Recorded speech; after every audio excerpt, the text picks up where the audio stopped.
proper story is supposed to start at the beginning. Ain't so simple with this one. Now here's a kid whose whole world got all twisted, leaving him stranded on a rock in the sky.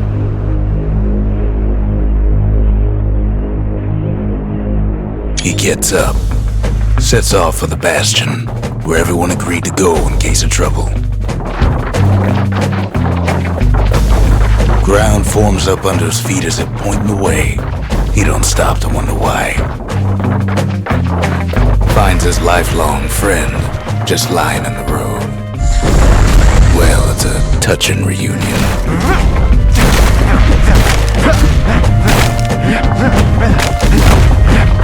He sees what's left of the ripped-up wall. Years of work undone in an instant, in the calamity.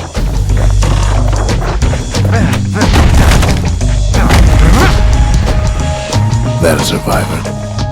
No, ma'am. It's a gas fella, forced out from underground. Kid pops him good. Fella got a piece of him, though.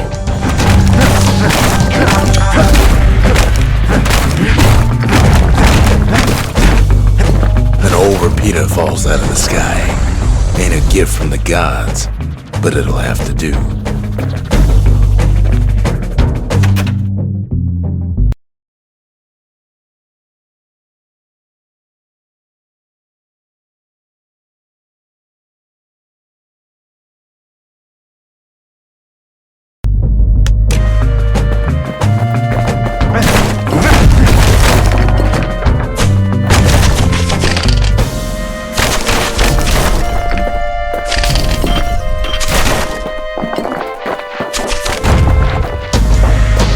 Kid's worked up quite a thirst by now, so that fountain looks real inviting.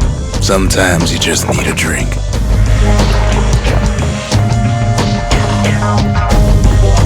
A school of squirts tunnels up around them. Must have fled here from the mines.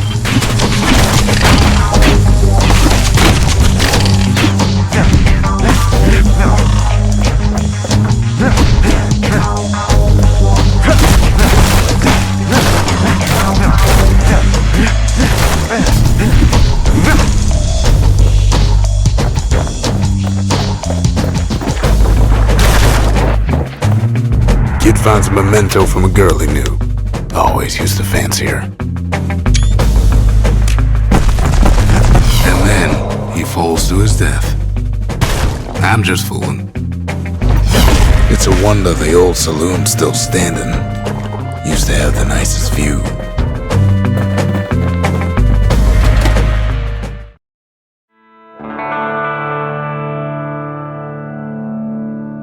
He sets foot inside one of Celandia's famous watering holes. Inside's old Rondi, the bartender. The calamity got him before his drinking did. Rondi always wanted his ashes scattered here. Then Kid finds his trusty shield. But just as he's getting a handle on it, the security takes him for a petty thief.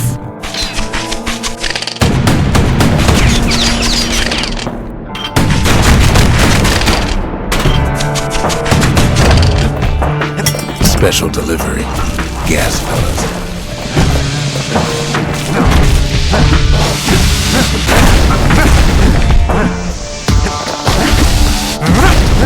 Windbags start turning up for last call.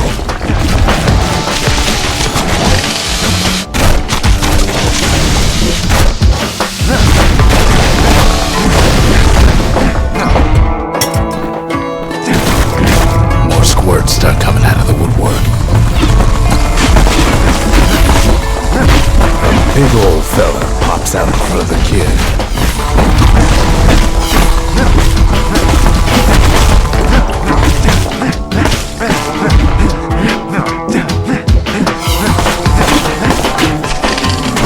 Kid sees the way to the Bastion out the window.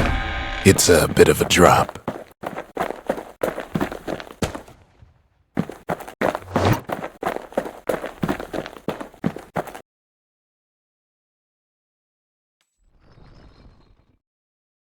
He gets a good look at things on his way down. He lands on top of a breaker's bow, and it ain't broke.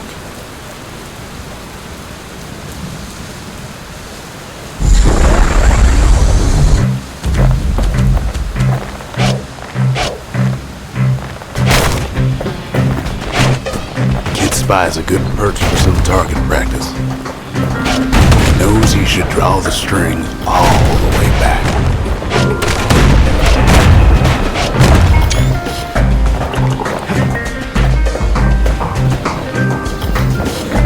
The kid pockets a memento from a breaker, once the fastest man in the land.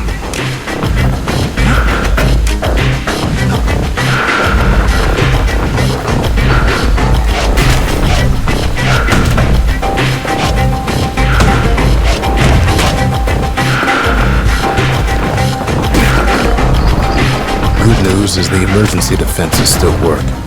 Bad news is they're aiming for the kid.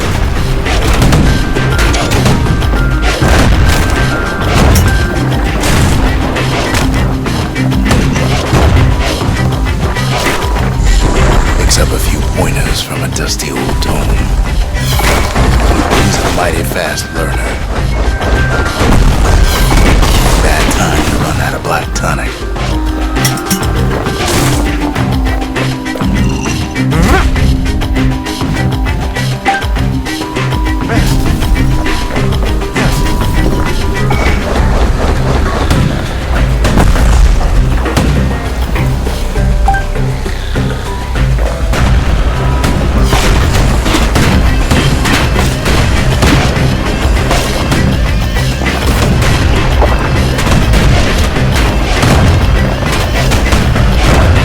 Finds the distillery, right next to the arsenal. Tough part of town. One sip of the spirits in that distillery, and the kid'll feel like a new man.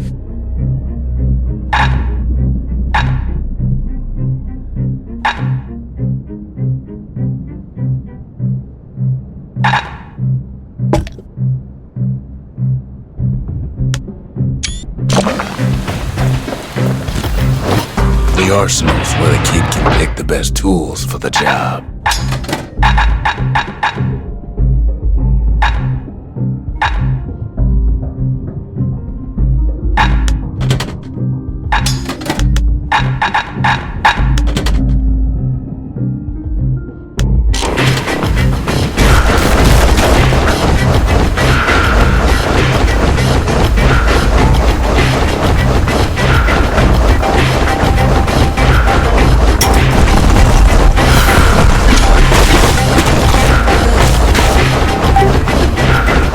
Some of them squirts birthing like crazy in a couple of corn bins.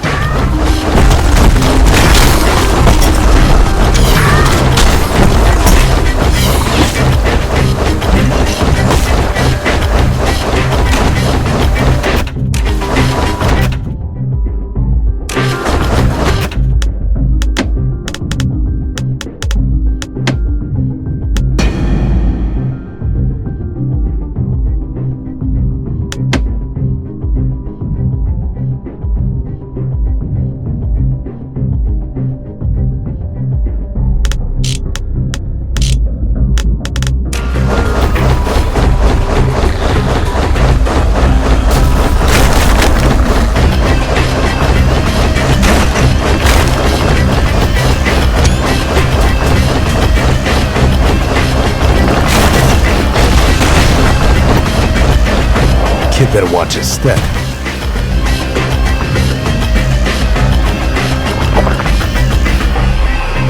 An old ferry barge sends the kid on his way. The Bastion's real close now.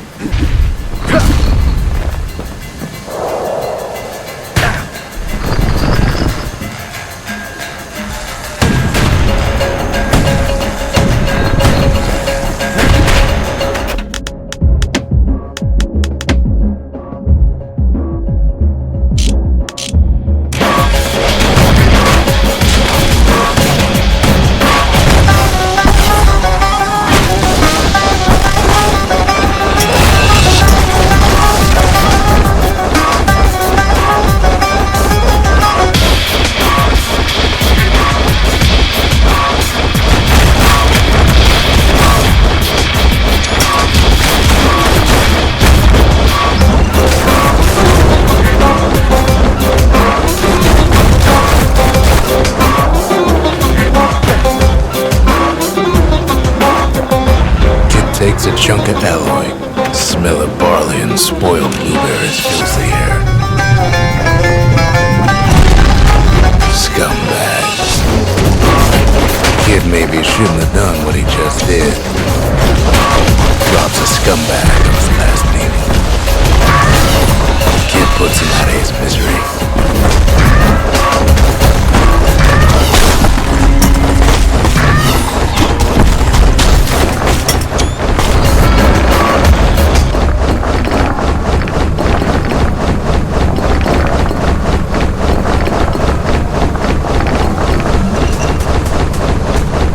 Finds the core to the Wharf District.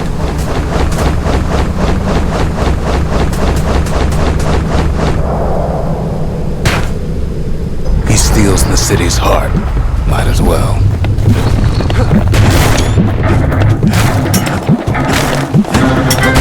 Kid has a feeling he better get a move on. The place is starting to fall. Kid just keeps running.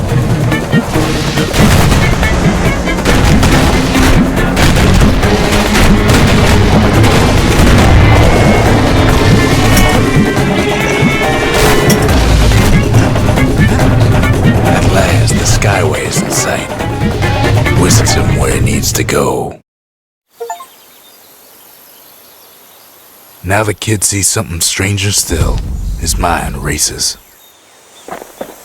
Did anybody else survive? Sure enough, he finds another. He finds me. We talk for a spell. There's a bit of the Bastion's power in that crest. Enough to point the way to the cores. All I tell him is to set that core of his on the monument there, then watch. I try to let the kid down gently. This is the Bastion, all right, except no one else showed up.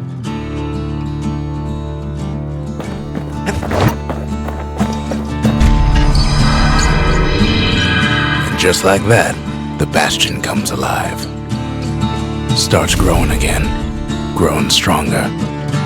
Kid's gotta put its power to good use. Now the Bastion can send him even farther into the wild unknown.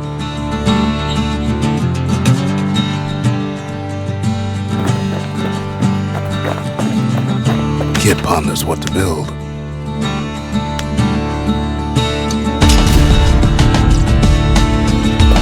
Bastion's a place of peace, but we can hold our own if we have to.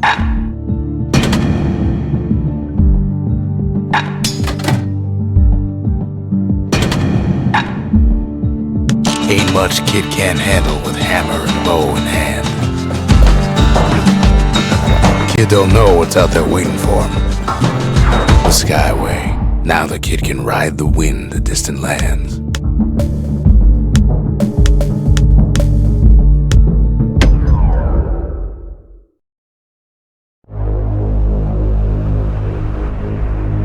Now he lands at the intersection between bad and wrong.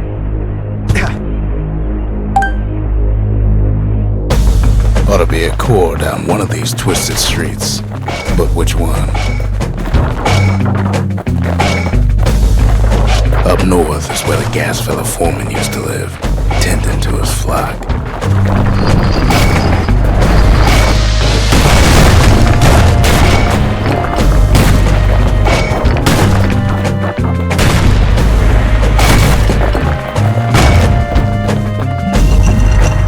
Gas fellas all dress alike. Kids wondering the same thing.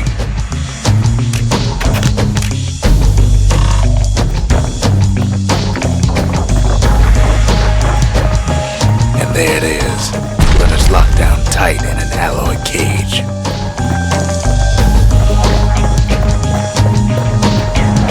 A blustery old foreman's keeping his fellas in check, almost like he's showboating for the crowd. And now there's a new marshal in town.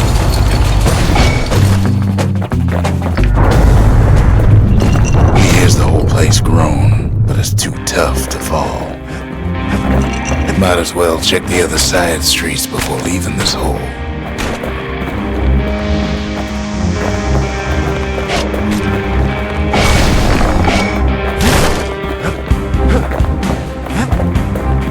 heads for the squirt steps. Won't be no field trip this time.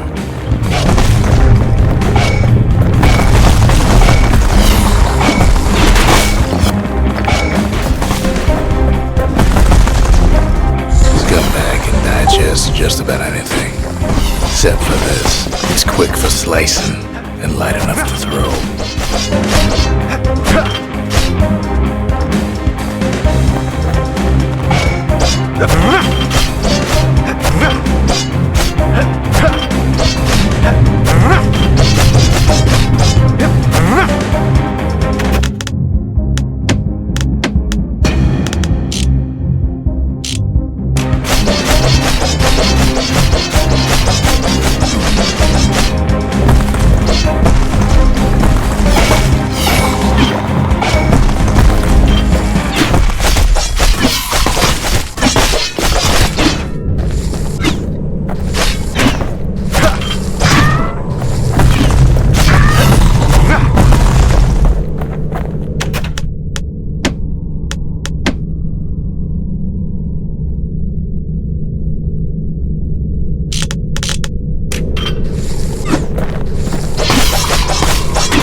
They say even the most rambunctious squirts can be tamed.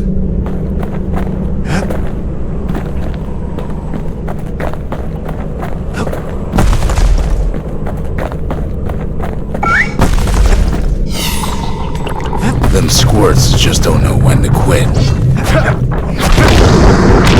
Some scumbag still feeding off the city's own trash.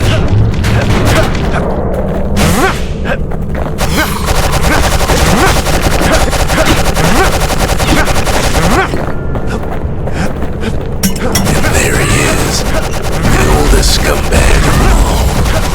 Gershel. The calamity ain't done much for Gershel's sunny disposition.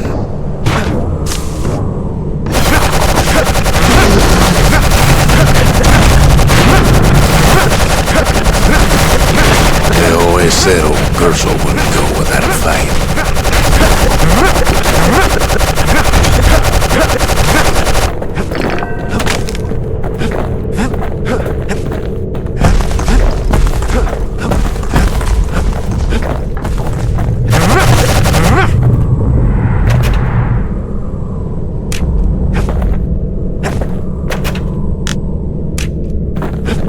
He heads for the east side, where windbags used to keep the local forge. Somehow that old forge is still standing.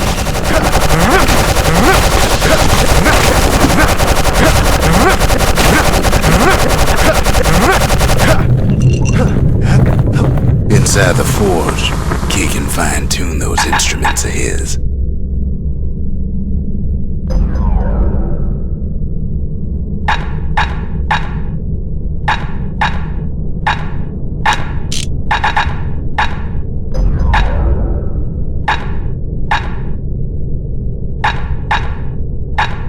Zolwood oil and that blade shines like a light.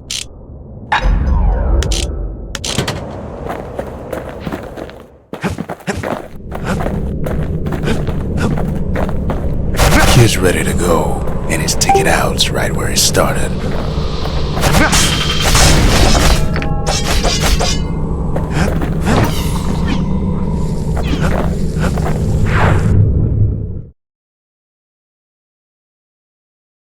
He comes back, just like I knew he would. The core hums in his pack. The monument's calling for it.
comes back, just like I knew he would. The core hums in his pack. The monument's calling for it.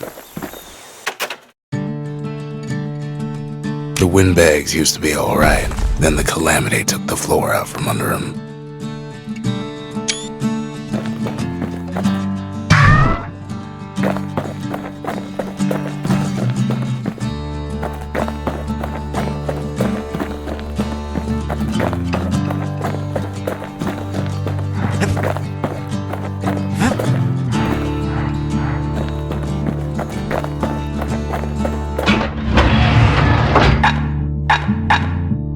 Bow and a machete, every bit as effective as the fancier stuff.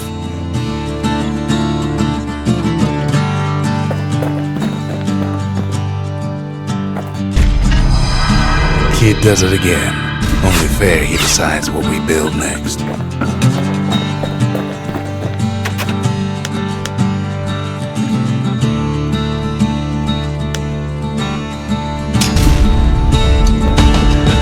Makes time to sample spirits from my personal supply.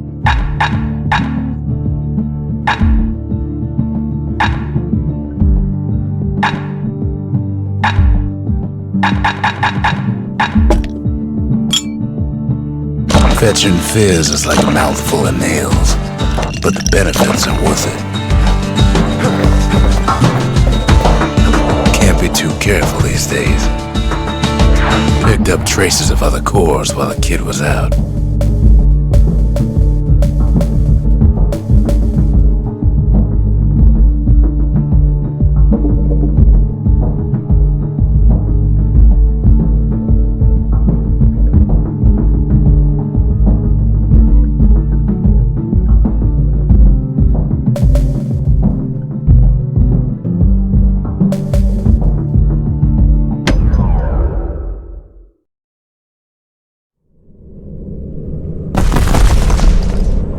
In better days, the melting pot was sealed tighter than the skin on a squirt.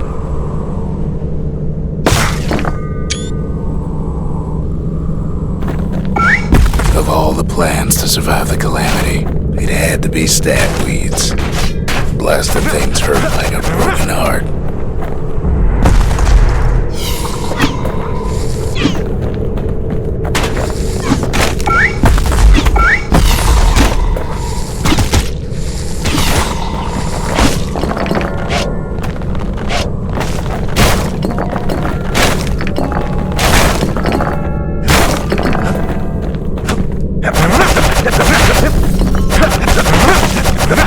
If there's a core, he figures it ought to be deeper down.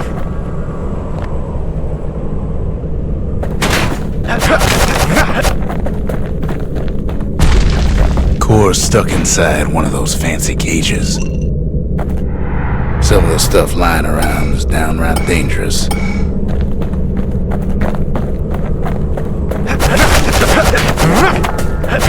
No breaking a cage like that, but the kid tries anyway. Gotta find a way to spring it open.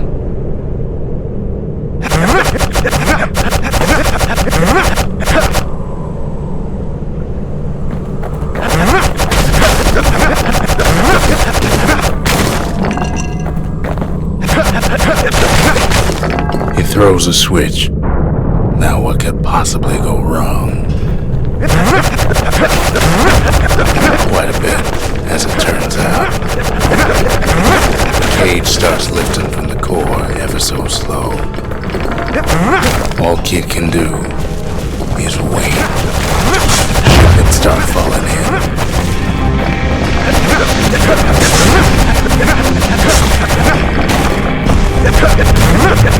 Not every squirt is born bad. Some spring to the kid's defense. Judging by the movement of the cage, it's gonna take a little while.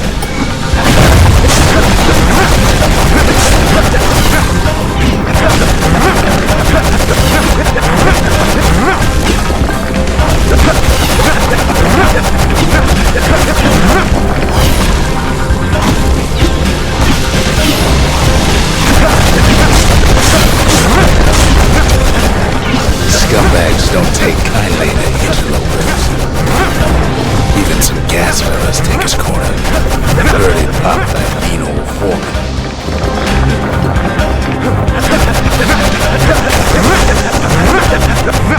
At this rate, maybe 5 more minutes, maybe 30, hard to tell.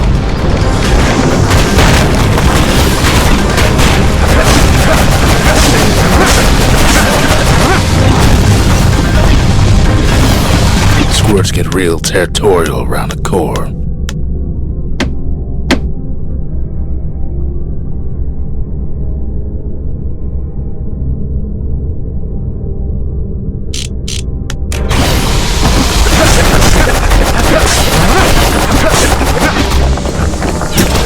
Then a shipment of free samples shows up.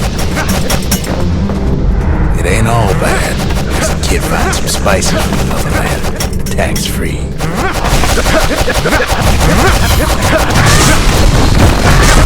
One thing's for sure, that cage is awful heavy.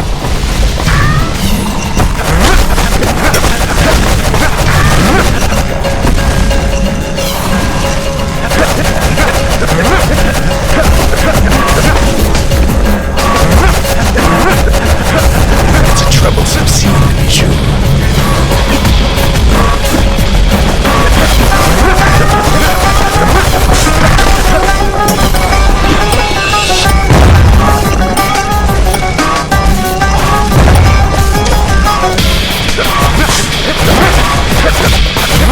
A few moments left. Core goes free. 10, 9, 8, 7.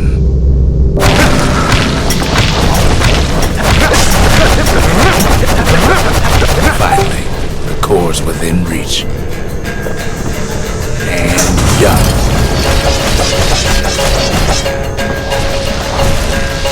He's got it. Just gotta get to the nearest barge.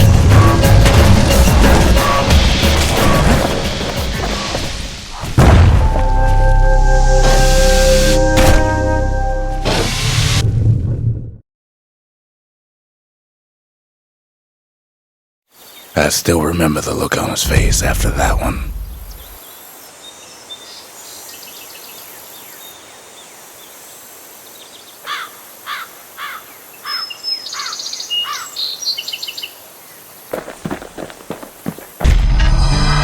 The old world's finished, but the new world's just getting started.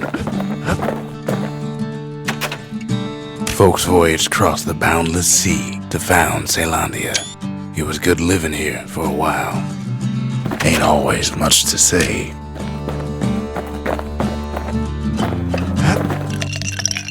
Squirt cider will toughen you right up. Too bad about the musty aftertaste. A lot of things need fixing up in this world, and we can start right here.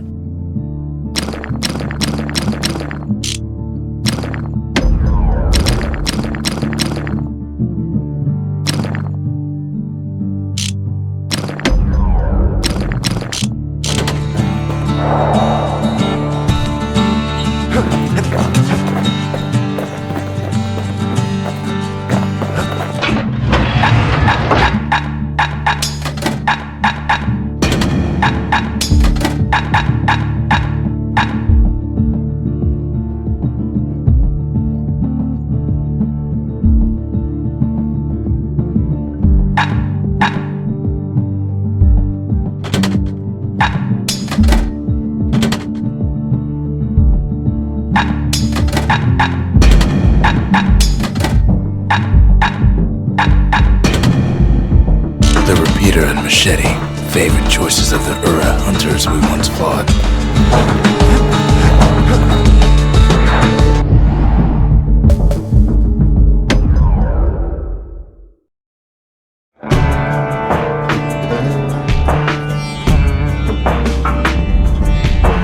Couples used to walk the sundown path. Kid ain't here for pleasure though.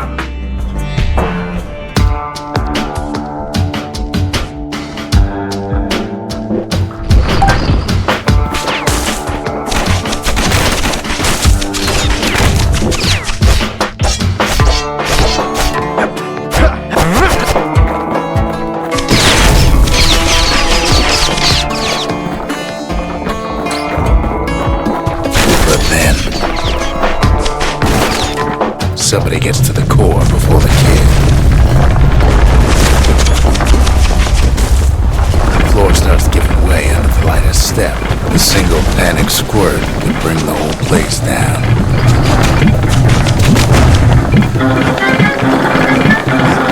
Fragments of the old world rain from the sky.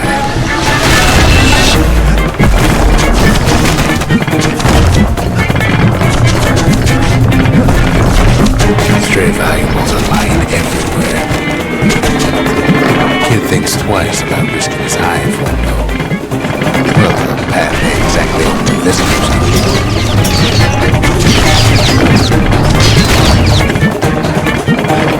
See, the path was intended for leisurely strolling and such. Not so much for noise and tomfoolery.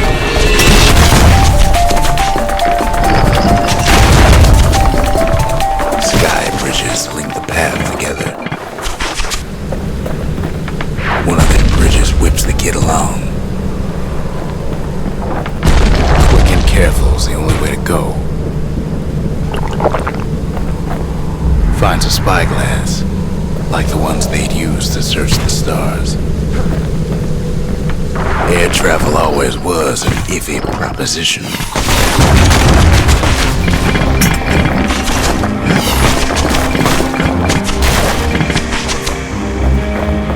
The calamity changed everything, even when the wind blows.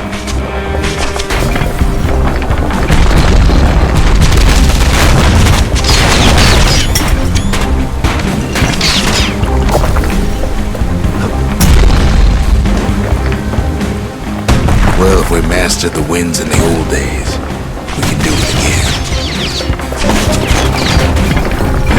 But the question is, who else could have taken the cord?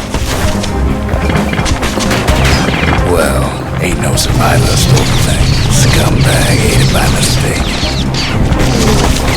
Tough break. Unlike the kid, that core ain't coming back.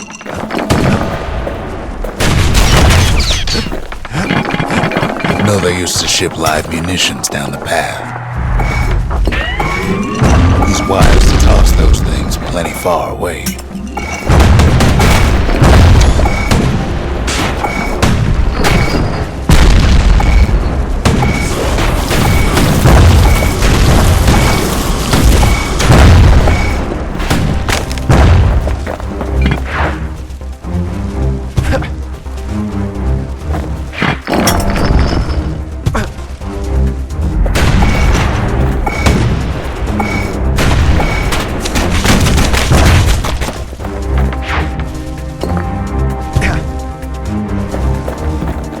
Even gas fellas need some shut-eye from time to time. They get real cranky when you wake them up.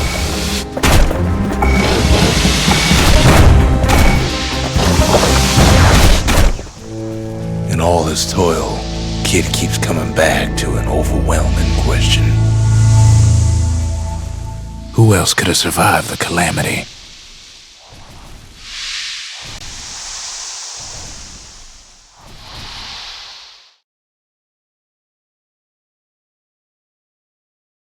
So he didn't find a core that time, but that ain't about to stop us.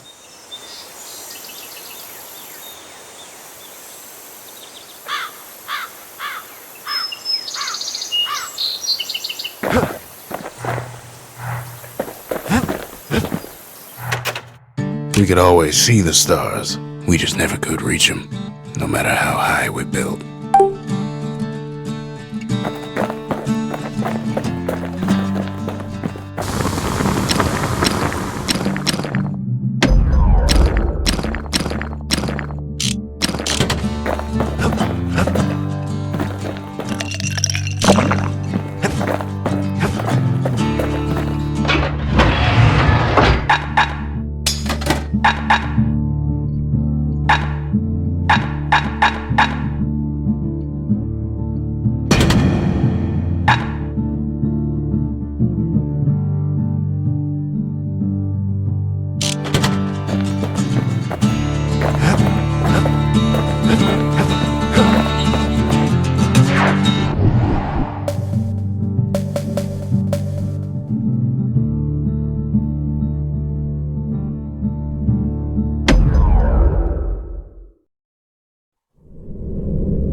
beanbag ranch was built for gathering squirt extract in copious supply.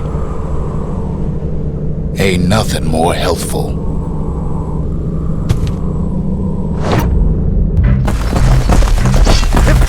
Slippery little devils. Some folks showed up to make a fast buck, but nothing to hide. Other folks came to train their throat arms. Still others used the place to test their finest blades.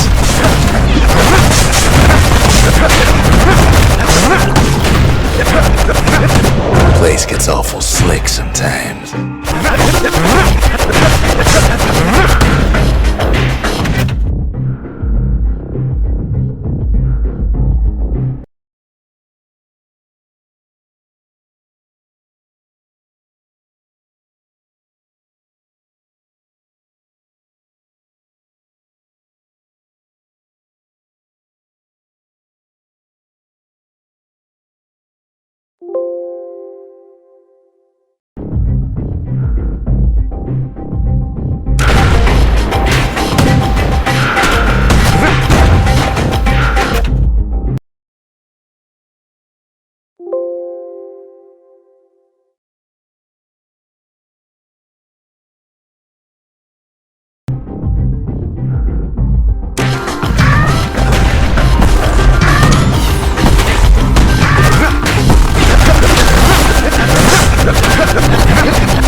Carves through all of them in a flash.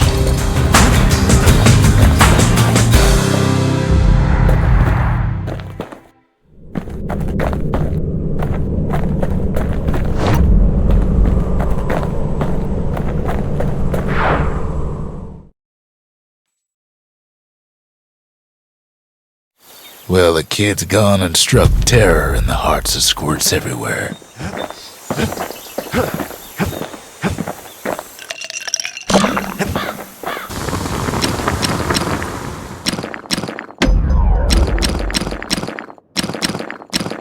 War machetes are so quick, you gotta keep a good grip on them.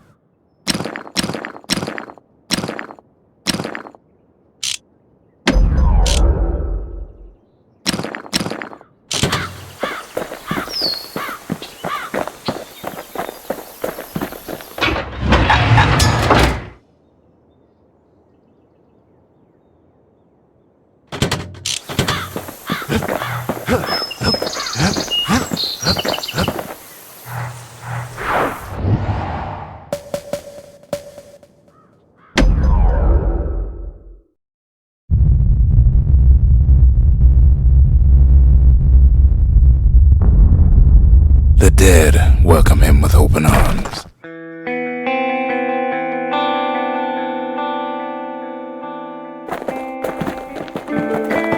The calamity took everybody after all. Kid sees it plain, frozen faces all around.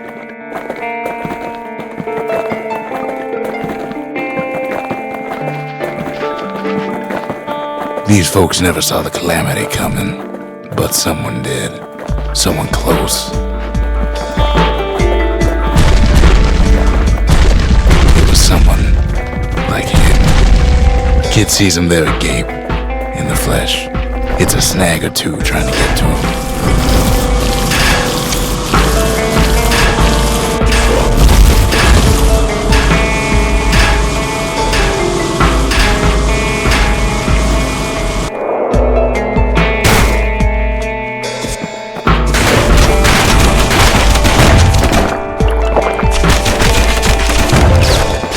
About to stop, no matter what. He's got too many questions after all. I just ain't got time for answers. The Thunder brothers didn't make it. They never saw what it was like beyond the walls. Nor did the bird boy. Didn't make it. The Jawsons. They didn't make it. Grady Sr., Grady Jr. They didn't make it. But him, he survived. Kid finds proof enough that man ain't from around here. Just think, without that man, we wouldn't be here right now, would we?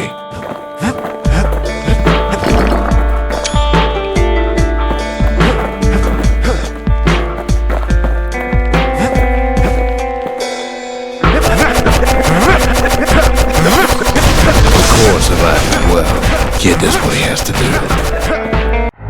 And then...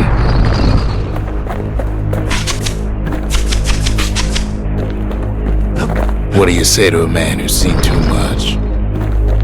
Kid hasn't a clue, but he says this. We have to go.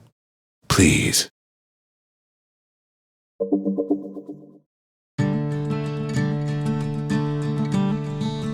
He's a proper gentleman, that man. His name is Zulf. No hiding he's an Ura. Folks like him ain't never been a common sight in Caelondia. He's relieved to see a living face or two. The kid and I introduce ourselves in kind.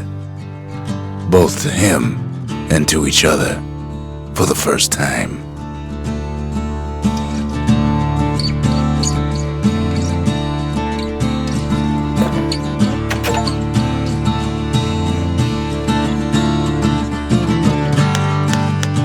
For Zulf, Caelondia was like a second home. He's real worried about his first home, too. Far to the east. We all lost loved ones in the calamity, he says. I don't know how I'm gonna go on without mine. Zulf offers to help me plot the skyways for the kid. At least the calamity hasn't touched the stars, he says. We fought the Ura decades ago, but that was then. Things are different between us now. Sometimes a single look says it all. He was born in the Tazzle terminals. The Ura sent him on a mission of peace to our city, and he's lived here ever since.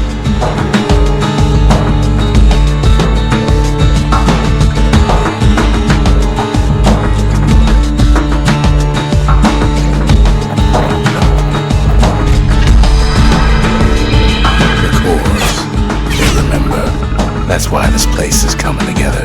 That's why things are gonna be alright.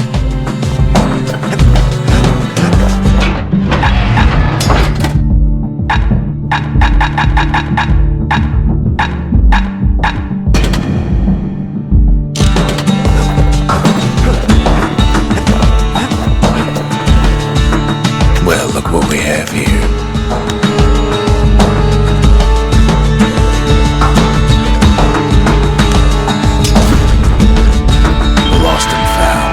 Here, Kid takes fragments of the old world and makes them whole again.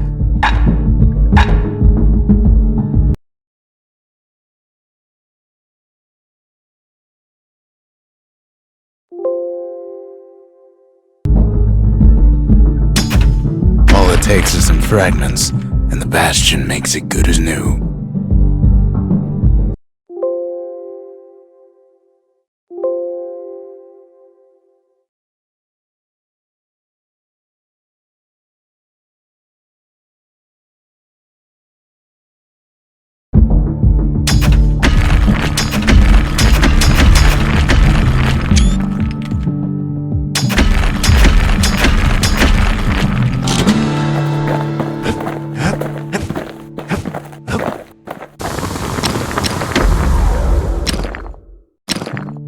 Lifelong friends looking fit to keep on fighting.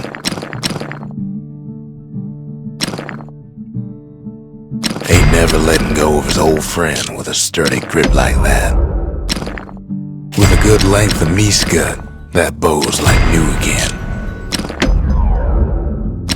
Turns out those old bones still have some spark in them. That Make those fangs sink in nice and deep.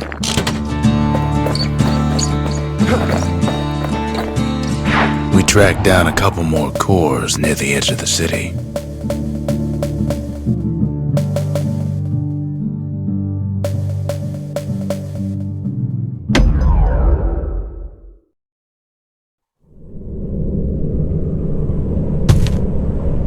No use praying to the gods these days. No time for it either.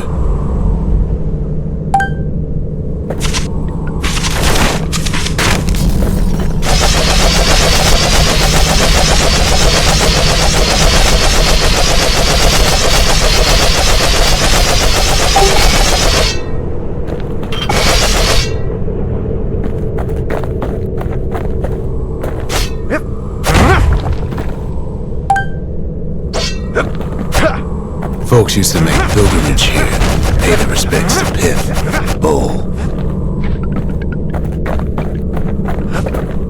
Well, the gods are long gone now, and the Orchard Core is long gone too.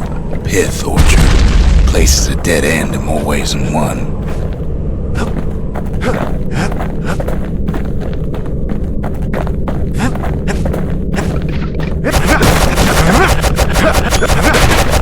Seems Pith ain't much of a watchdog.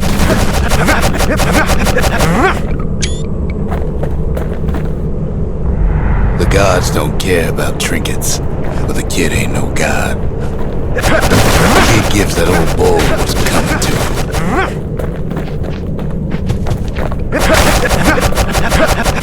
Pith stood for something once. Something real. In time, though, the bull stopped being a symbol and started being decoration.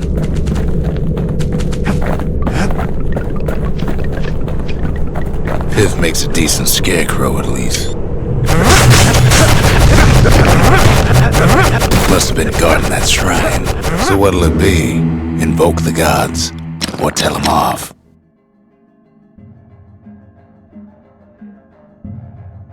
Pith.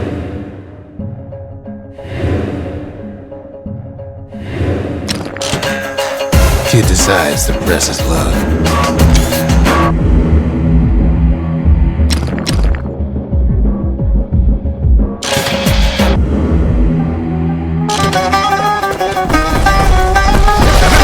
Well, if the gods are alive, they must be plenty sore.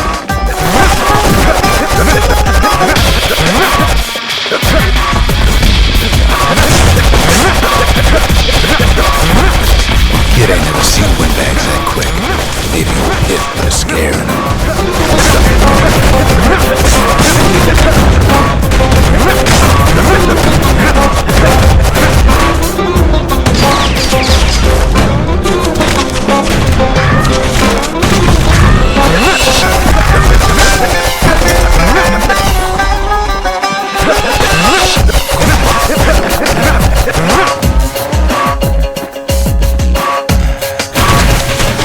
Pith lights up like a rodeo. Kid passes Pith's trial, and he's richer for it.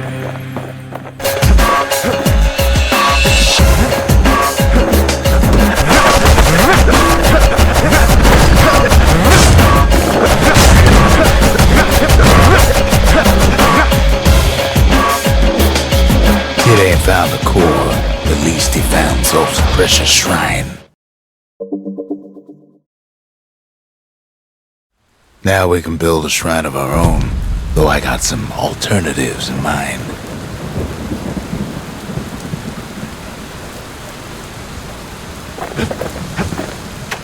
Zolf doesn't touch the thing.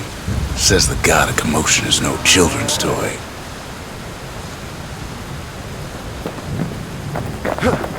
Kid says hello, but Zolf's lost in thought.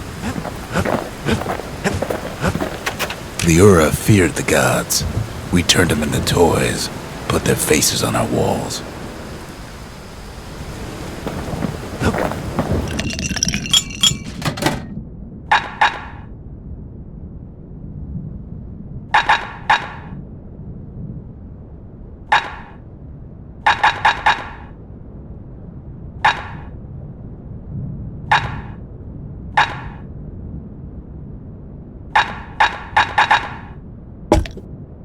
Now, whale ale ain't made from real whale, but it'll make you strong like one.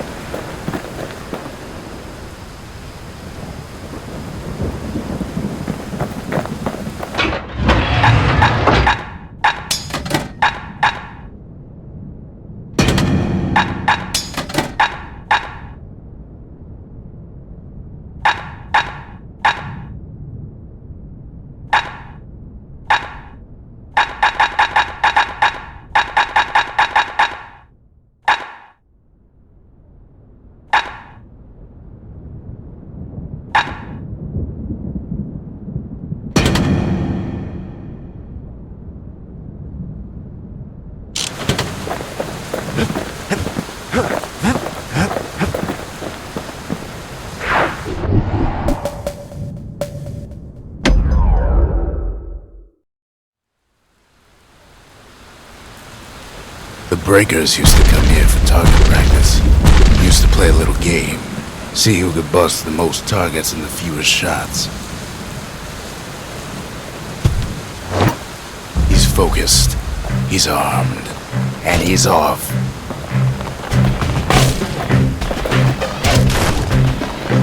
Perfect shot just happens in a flash.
I almost don't believe it when he says he passed the Breakers challenge.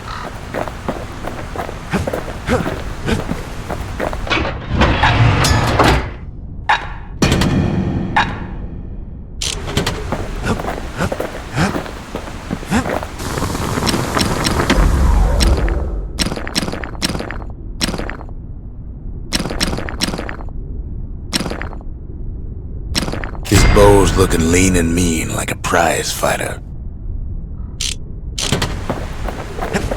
Been meaning to put up some guardrails.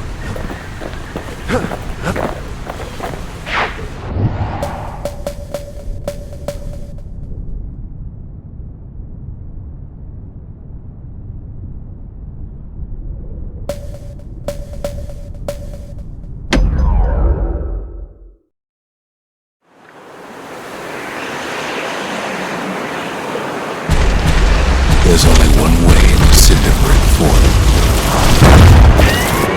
The hard way. Sure, the city marshals may be gone, but now the fort's crawling with windbags.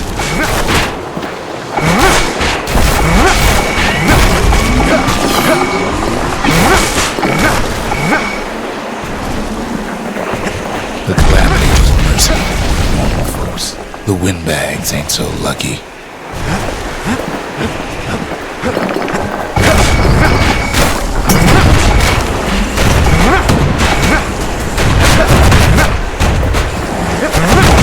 They've been left to freeze or starve or face the kid.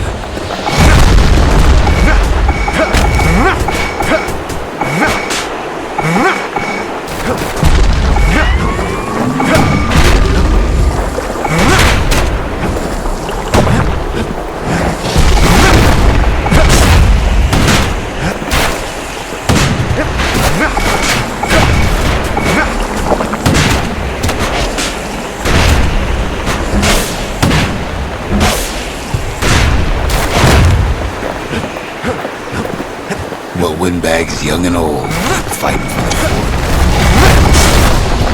Least the marshals left the kid a parting gift. Something the windbags just can't handle. Something that'll punch clean through their greasy hides.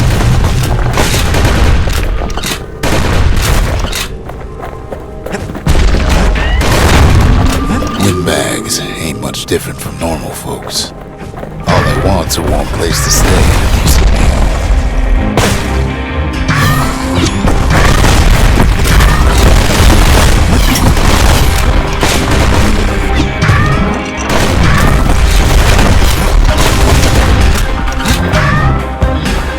Calamity drove the windbags topside. And a lot of them wound up here in this very fort.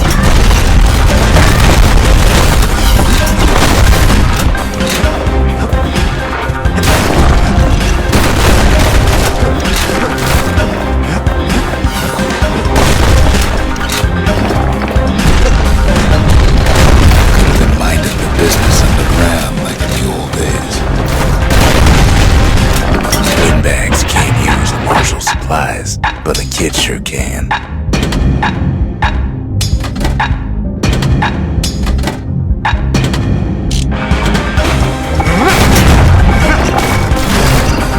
As for the windbags, Cinder Brick gave them enough heat and metal to munch on for a while, but the fort ain't theirs by right.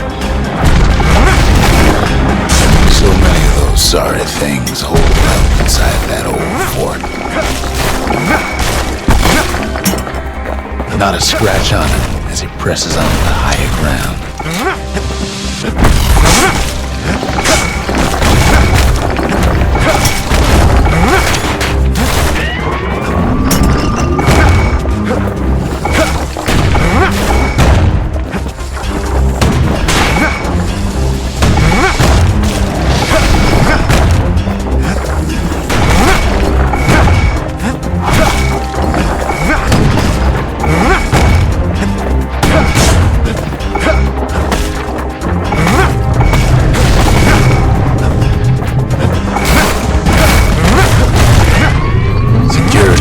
Gone haywire.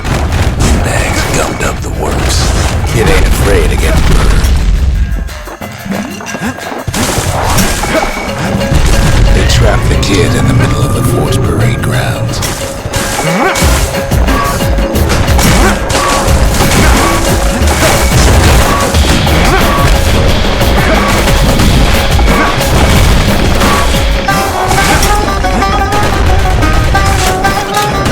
Bring out Brutus and Landon and all their scumbag uncles.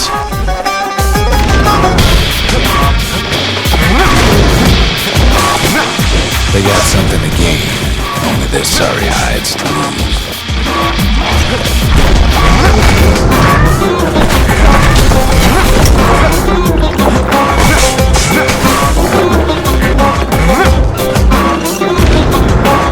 The windbags finally get the message.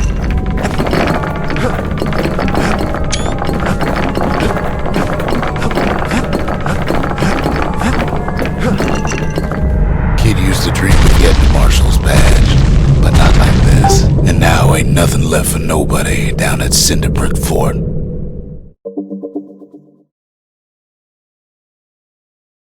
Kid shows up just as Zulf's telling me about his own journey to the city.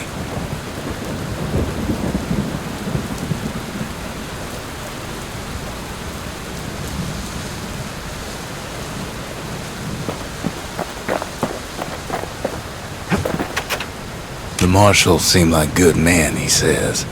They treated him with dignity. Zulf brought his antique smoking pipe all the way from the terminals.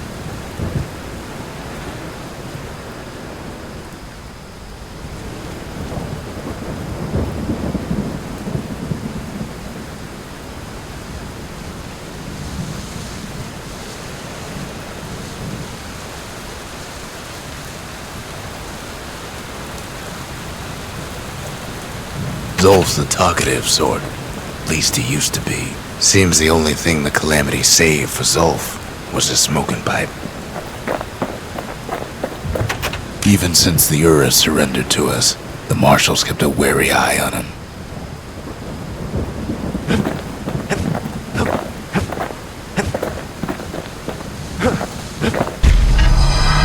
Zolf's travels ain't much compared to what the kids had to go through for all this.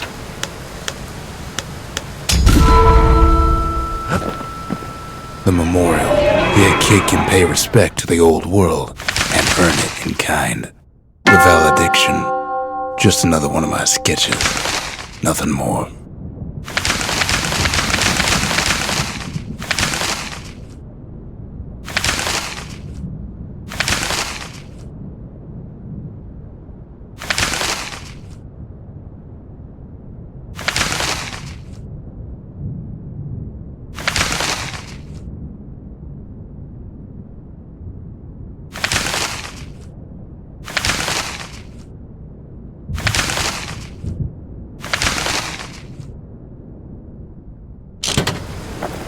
Words can't express what happened, but they're all I got.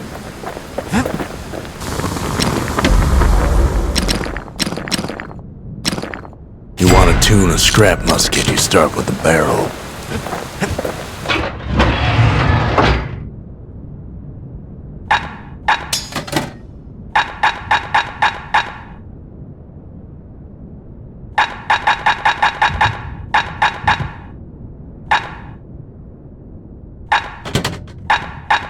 Anything survives a musket shot ought to be quick work for that blade.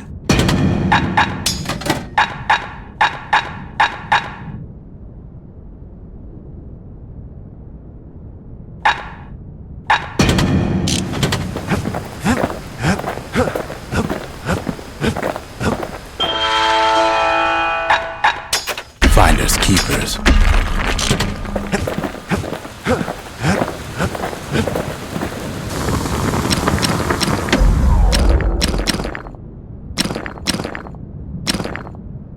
The Marshals learned to pack those shells full of fire.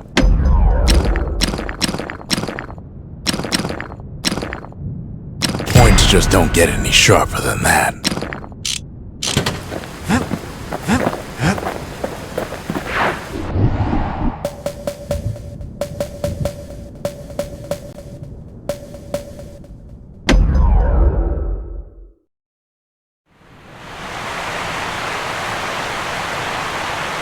The Langston River flowed free and wild till the calamity drank it all up. Maybe all that water just grew wings and flew off.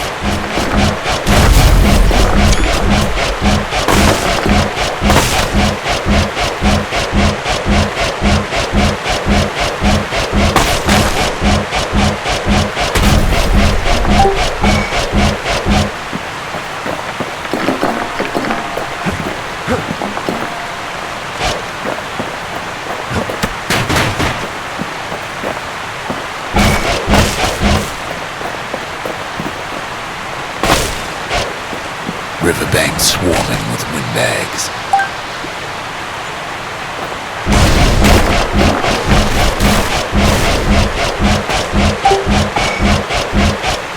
They're so bent on finding the core, they hardly notice the kid. Lucky for him, a certain famous ferry barge is still floating. Nellie. She sends some squirts crying home as she leaves port. Maybe Nellie knows the way to the core. Maybe she can slip right past all the clamor on the coast. Or maybe not. A security skiff pulls up portside. Nellie's just another windbag to those guns. Just then, the windbags notice who she's sailing with.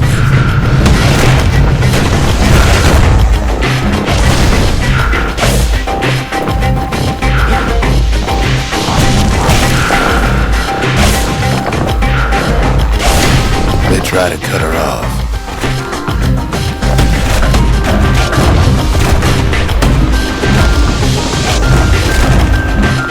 They try to slow her down.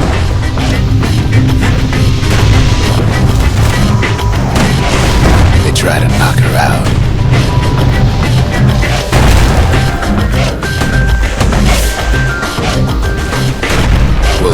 Nellie tries harder. Try as she might, though, she hits a snag. Kid's gotta help her get untangled. Favors for favors.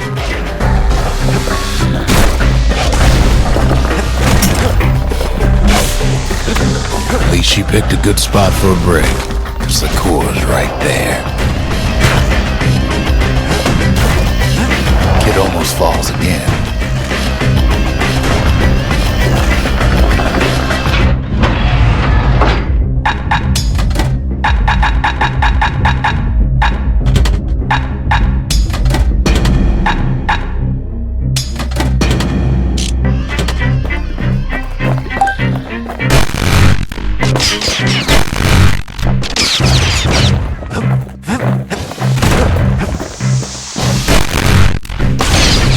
Then the kid hears an unusual sound, like 100 flapping wings.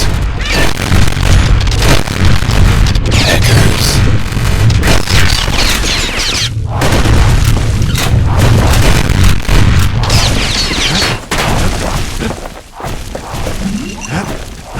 They've been watching his every move. They had their own eyes on the core. But why? Well, kid ain't got time to think it over just yet. Fine. Nellie raring to go. Turns out she's got a special surprise for when the waters get rough. She's gonna need a little help with all the pickers. After things think they're king of the roost now. Rest of us only wish we could fly at times like these.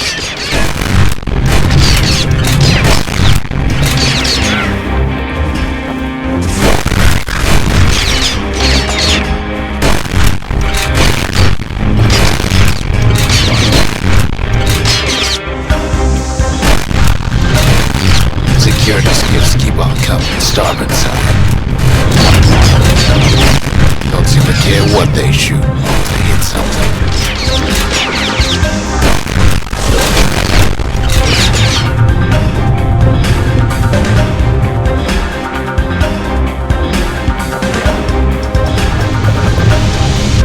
Windbags getting even better idea.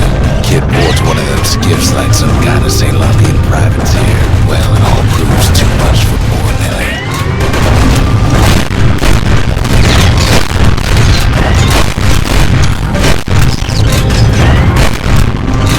She's just gotta make one last stop. With her last breath, Nellie gets the kid to solid ground. Solid ground. They want that core real bad. Kid shoos them off, knowing they'll be back. Know how many times kid nearly fell off the barge back there? 4 times. Now, listen close. You should remember this next.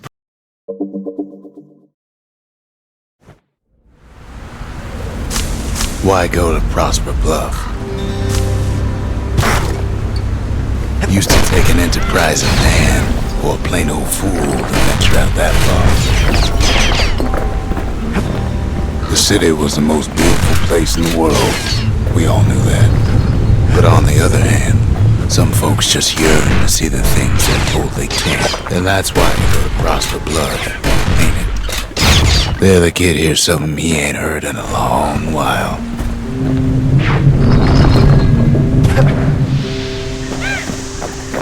How's it go again?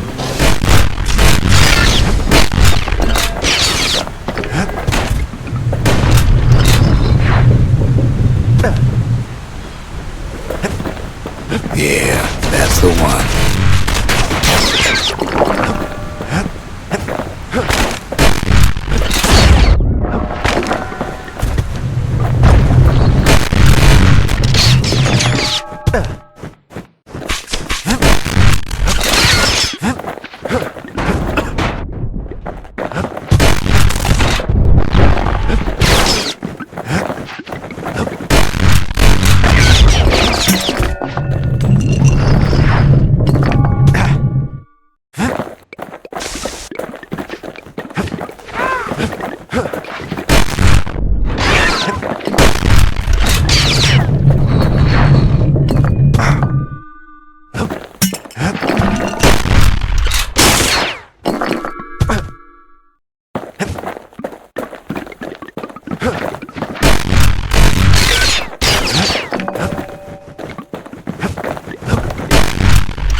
Well, no point explaining what happens next, right? Suffice it to say, kid ain't coming home empty-handed. And besides, it's like the song goes.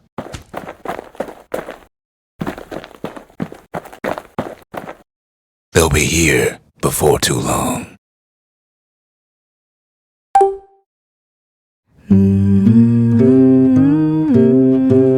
We darn near celebrated when the kid got back, didn't we? Zolf never thought he'd see a fellow or again. We become fast friends. Calamity has that effect on people. But there was more to be done. There was one last core to find.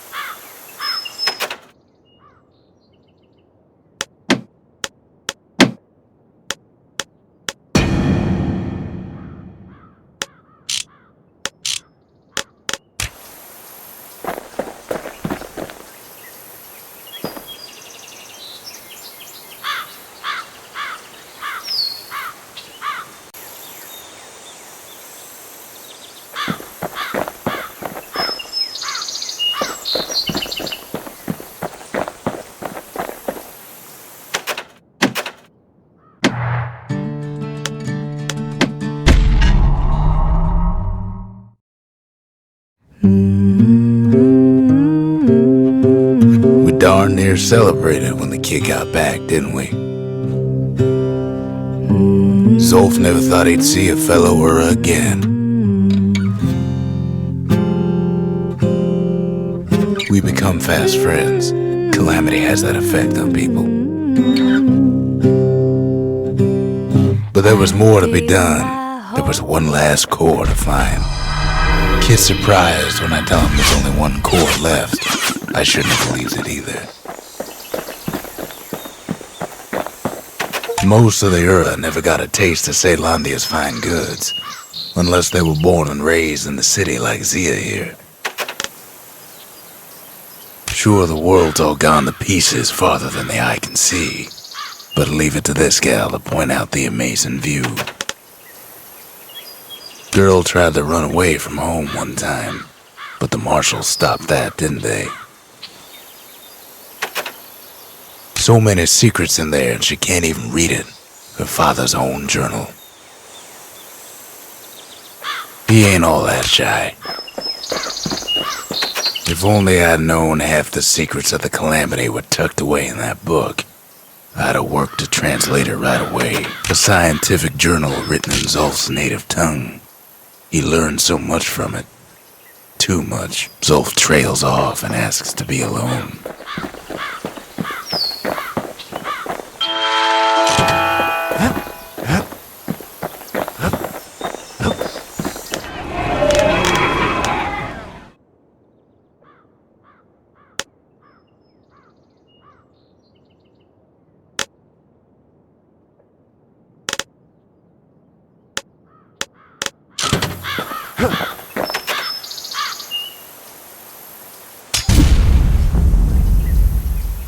Behold, the Pantheon.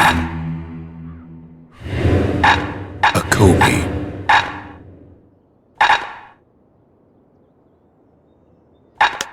The gods never liked competing for people's affections.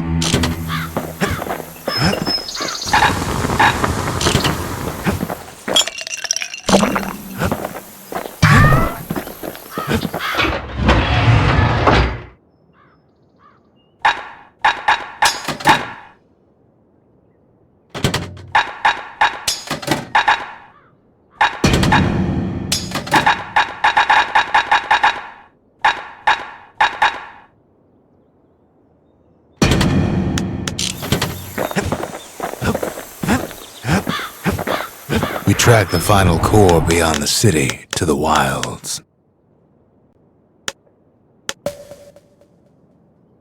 That's Trapper's Shingle, only place in the city to go to get certified with a repeater.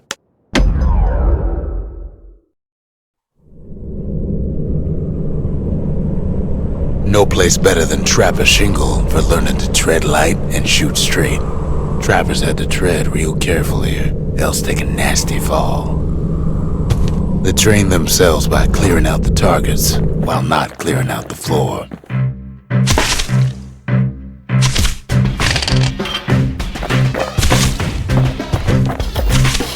Any good trapper knows never to take a step till the time is right. Most trappers couldn't get through without a few scrapes.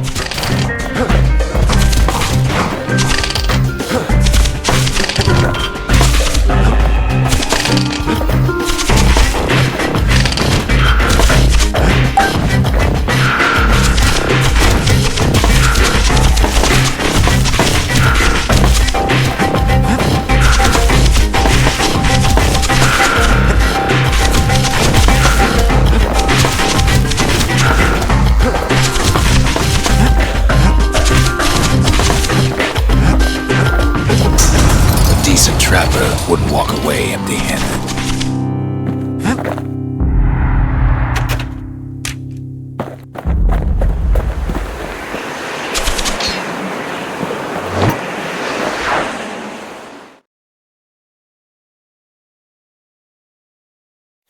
To think a rickety place like the Shingle survived, when so little else did.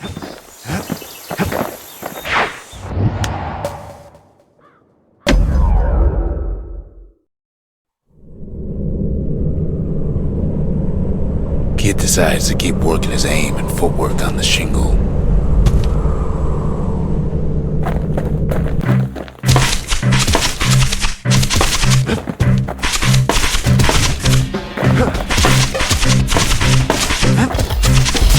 Best time to pick a new spot was when swapping magazines.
Super Trapper's got something extra to give him an edge.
Now he can shoot that fang repeater all day long.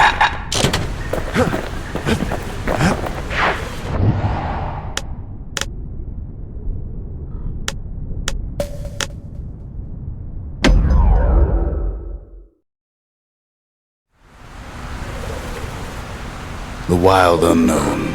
Place can eat a man alive. Place is so raw, even the Calamity couldn't cook it. Not all of it.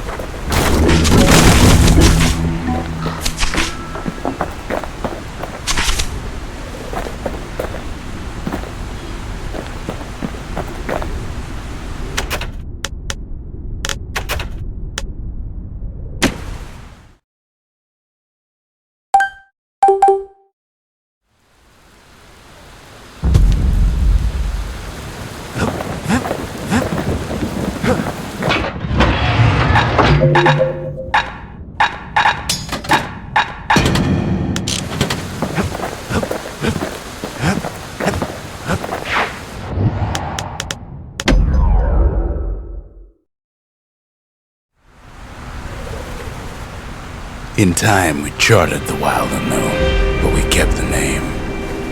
Place is so raw, even the Calamity couldn't cook it. Not all of it. You know what's better than having to sling a pistol in a fight? Having two. Savage things lurking at every turn.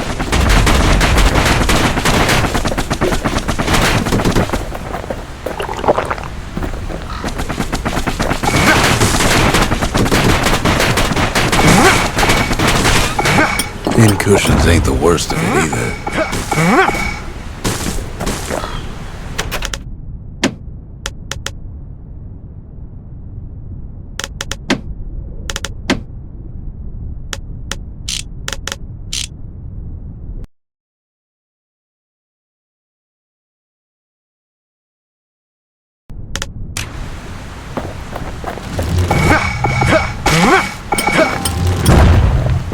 Kid learns the hard way not to touch those things. Pecker's got the core, like they're building a bastion of their own. The welcoming committee scrambles to attention. Didn't expect the kid so soon. They shouldn't have let their guard down.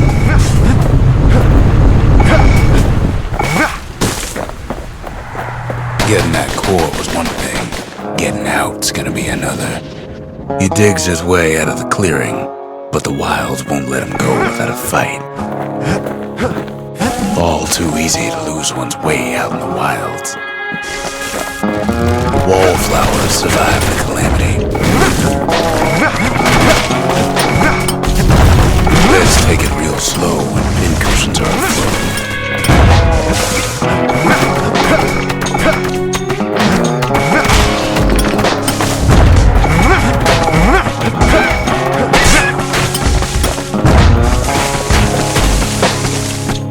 Gotta keep a sure foot out there.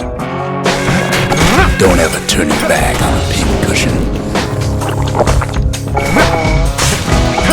A handful of windbag shipments made it out this far. Kid's roused up half the wilds by now. Leave it to the kid to make time for snuffing swamp weeds.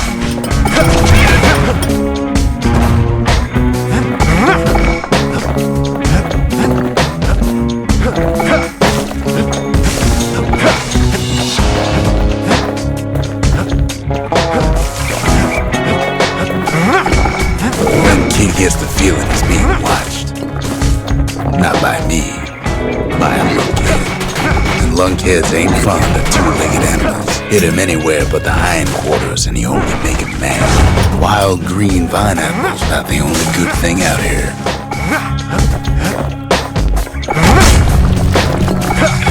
He's anxious to get back. After all, he's got the final core. His journey's over, right? Well, no, it ain't. Not by a long shot.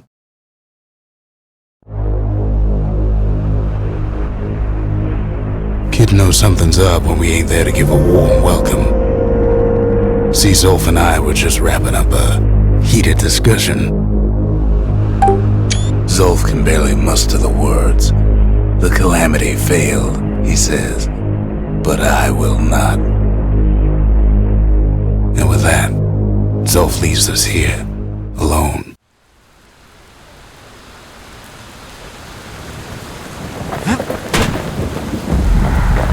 When Zolf got through reading that journal, he just snapped. Started smashing up the monument till I tried to stop him. Never could ask for a song. Zolf cursed the city, cursed the Bastion, cursed me. Said he was going home. Zolf banged up the monument pretty bad. But there's a way to put it back together. The shards. We're gonna need all of them to nurse the Bastion back to health.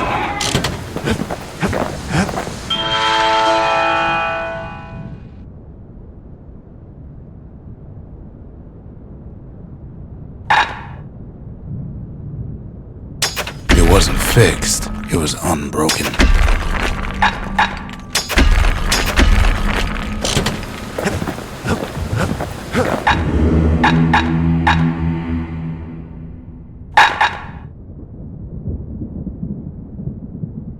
Javel.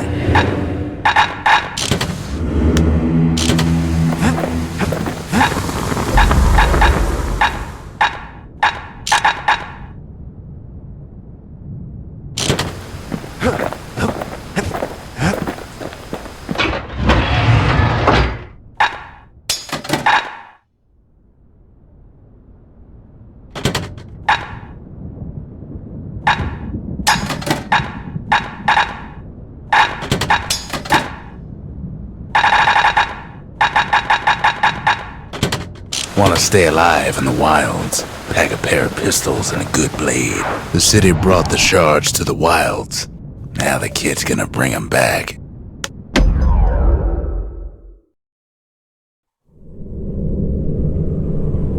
The accused always got a fair shake in Ceylondia.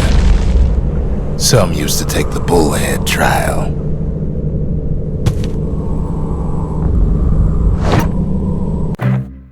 Survive the trial without taking a scratch, you'd walk away a free man.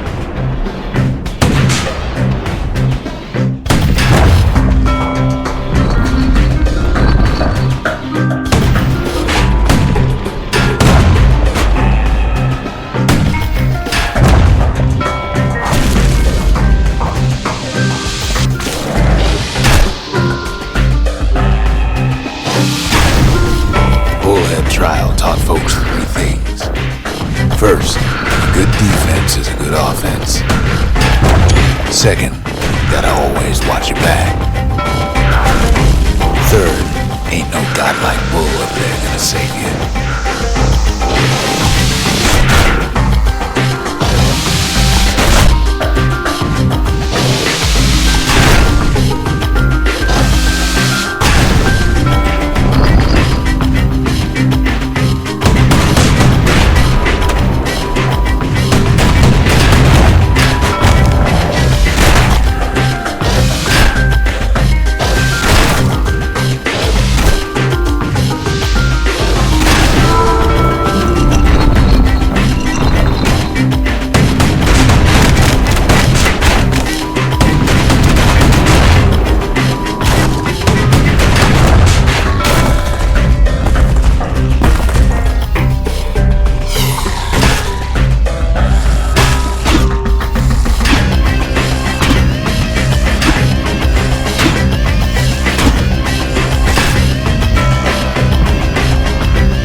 Knew when to just step aside and let things go.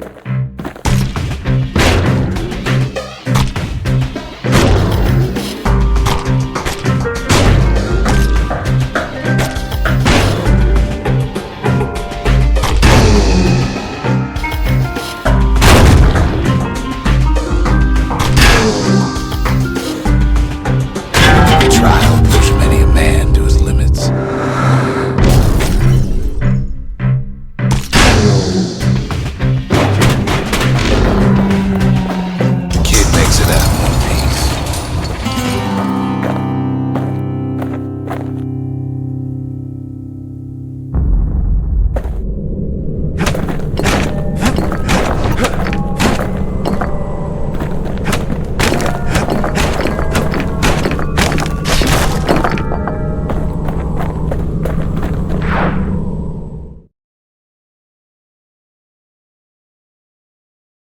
Well, the kid always wanted to compete in the bullhead trial.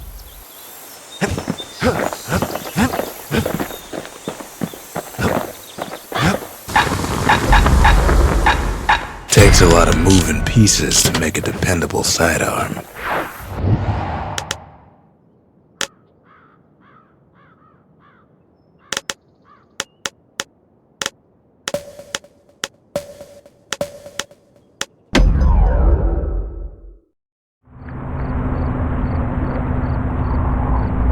After Zolf's little episode, Kid sets off in search of shards. First stop, Jawson Bog. You'll get lost in that bog, I told the kid, and I won't be able to guide you back. Well, I let him go. What else could I do? What could any of us do? Zolf put us in a real bind. Hurt the Bastion bad.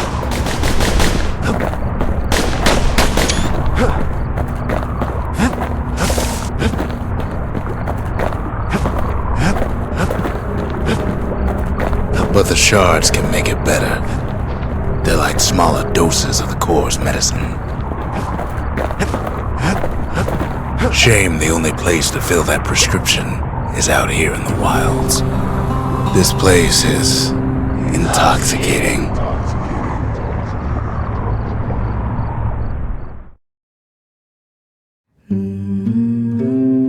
Don't know where he's gone. Might be gone for good for all I know.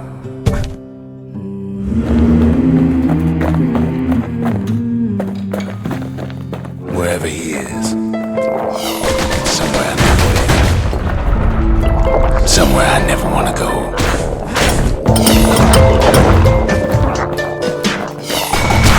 The kid can't fall, no matter how hard he tries.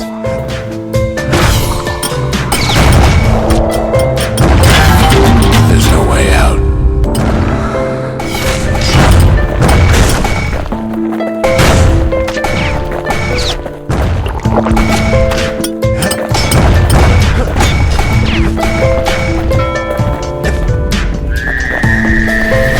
They're there and welcome him with open arms. The kid pops him. That a survivor? No, ma'am. It's a lonesome ghost of a gas fella.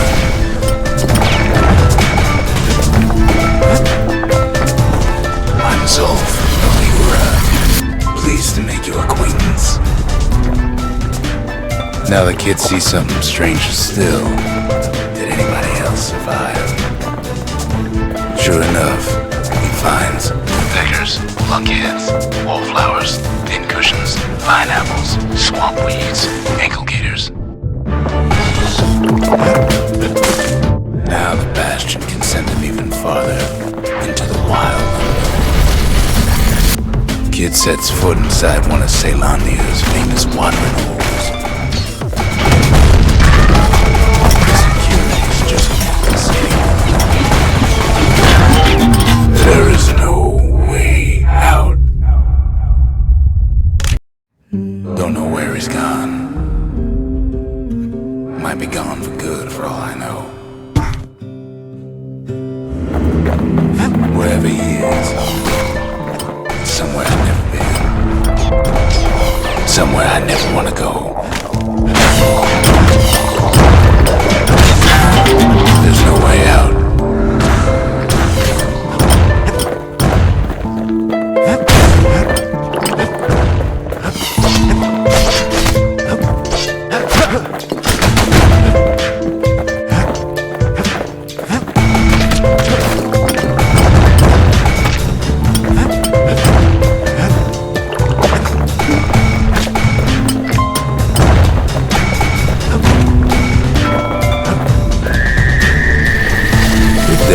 Welcome him with open arms. Kid pops him good. Kid can't fall, no matter how hard he tries. That a survivor? No, ma'am. It's a lonesome ghost of a gas fella.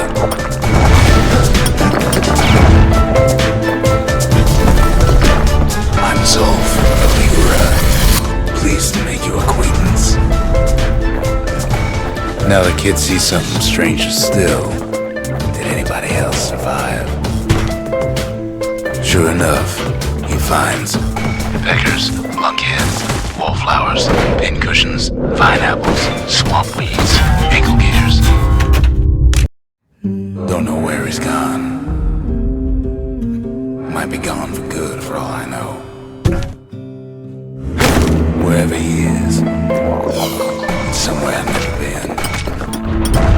Somewhere I never want to go.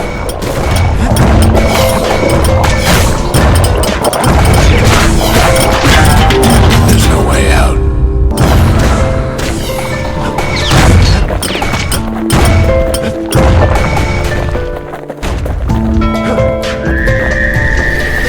They're there and welcome him with open arms. Kid pops him good.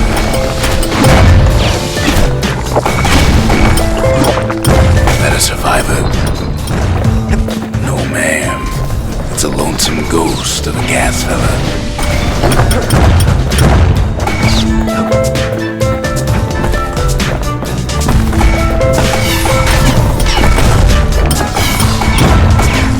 What do you say to a kid who's seen too much? I'm Zolf of Ligura. Pleased to make your acquaintance. Did anybody else survive? Sure enough, he finds beggars, lunkheads, wallflowers, pincushions, pineapples, swamp weeds, ankle gaiters.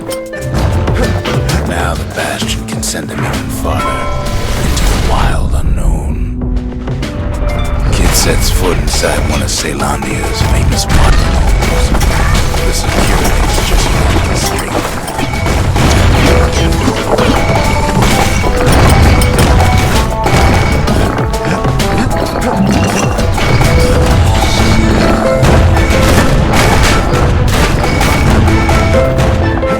Kid succeeds where the calamity failed. Would you look at what he did to poor old Ronde the bartender? Proper story's supposed to start at the beginning. It's so simple with this one. Now here's a kid whose whole world's alright, snoozing there on a rock in the sky. He wakes up. I'm just fooling.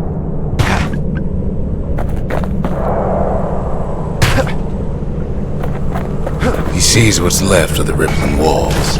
Years of work undone in an instant. He sees what's left of Piff, the bull.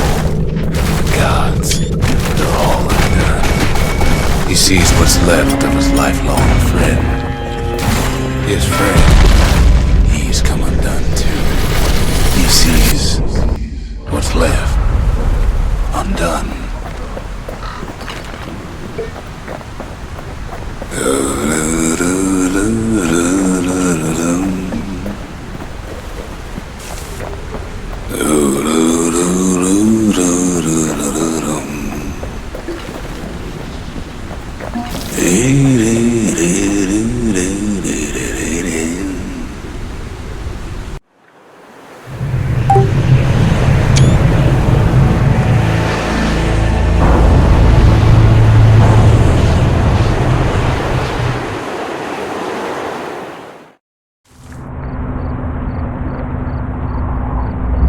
Thought we'd lost him, but he finally comes to.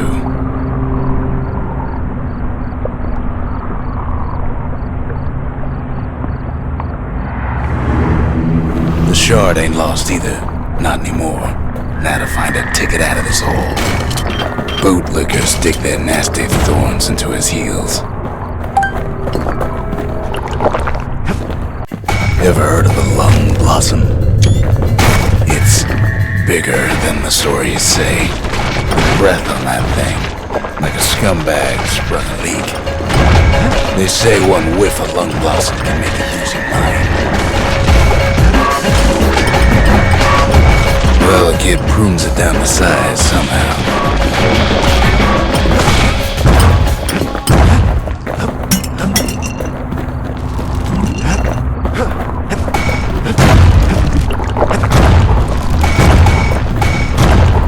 Mother only knows what happened in the bog. Kid never much cared to speak of it.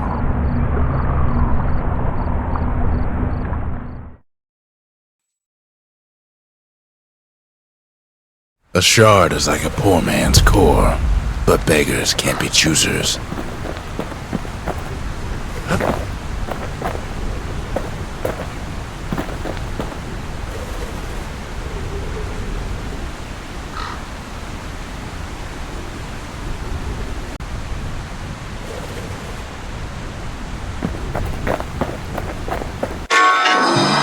That's it. A few more shards like that, and we'll be back in business. A single shard can breathe new life into this place. The shard's got enough juice to spruce up any of these places.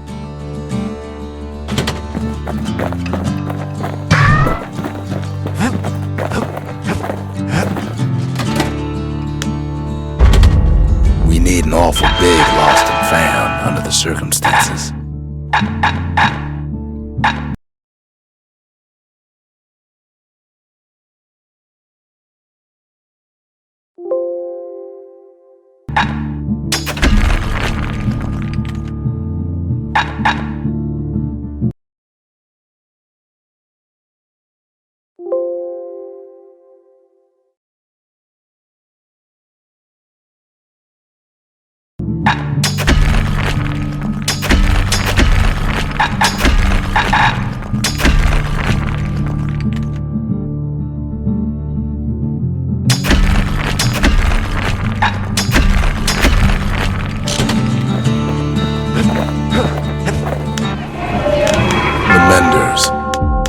thankless jobs, the most important kind.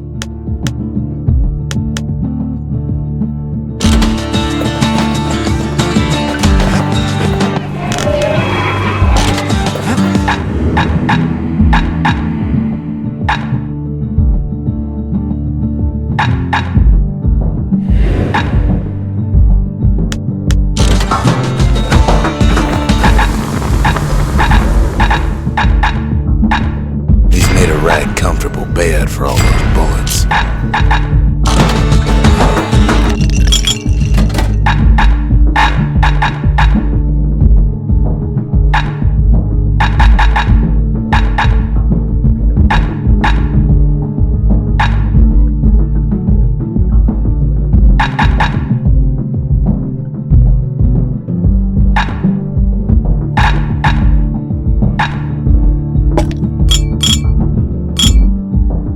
Bold brandy is thicker than paint. Makes your skin feel as tough as knife bark.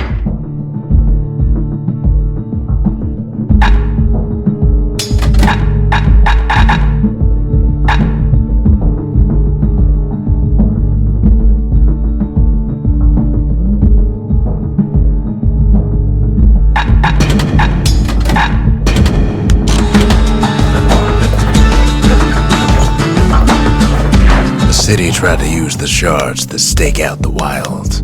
So much for that plan.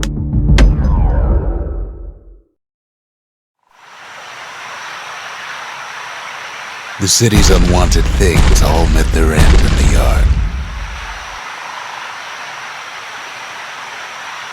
Folks who fouled up would do their time here, smashing things to bits. The quicker they worked, the sooner they could go.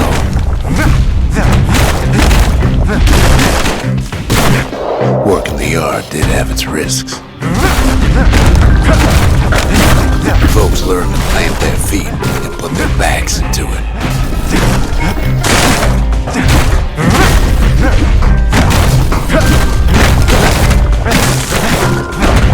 Others would plot a course to navigate that sea of junk.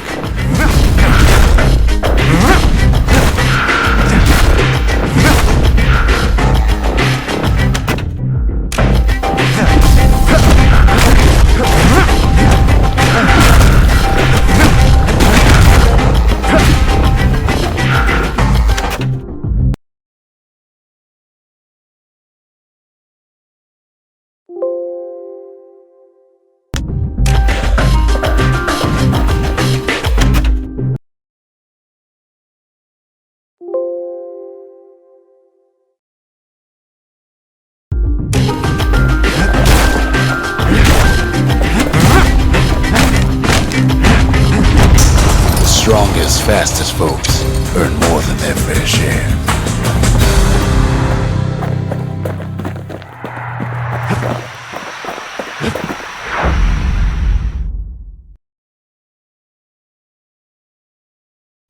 The kids worked the yard before, but that time we just plain destroyed it.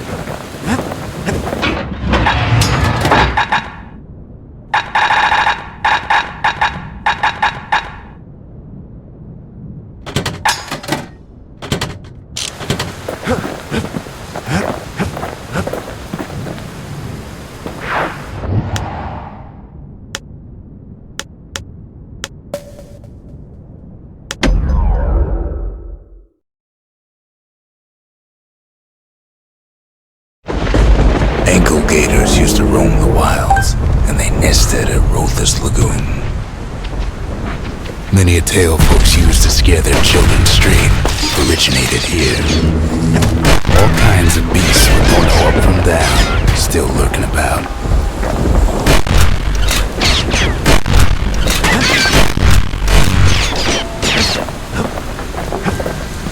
Only the city's brushers knew their way around the lagoon.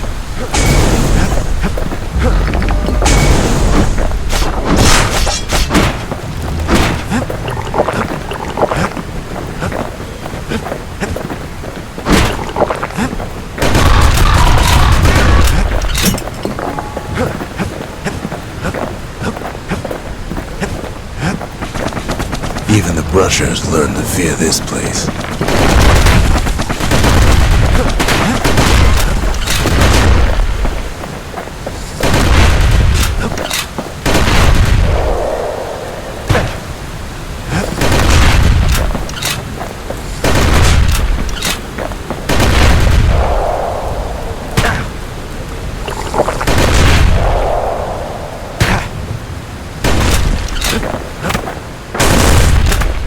They used to think that ankle gators were extinct.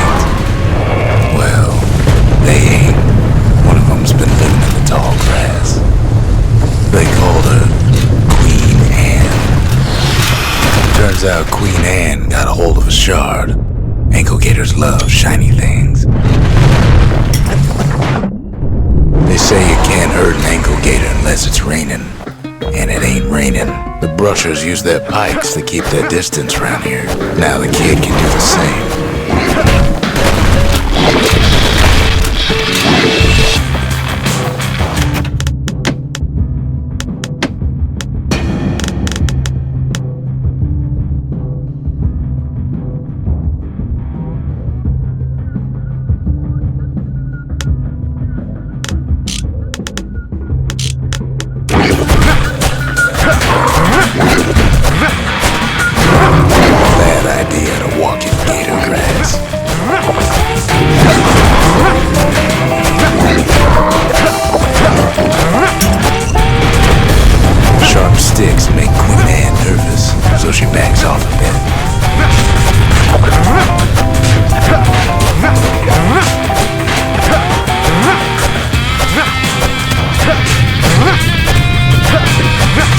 Got a mean throwing arm.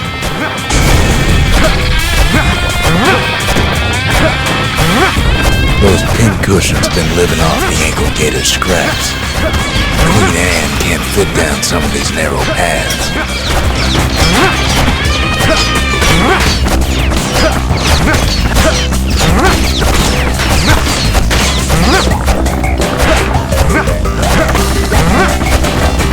Queenie leads the kid into some kind of twisted trap. One bad step in that tall grass and he's Queen Anne's lunch. He holds his ground. Seems the Queen's running out of options. He takes off after her. The closer you get to an ankle gator's lair, the thicker the tall grass grows. Kid's gotta make a run for it. Those leaping lunkheads don't like Queen Anne any better than the kid.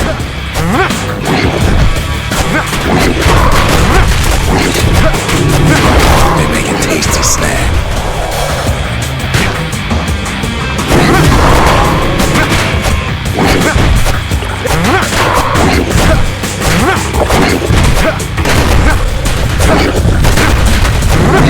Queen's got one mean bite.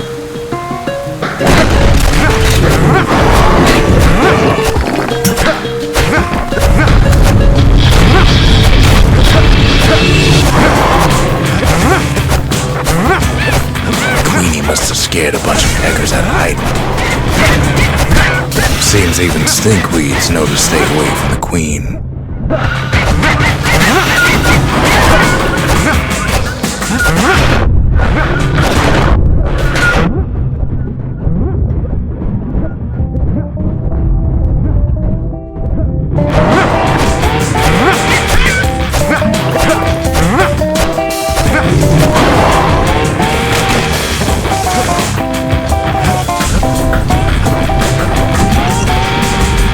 Gators don't much care for their young.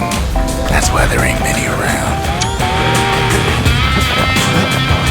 Wanna know how to find an ankle gator lair?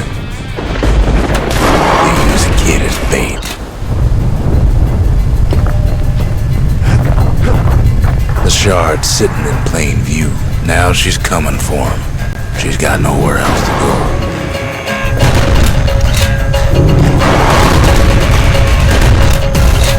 They say if you look across an ankle gator, you better keep running.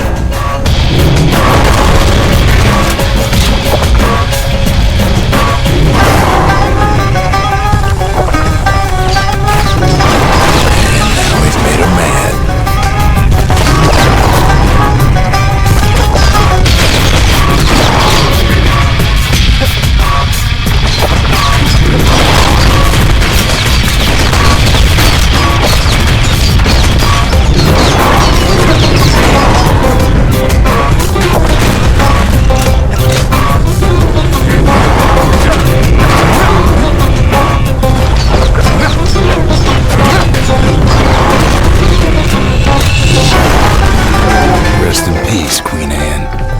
was for the brushers.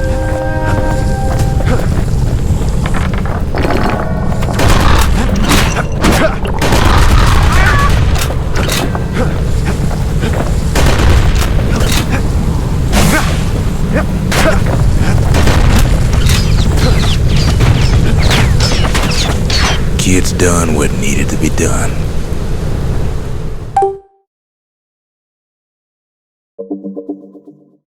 Queen Anne's reign is over. We even got a crown jewel. All that trouble for a single shard, but you know what? It was worth it.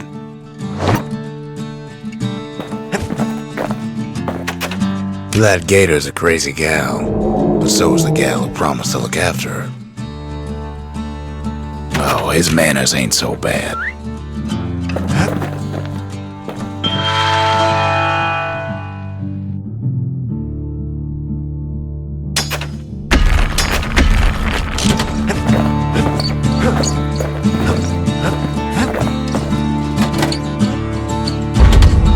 The arsenal's complete in case we need protection.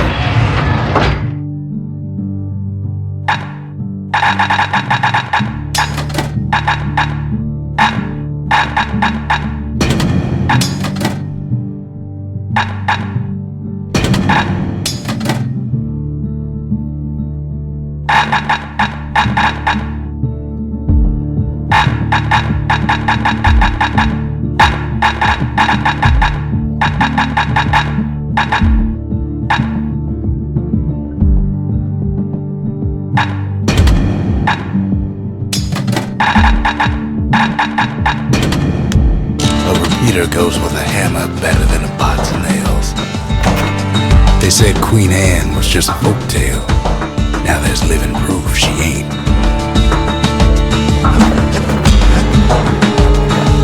The next shard should be farther out there in the wilds.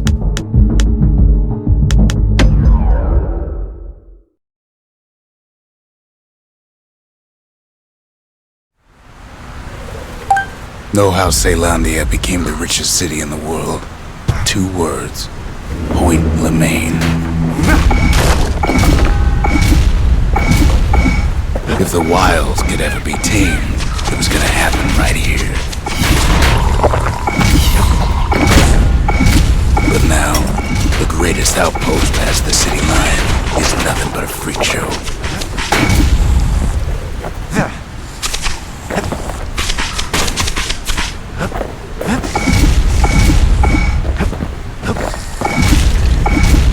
The army's triggers once had the place on lockdown.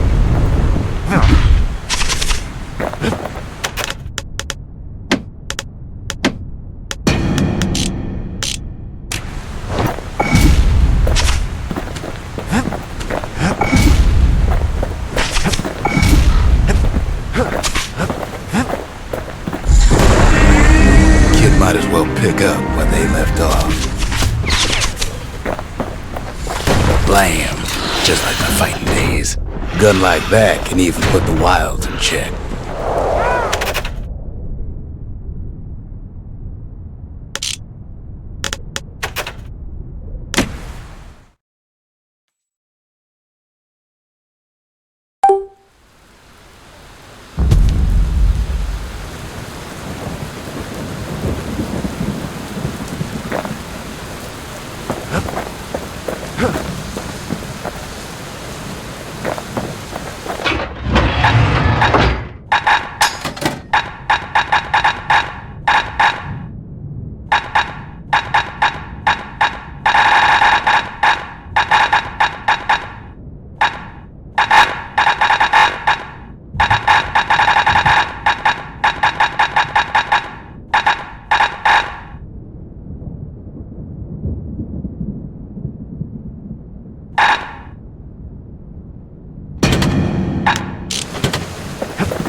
You have to think fast to survive the wilds, and nothing's gone faster than the slingers.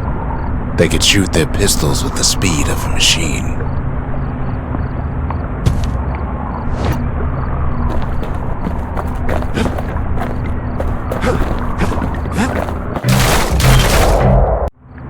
The slingers could plug you full of holes faster than you could say draw.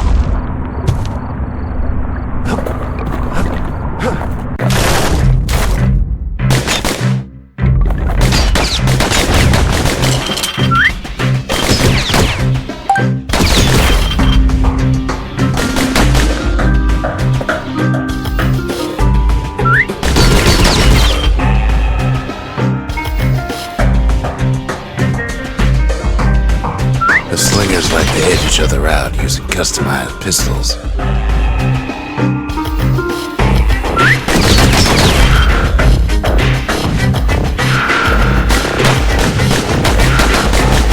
Eventually, it all comes down to reflexes.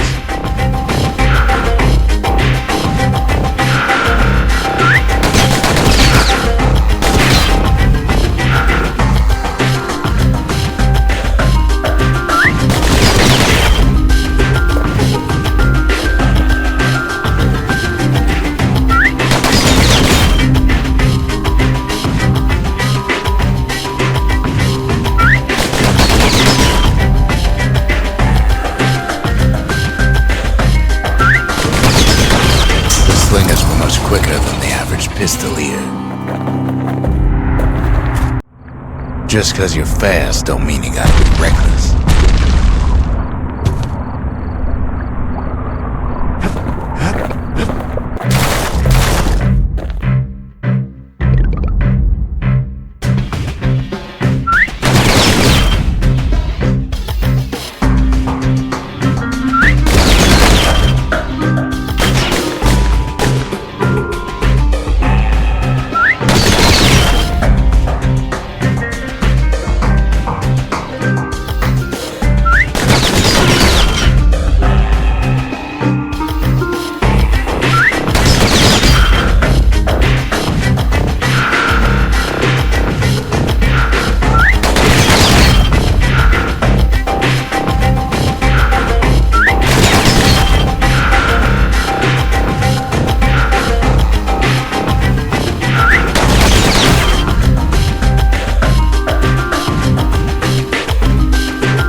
You can always get faster.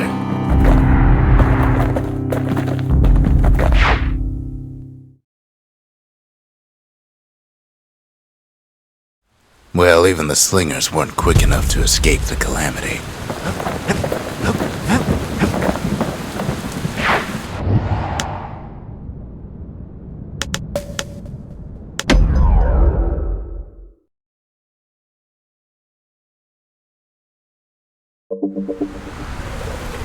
Few places steeped in history and sweat so much as this. Point Lemaine. If the wild could ever be tamed, it was gonna happen right here.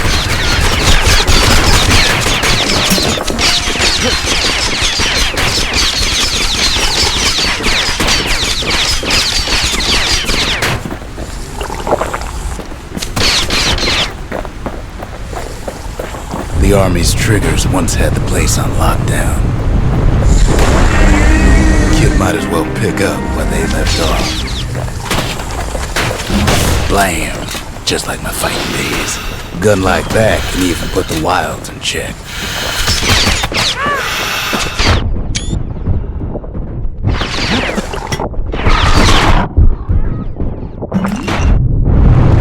Point Lemaine seen better days for sure. But it ain't done. Whole place shudders in a fit. The grand rail of Point Lemaine. Not only is it still there, it still works. Of course, it's no longer shipping hides and alloys and spices, but it can give the kid a lift. Just as long as it can stay clear of the trouble on the tracks.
settled in like they own the place.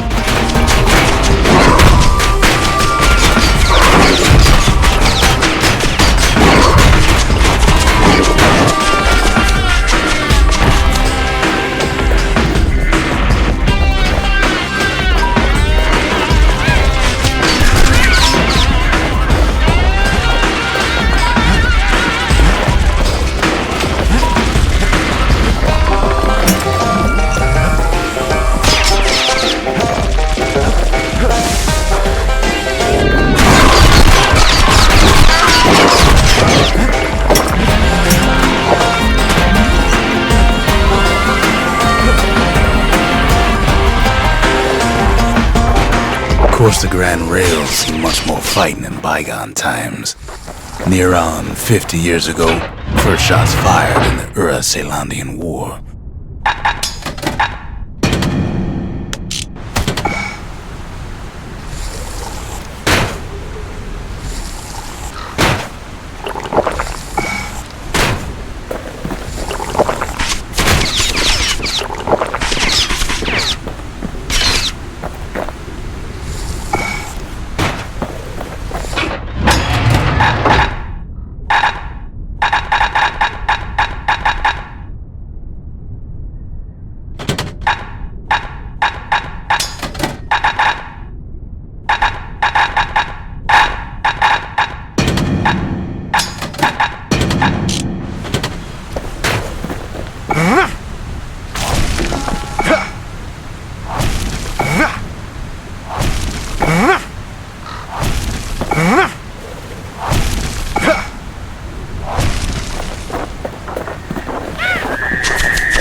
Right here, the Zol's Ura forefathers decided to mix it up.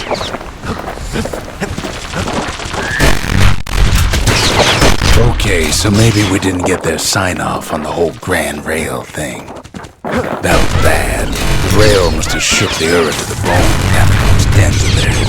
Well, the rail won't last much longer now that the kid took the shard. It's still got one good run in store for him, though. All the rotten wood there on the rails turned it into swamp weed central.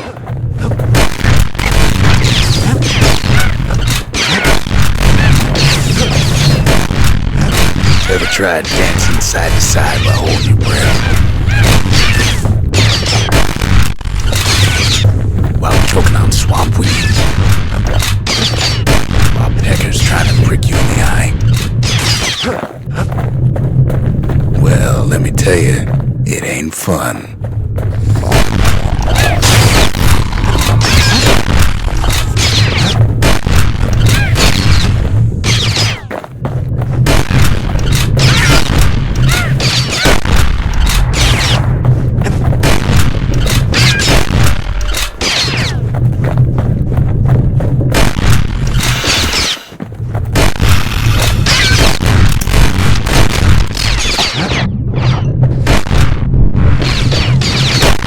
Then at last, it's the end of the line. He'll be picking swamp weed out of those boots for days. Turns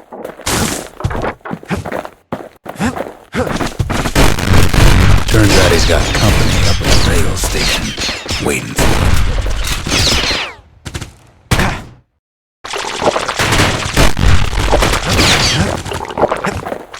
Just another wallflower, a pincushion, mind you. At first, he thinks it's Zulf. This is for you, says the man. Then wham!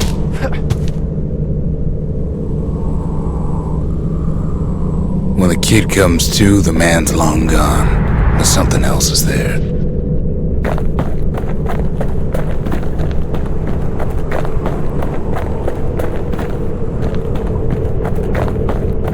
Well, what's a kid to do? took the shard, he took the hit, and he took that note.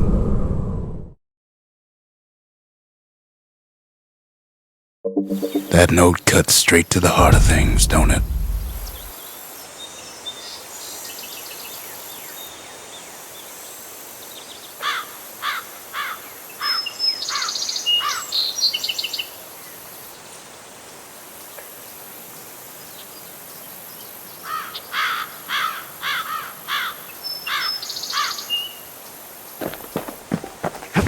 Kid arrives just in time to sample Zia's famous cooking.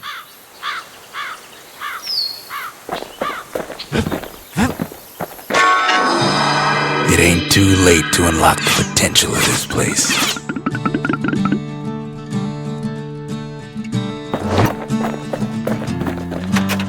Finding gourmet ingredients ain't easy these days, but we'll take what we can get.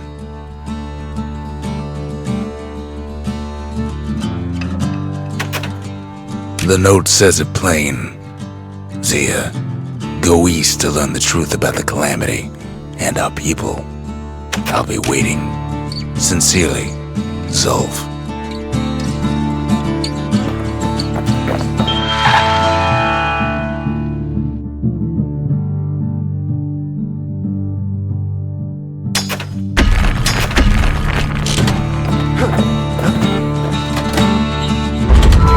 The memorial may be finished, but our part is far from over.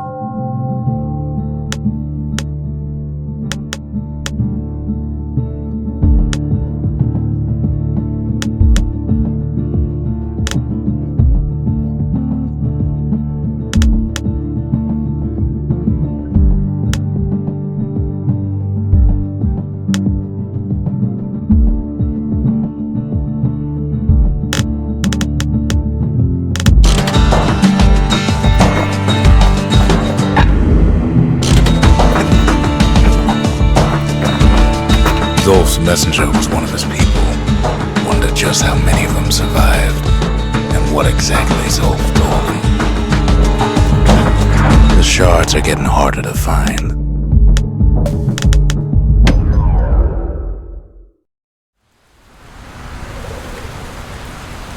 To prepare for the wilds, Ceylonia's brushers practice at Camp Donce. Had to navigate a maze of pincushions with nothing but a pike.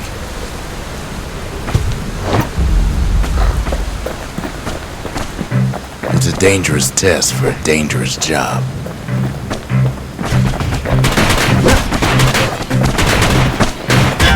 Sometimes the course was brutal.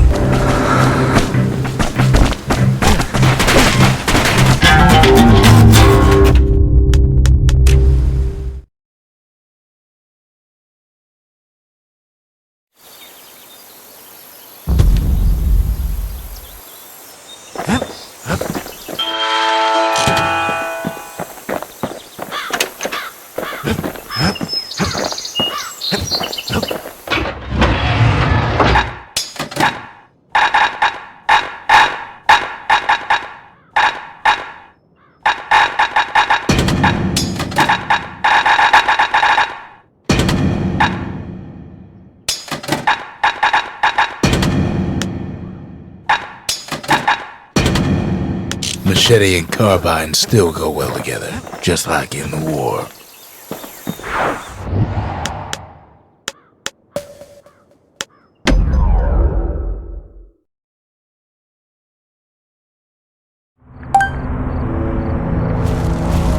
Not everything blew up in the calamity.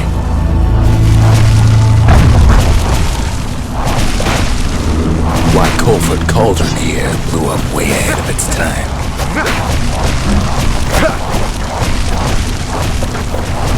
The cauldron boiled over some 300 years ago. They say it filled the skies with ash and the lakes with molten rock.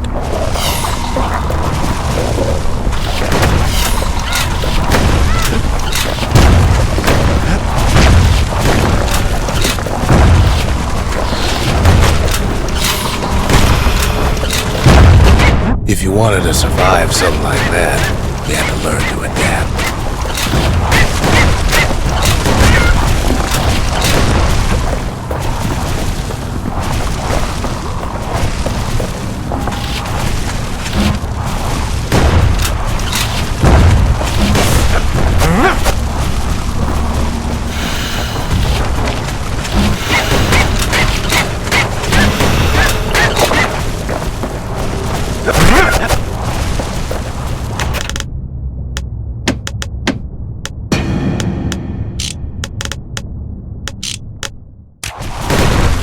best to keep out of the cauldron.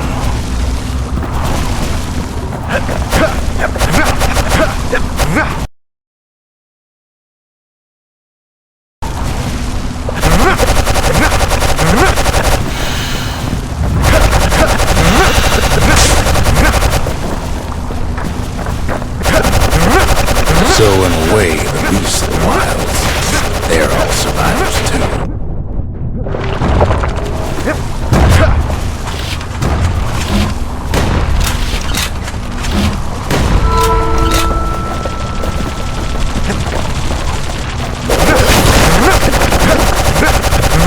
It takes a certain stubborn pride to keep on living in a place like this. As for us, we learned an awful lot in Cauldron. That learning led to some interesting inventions. The raw power of the world fell right into our hands. Playing with the cauldron's fires became an addiction.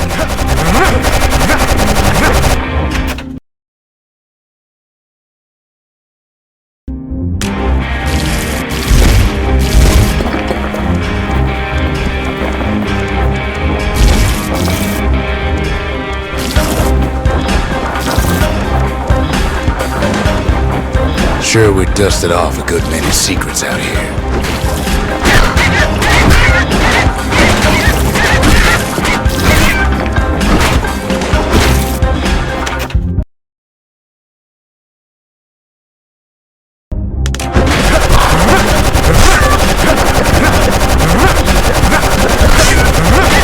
We discovered other things we're better off not knowing.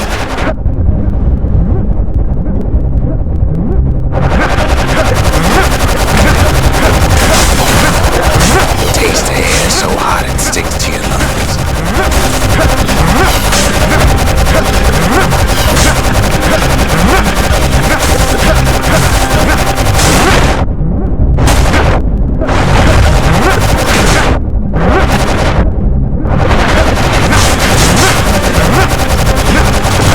All sorts of things crawling out of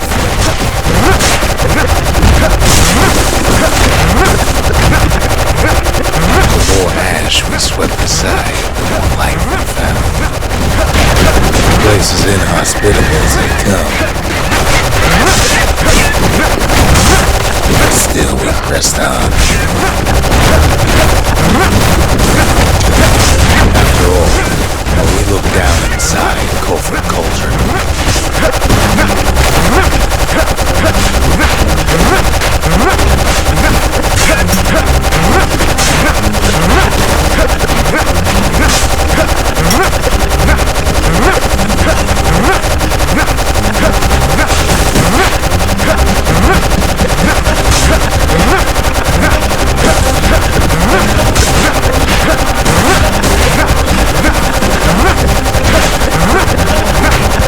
look down at all the smoke and flames. We saw in there the heart of the world, the heart now laid bare by the calamity. We had to have it. As for the kid, he just has to get that shard out of there. Too bad taking that thing woke up every last stink eye from here to Charleston Park. Sure, it ain't the most convenient path.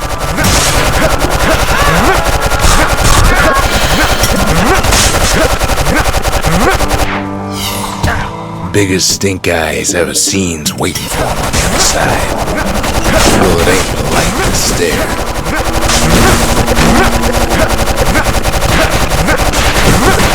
Where there's one stink eye, there's always more. The cauldron's tenants all gather up to bid the kid a fine farewell. The kid don't shed any tears, with a good spyglass you can still see the cauldron from the city. But all the fires died out. There's nothing left of it.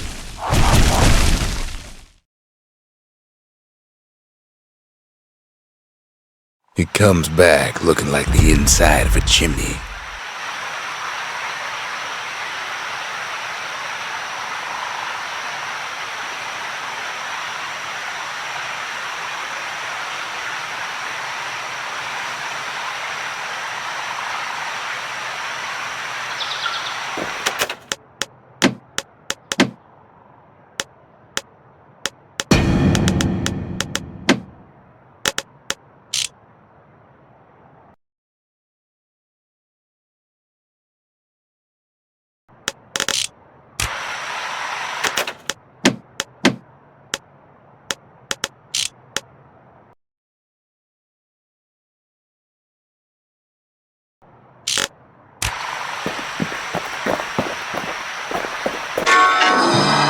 The shard works like a charm. You can hear the monument's heartbeat again.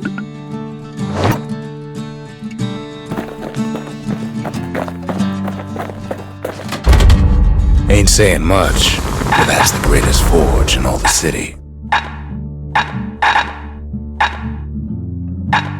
A sail hammer's only as strong as its spine.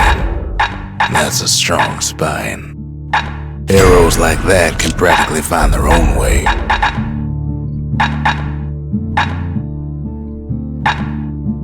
Takes a careful touch to rattle those bones like that. The solid frame can put an extra sting in every slice. You'd never guess those things been to the wilds and back.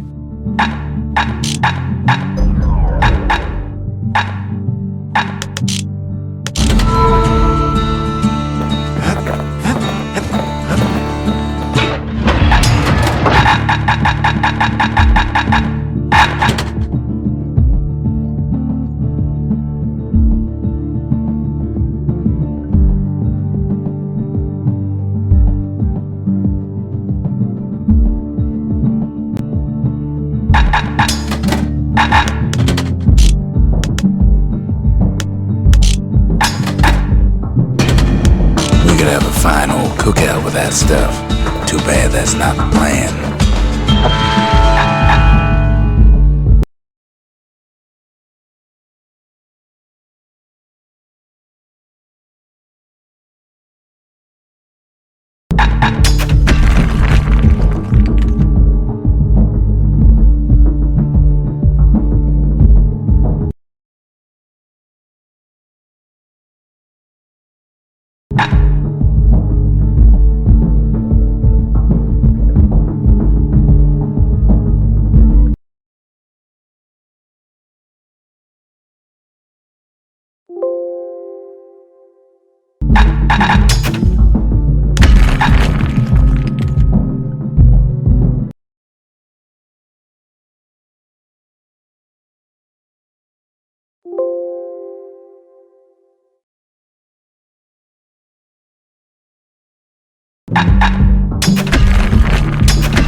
My brothers, bravest men I ever knew.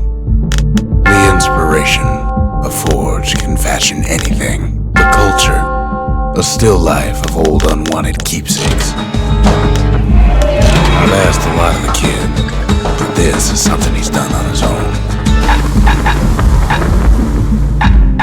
To fix a brusher's pike, you just need a good length of knife bark. Gotta make sure the pointy end's fastened on real tight. That's the way to make every shot count. Even the army never issued carbines in such fine shape. At least it won't get cold round here with that thing around.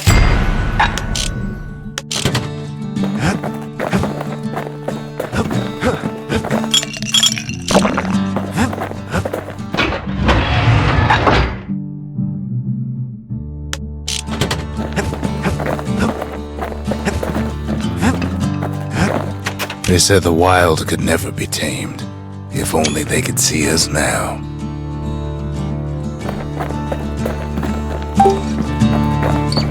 We're all a little short on friends these days, so that's a welcome sight.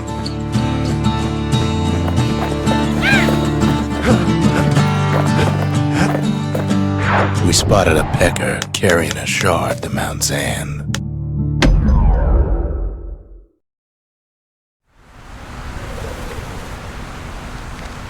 Can't rightly call Mount Zand a mountain anymore. There's no more mountains now.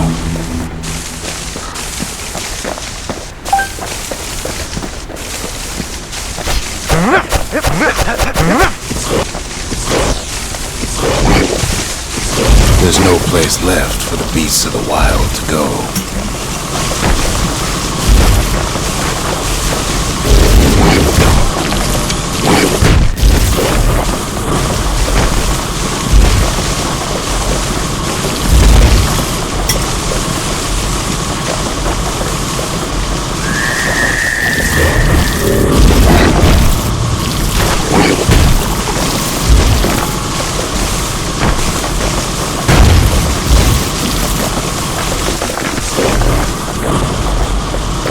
Those beasts been hoarding all the valuables they could find.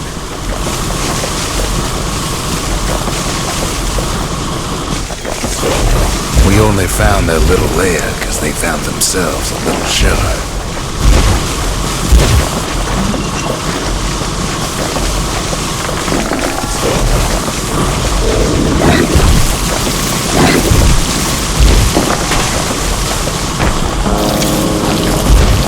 The creatures of the wild, they've been building a bastion of their own.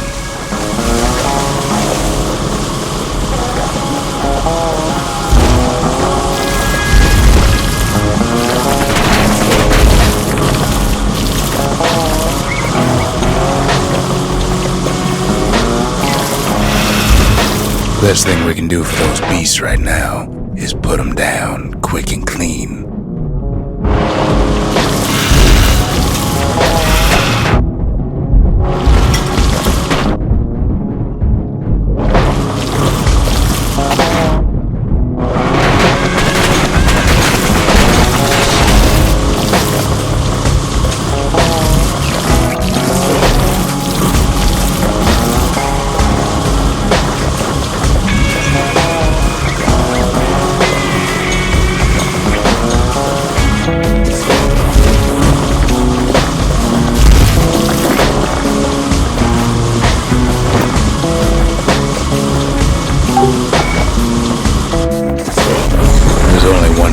Mercy left these days.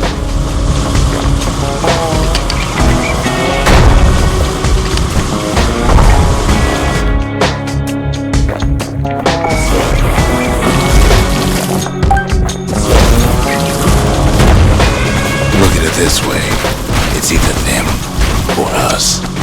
But if we win, they win too. Our Bastion is everybody's game, not just ours. It's a delicate situation.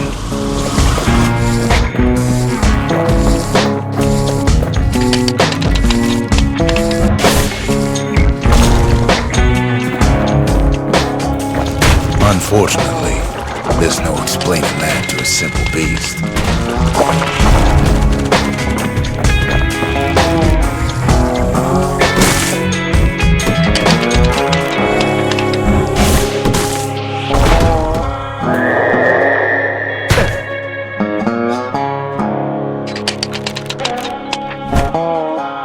Takes a lot of convincing, and our mortars have to do the talking.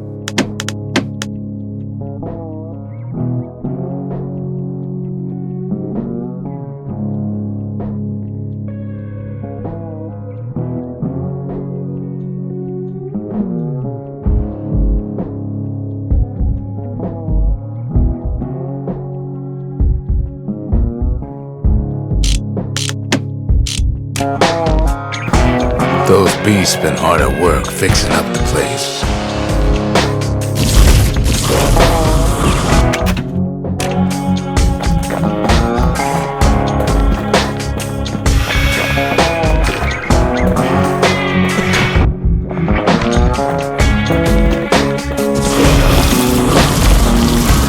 They've been searching for cores and shards, just like we have.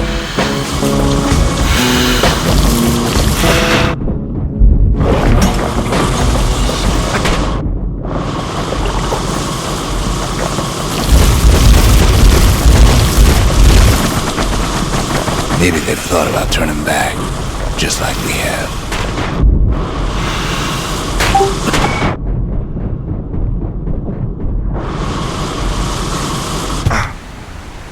We just really need their shard.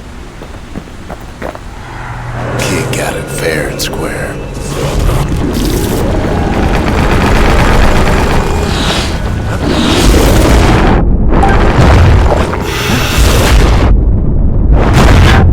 Beasts of Mount Zan go all out.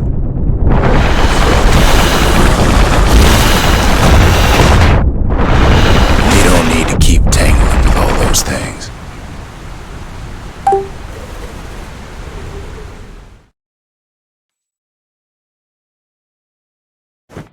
We'll all be better off once the Bastion is complete.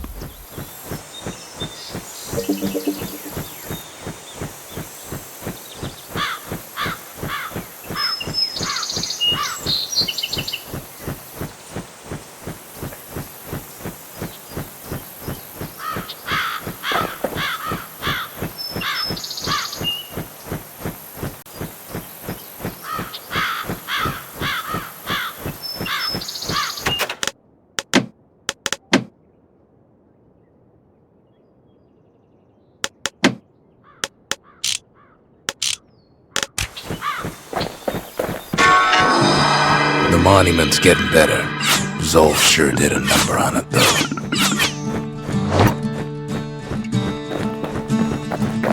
He ain't big on small talk.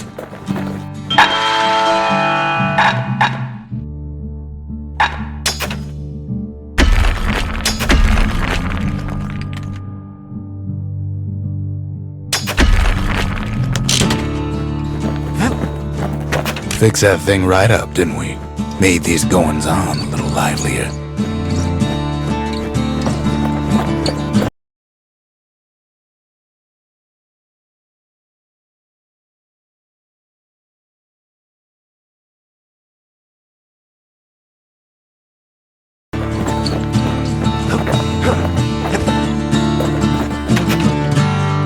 Suppose it's true a little song can put things in perspective.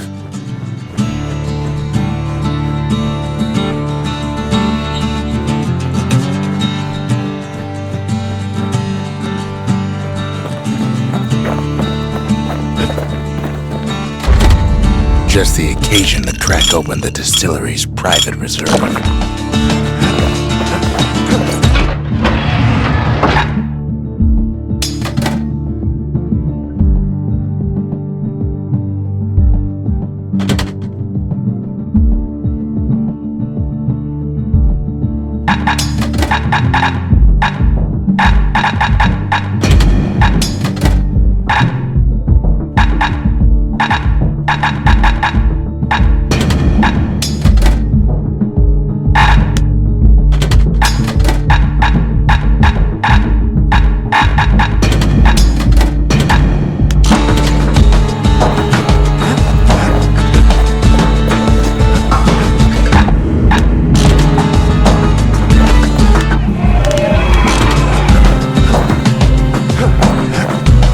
Just a couple shards left. The quarry's gotta have one, right?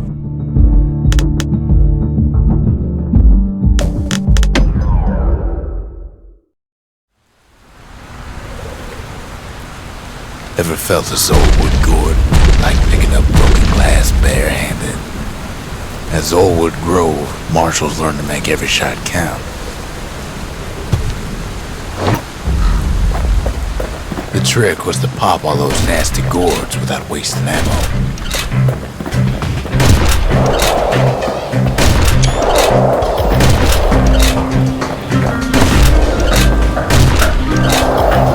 Had to catch a bunch of those gourds in a single shot.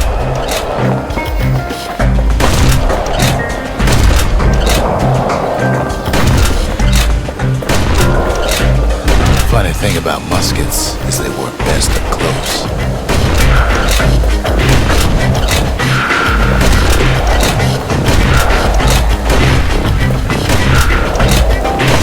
They kept on training until they mastered those muskets.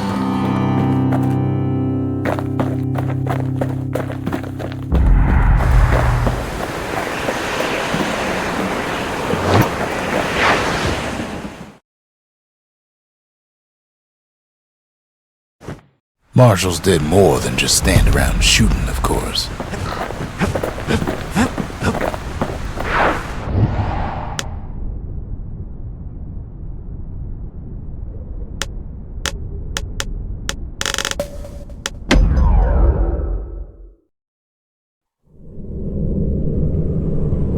Welcome to Grady Incinerator, home of the hottest wings east of Caelandia. In all seriousness, the incinerator was a dump, and it had a problem with peckers. Blasted things would swoop in and spread trash all around, until we started using fire.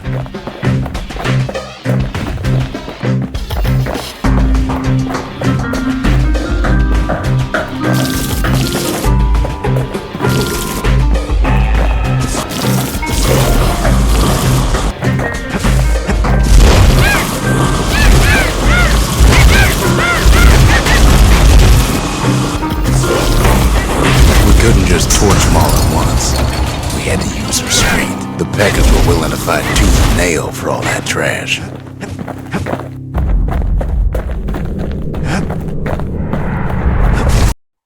Know how we kept the city clean? We put all our trash in the Grady Incinerator.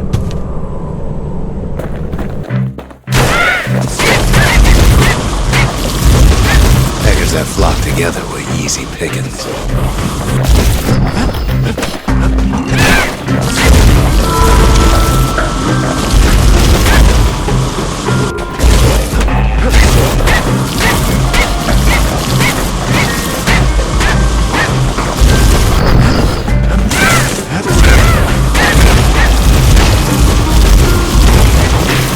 Keeping the incinerator clean was a paying job, but not a pleasant one.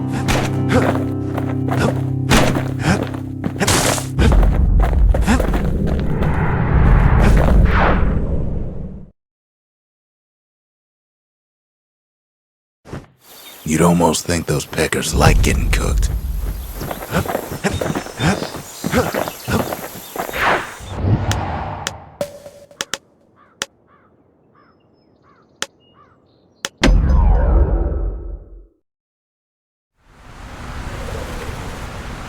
Caelandia's army only took the best, and the best of them trained on Trigger Hill.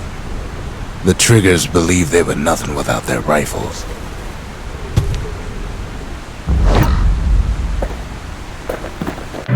Nothing beats the feel of shooting a Caelandian army carbine.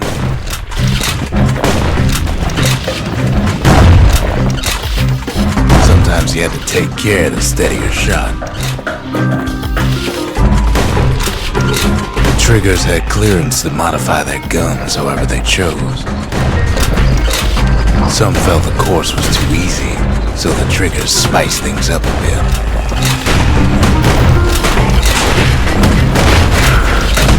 Kids blows through that course like it was nothing.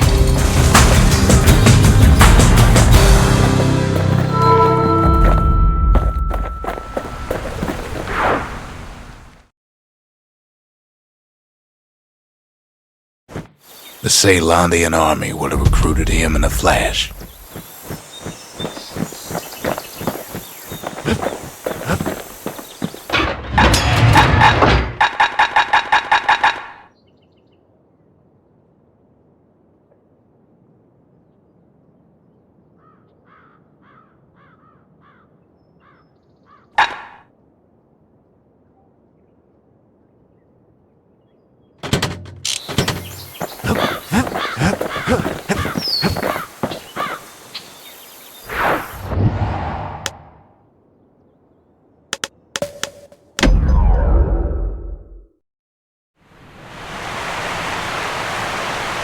Caelandia's armada was a glorious sight, and our ship's mortars were unstoppable. At Boundless Bay, our Navy put those mortars through a rigorous inspection.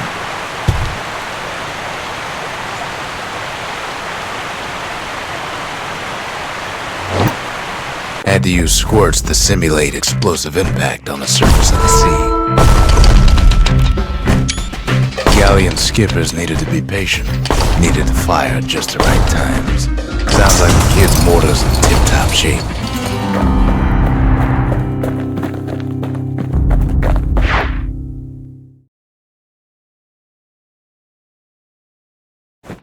Too bad about the Armada, but at least one of those mortars survived.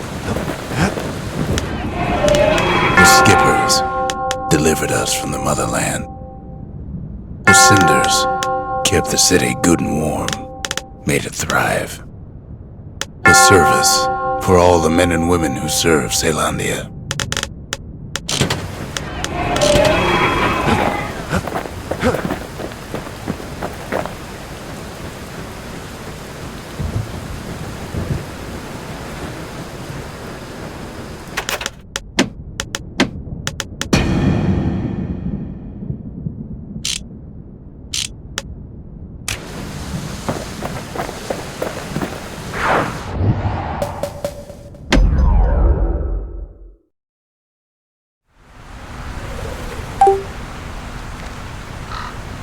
Imagine everything you'd need to build a city like Caelandia.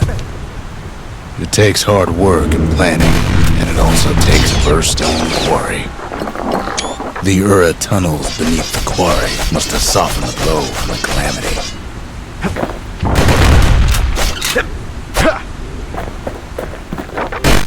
We bought the whole place from the Ura on the cheap. Why would the Ura put up with this? Same goes for its native, Rattletails. The quarry came with a lifetime supply of windbags. Windbags smaller than the naked eye can see are nesting in these rocks. Not only are these rocks a source of life, we found that the oldest ones remember things.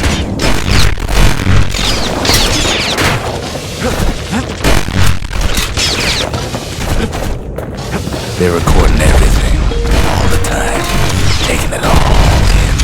No wonder all those beasts were drawn to the quarry. The rocks were calling them. Keeping the quarry free from pests turned out to be a problem. Rattletails kept tunneling in to snack on windbags. Without those windbags, the quarry might not have its special qualities. The quarry ain't exactly up to safety standards no more.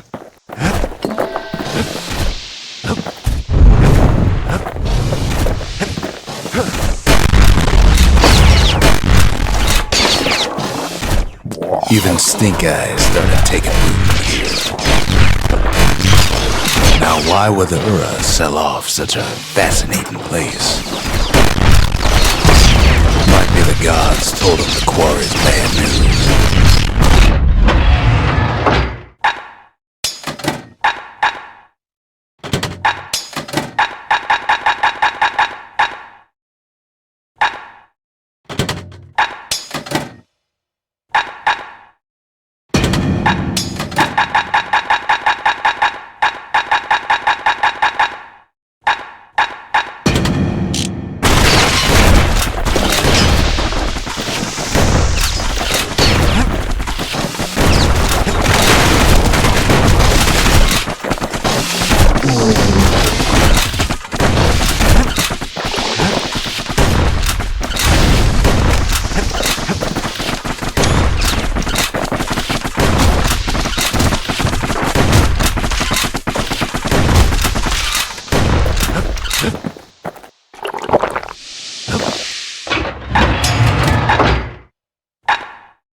In any case, it's fair to say the quarry was a godsend. Those rocks, all polished to a mirror sheen. The largest ones, you know as cores.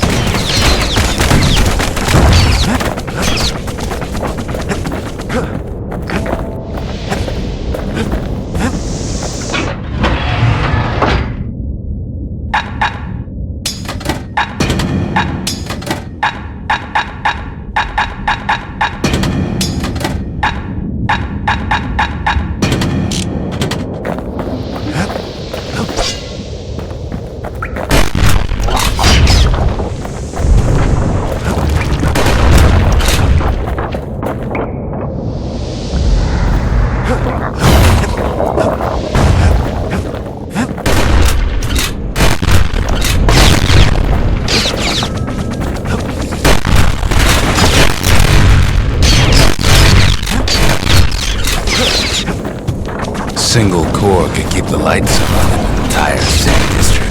The smaller ones, we call them shards.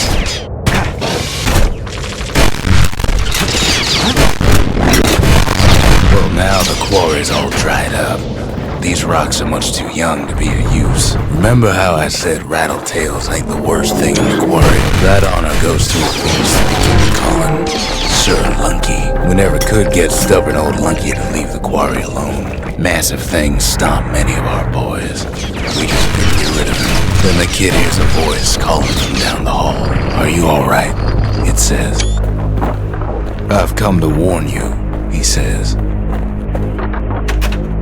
The Bastion is under siege. Let it fall. You should not go back.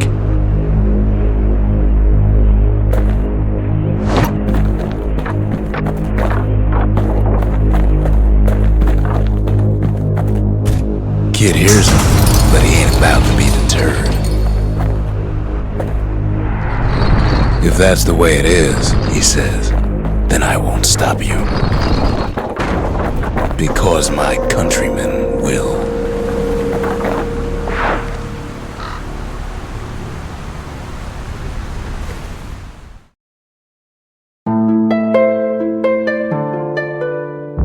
Say what you will about Zulf, but he's a man of his word.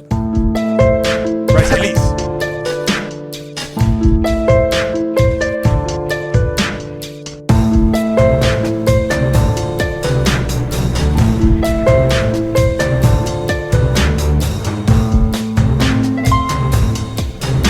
His countrymen don't much care for pleasantries, though.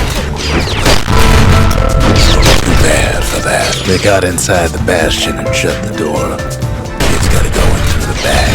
Zulf showed them the way here. And here they came to take revenge. I should have told them sooner about all this. See, the Bastion's no mere safe haven. Big surprise, right? Unfortunately, they broke in, and they started digging their hole. Something wrong sprung out of those holes, and it's eating away at this place. We tried to stop them, but we needed help.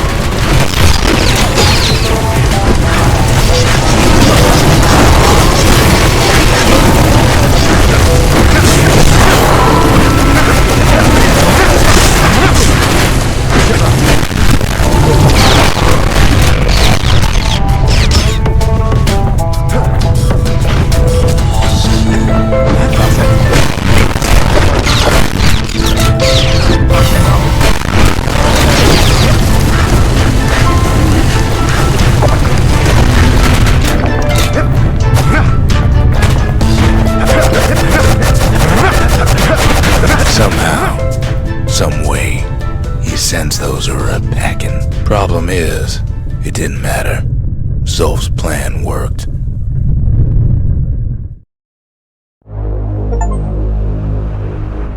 We find each other as the dust settles. Then I tell him why the Ura came. To get us back. For the calamity. It was Caelondia's master plan to wipe the Ura out. But part of that plan backfired, didn't it? If only Zulf knew the whole story.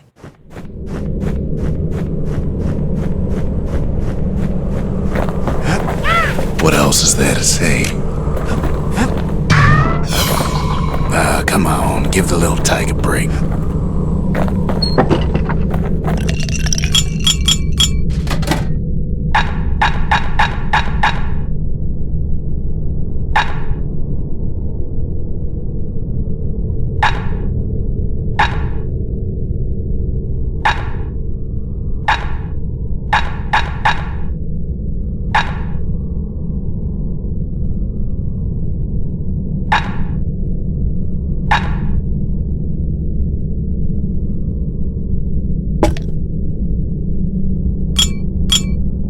If you're feeling low, count on the buttery flavor of our own Bastion bourbon.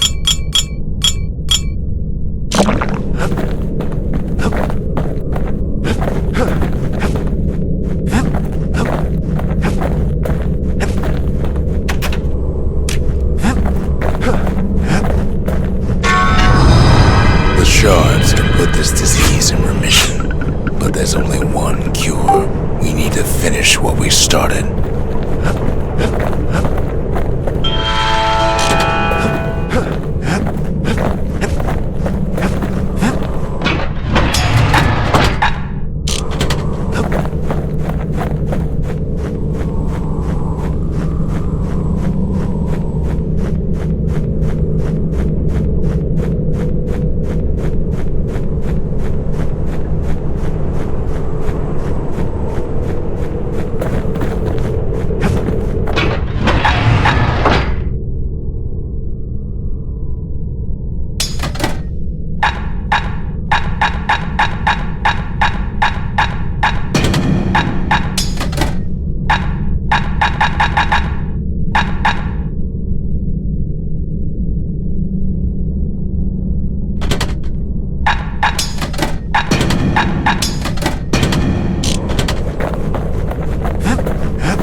misplaced all their friends.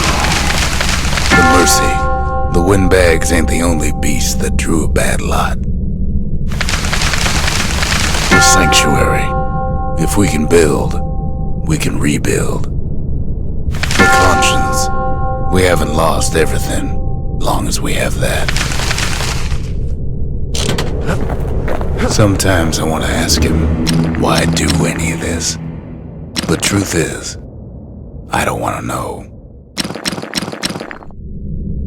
Messiah.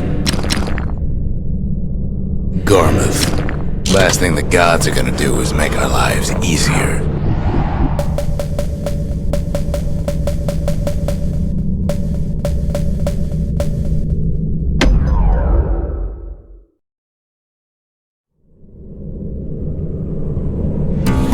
One last shard.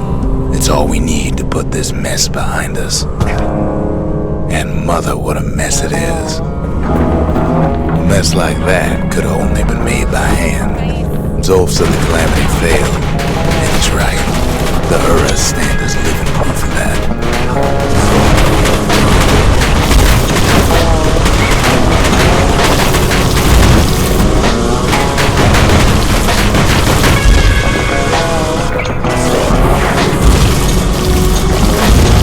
At the heart of the calamity was a simple idea. We never wanted to go to war again. Wanted to rule it out. Put a lot of folks against that problem. Scientists, soldiers, spies, even me. We sought solutions far beyond the city. We traveled near as far as the kids go right now.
Most of our efforts didn't bear fruit.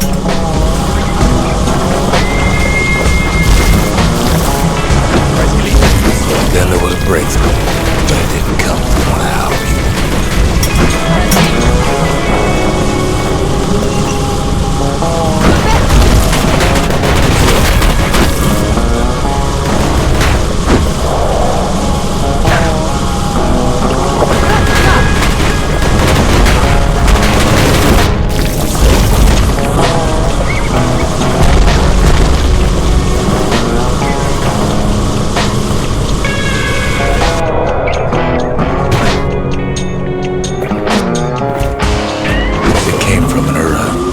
Brilliant young scientist named Ven. Ven worked for the Mancers, the sharpest knives in the city's drawer.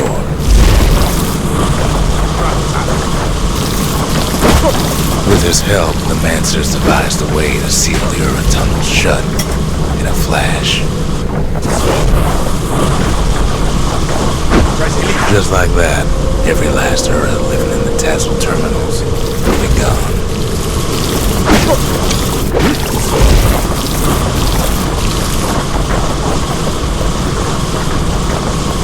This discovery was never to be used, they said, except as a last resort.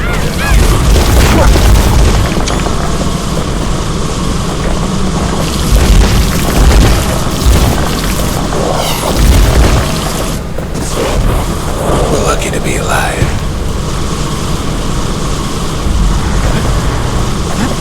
But Ven didn't like being manipulated. He had plans of his own. You sabotage the Mansons for a science project. Set it to blow up in their faces.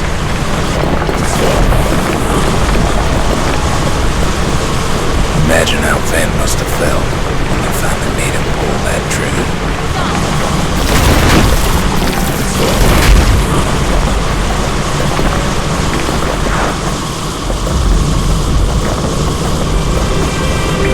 But remember, the Bastion can fix everything. We just need that shard.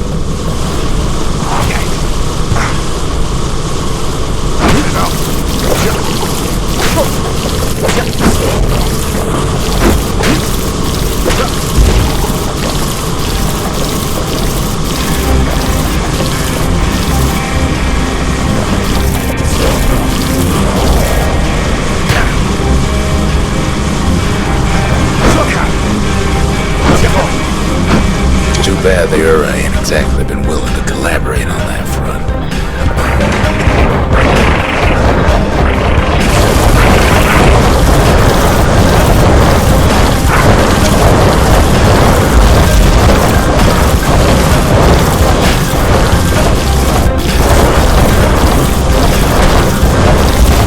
For now, Kid had little choice but to pick up where the Calamity left off.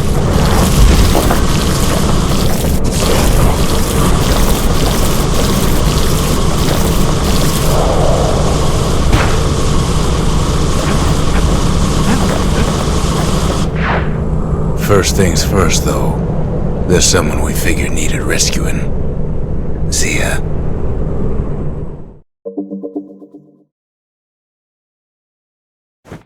The Ura fell back, no doubt planning the next move, but we knew ours already.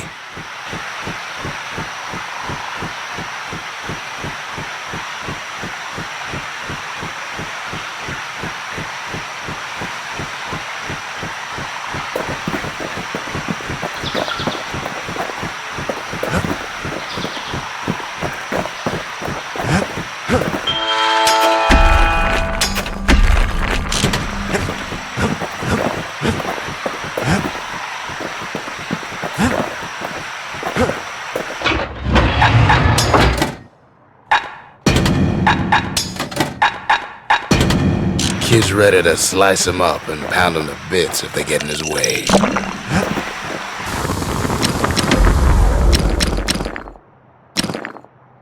He put some finishing touches on the business end of that thing. Now the weight of the world behind us every swing. Ain't that the finest breaker's bow you ever seen? Now that's what I call a knife. That'll spice things up next time he gets in trouble. To master the musket, you gotta get rid of the recoil. The marshals would have been downright jealous.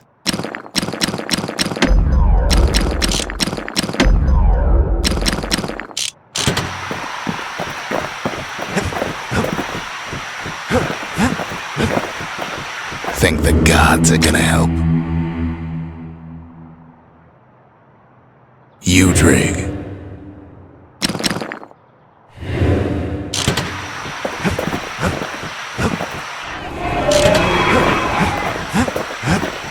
There's something we had to do before going after that last shard.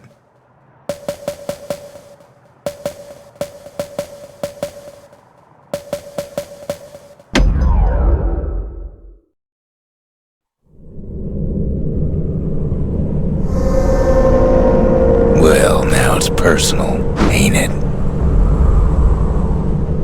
It's personal for him, and it's personal for me. It's not the time to get reckless. The Ura ain't pulling their punches.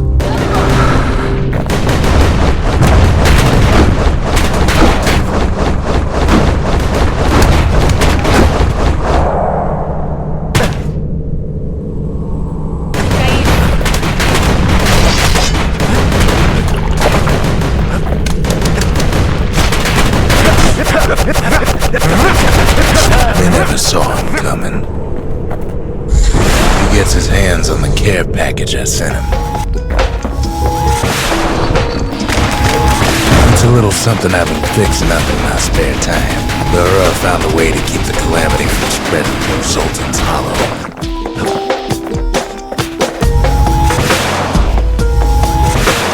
Kid has to put a damper on their plans.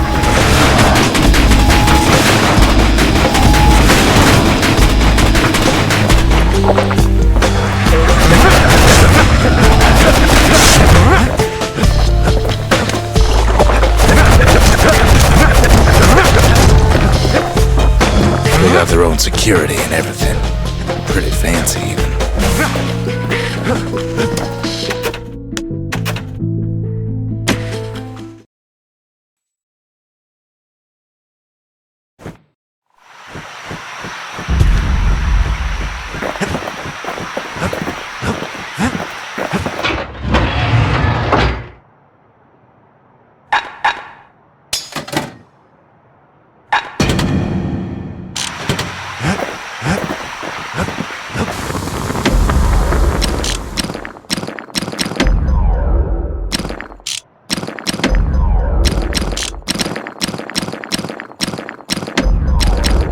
Without an insulated air intake, that thing's liable to blow up on you.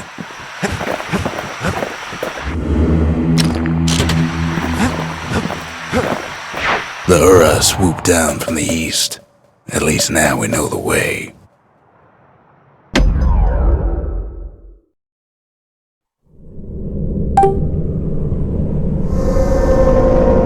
When the Ura attacked, we took it hard. And now it's personal for him, and it's personal for me.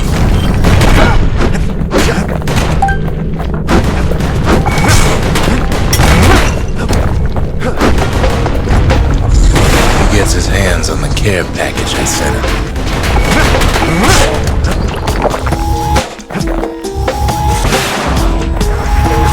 It's a little something I've been fixing up in my spare time.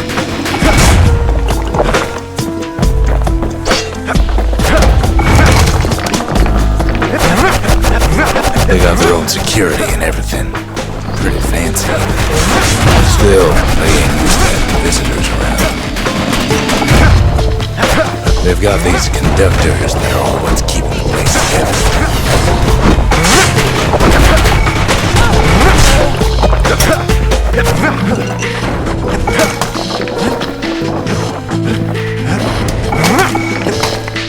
Those rocks are like tumors, the same kind we ever planted in Bastion.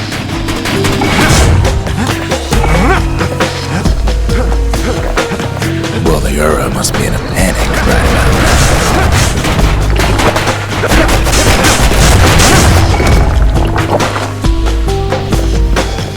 They even sick their little rattletail pets on the kid.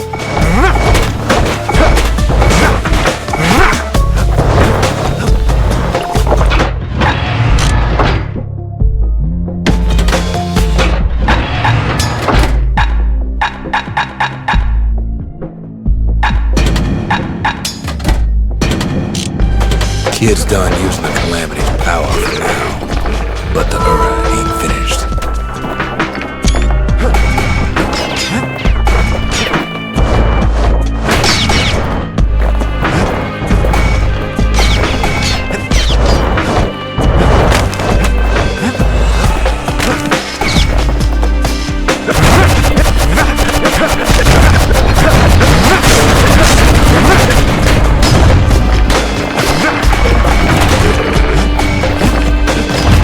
Picking the whole place apart, piece by piece.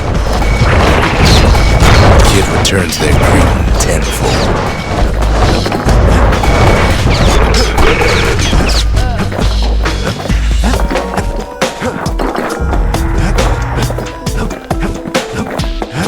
By now, every Ura from here to the terminals must know he's in town. Most of the Ura's conductors are squared away in the middle of the hollow. Those calamity rocks must be eating that place apart from the inside.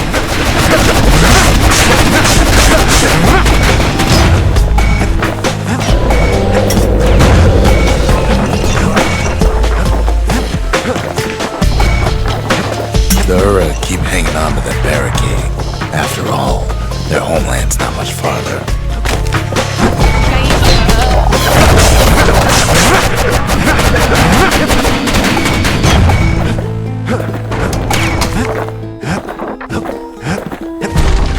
Maybe they know they've lost this.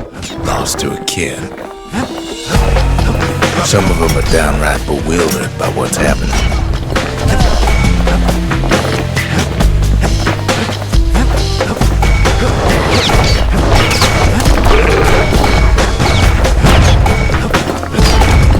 They underestimate us. Had us pegged all wrong. Yes, our people caused the calamity, but here we are trying to fix it.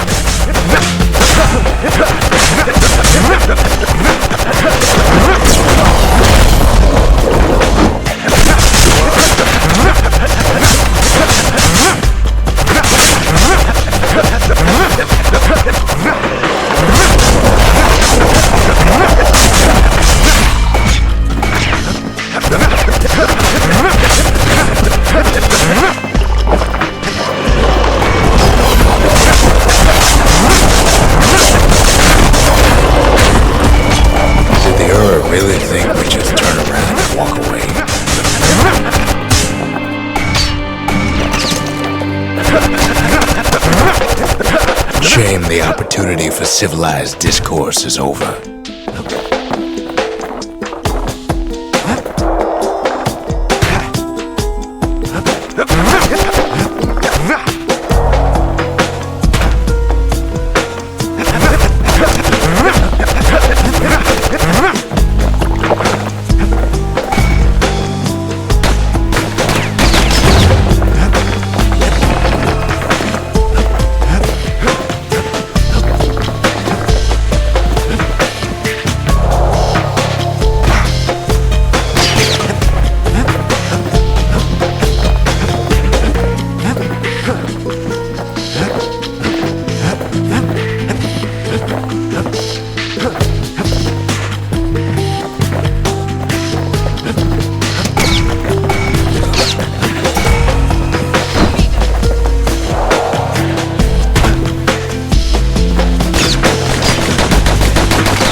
Suppose old Zolf should have got to know us better.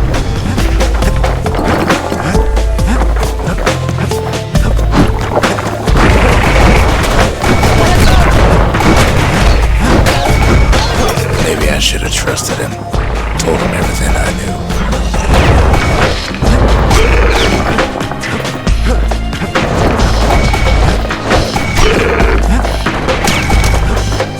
Zolf, the Ura, they have every reason to be angry. Beyond angry. But when this is all over, it'll all be water under the bridge. As the hour grows desperate, the Ura bring out their big guns. There's nothing standing in his way no more.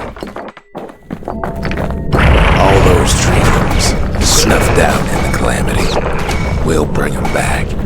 Way out there on the edge of the world. That's where he finally finds you.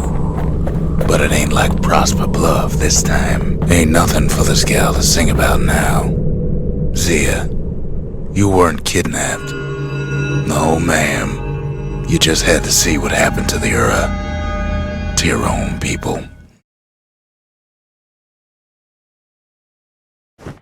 You had to see if everything Zolf wrote to you was true.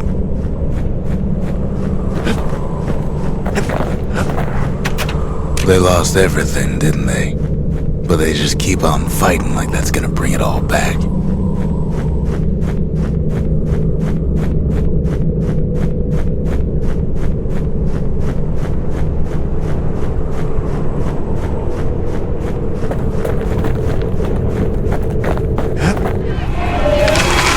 The country, she's all to pieces now, but still looking good. I don't need to see what happened to the Ura. I'm trying to undo it, remember?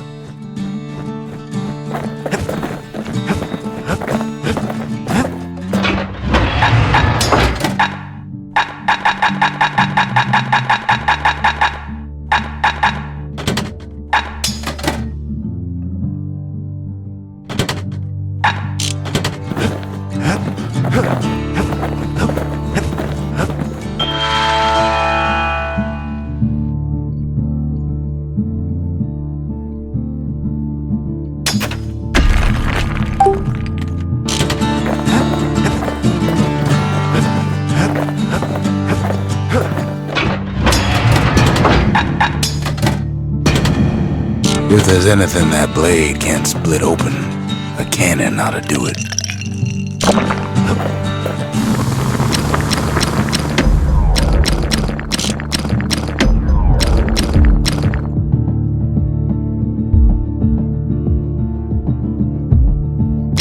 First step to learning the Calamity Cannon is knowing about the machinery overrides.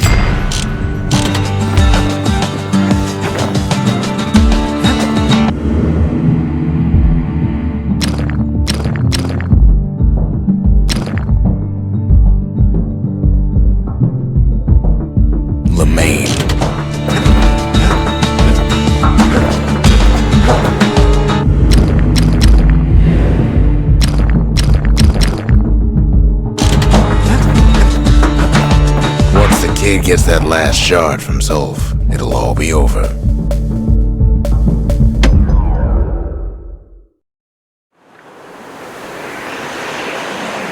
The Ura probably didn't know they were being watched from Mancer Observatory. It was the perfect spot to test something no one's meant to know about. Only trouble was, something about the place drove the windbags crazy.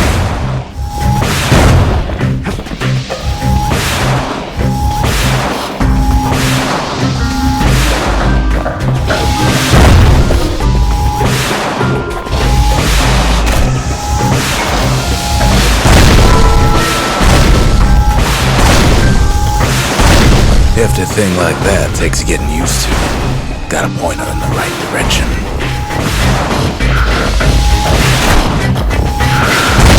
When the windbags caused enough trouble, the Mancers conducted their most secretive research far east of the city.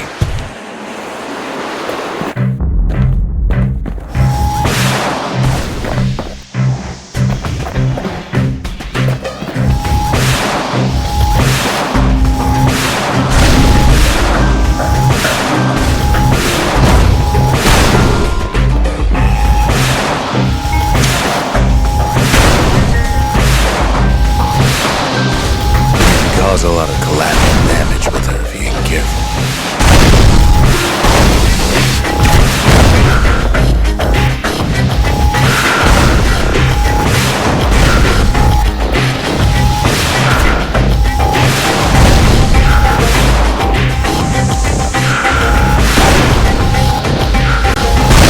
The more crowded it gets, the more trouble you can cause with a single shot.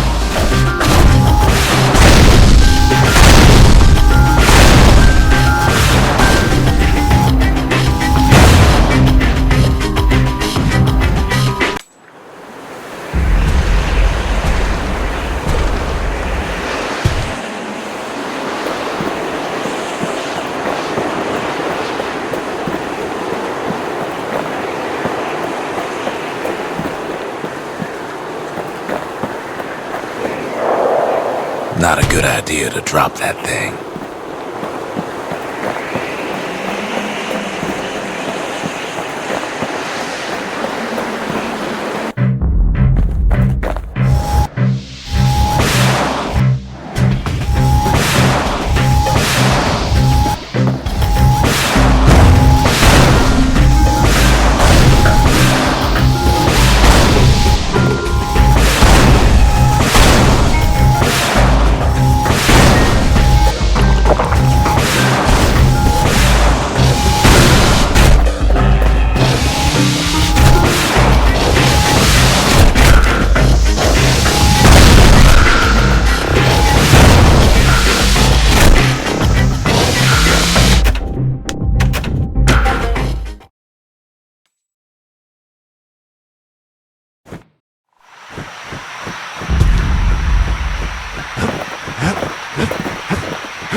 I can't hear him at all anymore.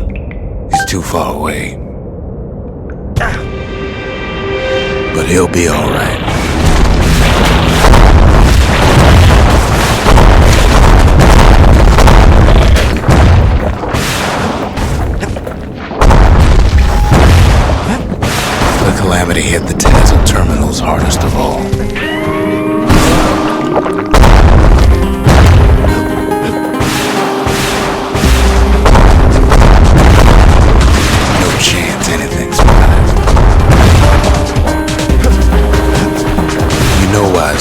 back there.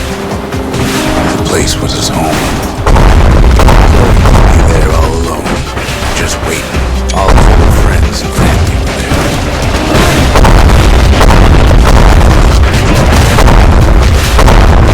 You know what's funny? Zolf's waiting. We're waiting. All of us waiting for me.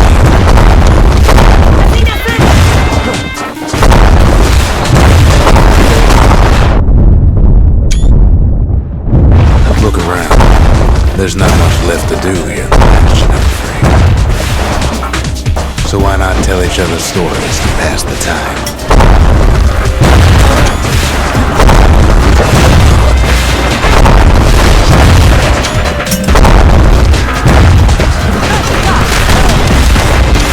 See, there's another reason I've been telling you all this.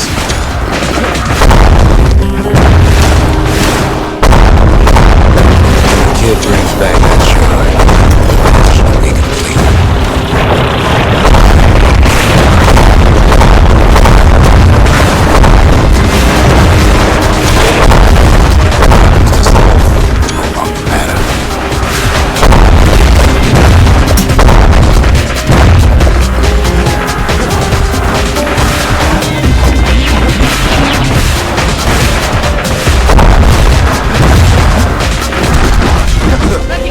Zealandia will be whole again. It'll be alright. Everything will be back to normal.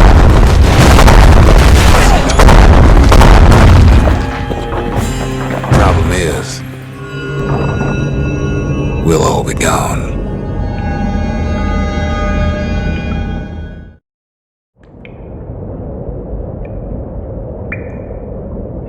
We're not gonna die. It's more like all of this will just stop. Things will go back to the way they used to be. That's the power of the Bastion. This whole place is a living record of the times before the calamity, the way things were before this story.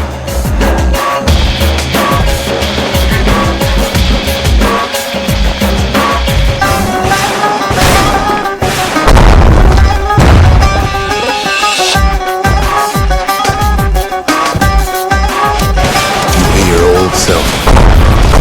Those times that didn't go your way.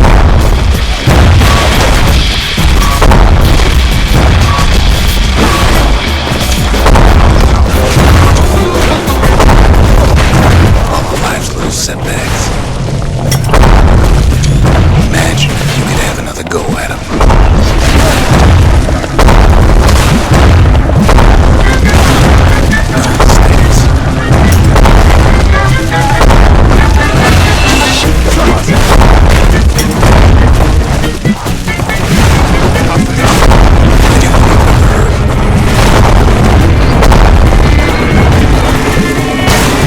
Everything you've ever done, you could do it over. It won't matter again.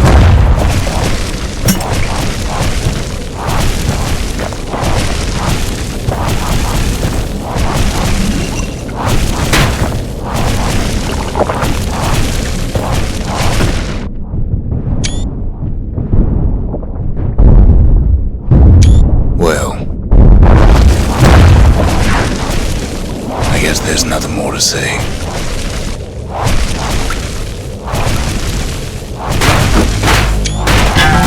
Come on, keep your chin up.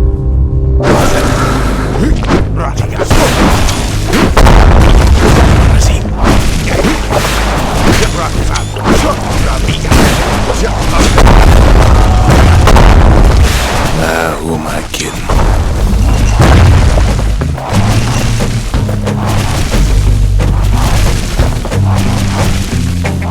Look,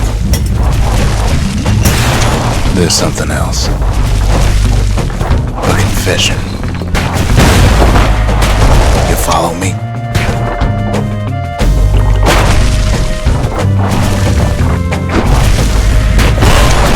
How come I know know so much about the Bastion?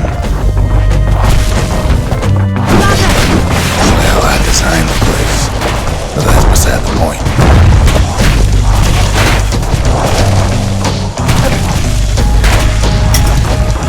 There's one problem with a place that sets things back to a bygone time. You can't test it. So you're probably wondering if the calamity happened already. What's to stop it from happening again after the Bastion does its thing? The answer is... I don't know.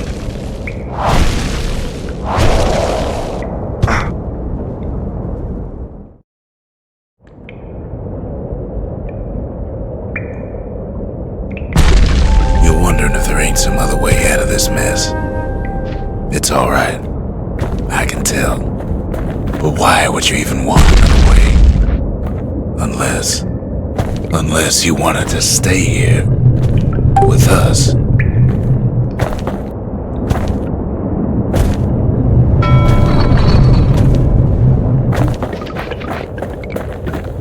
Well, that's sweet and all, but I don't know if I can stick around.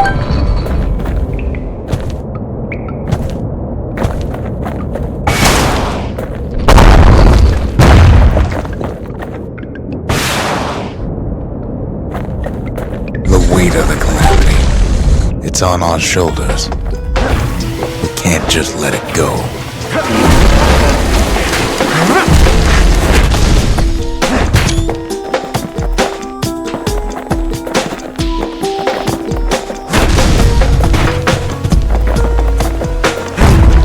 Bastion does have another function, strictly speaking.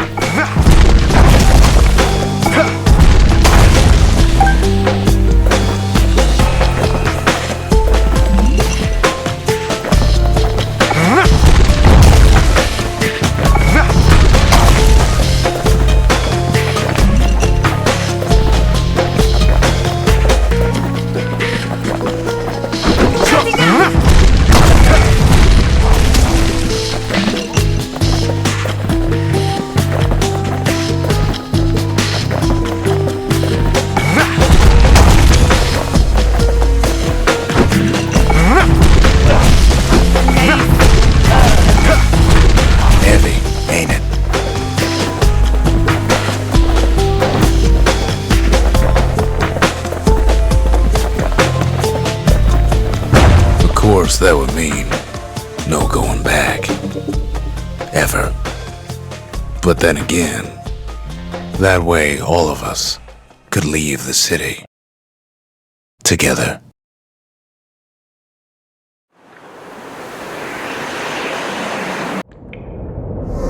You know Zolf and his countrymen won't be giving up that shard without a fight, don't you?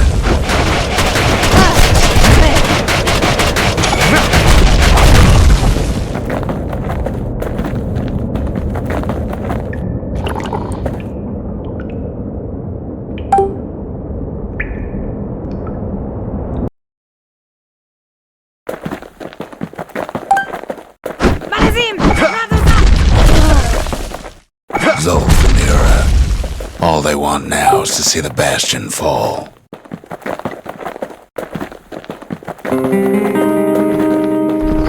Zolf dedicated his life to a lasting peace between the Ura and Zealandia.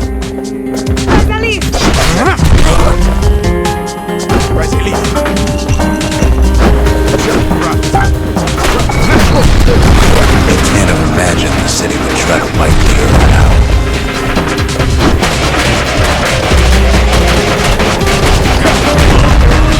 Zolf ain't lost every shred of decency though, has he?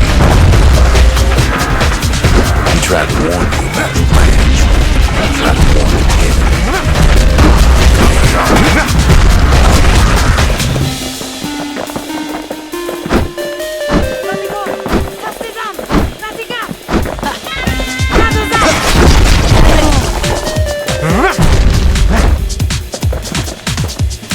For Zolf, this ain't a personal matter.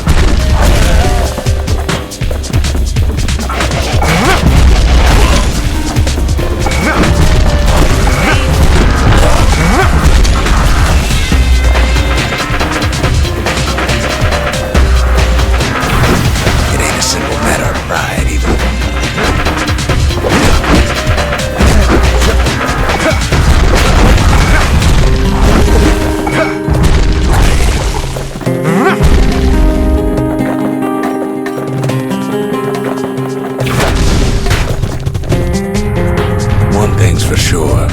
The Ura can't be happy that the kid followed Zolf all the way home.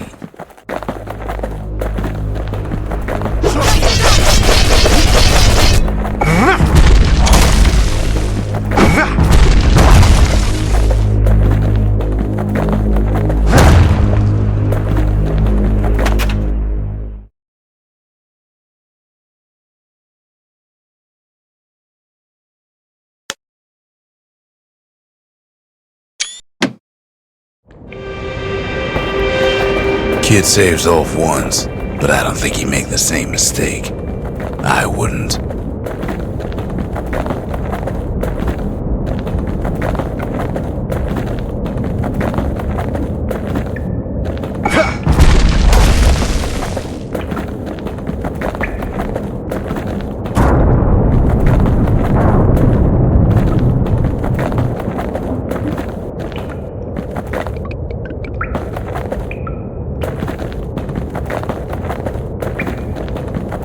Don't you worry, though. Once the Bastion's restored, it'll all be alright. You ain't still thinking about that whole leaving the city thing, are you?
Kid's probably dealt with Zolf by now. He reminds me of myself when I was his age.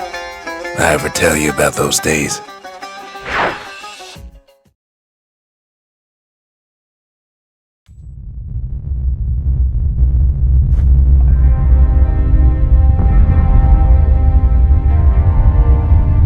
Hey, kid.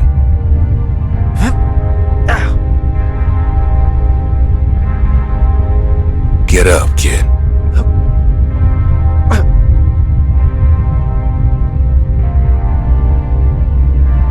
Come on, that ain't funny. I say get up. That's more like it. Now, set that shard into the monument there. Then we'll talk. The Bastion. It's finally finished. Now, there's something I want you to see.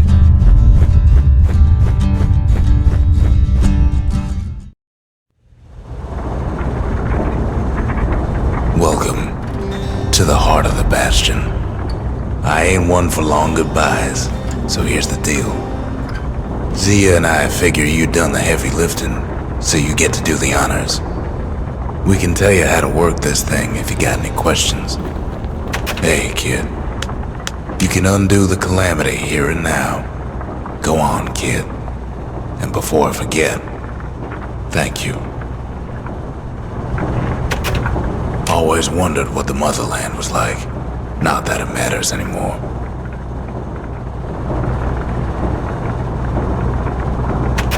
Zolf only brought more ruin to the Ura. No wonder they didn't take kindly to him. You've got one thing left to do, so you hang on to that badge. Besides, you earned it. Don't let anything you've done get to you. You can save all those creatures here and now.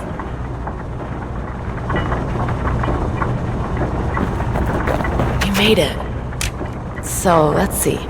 You can either prevent the calamity, or stick around with me and Rex. I'd hate to be in your shoes.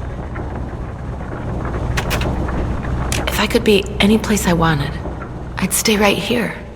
We could go anywhere in the world. Rostov tried to talk me into joining him. I tried to talk him out of it. I guess we both failed. When I finally found my people, I told them we could help. They just took me for a traitor. Glad you showed up.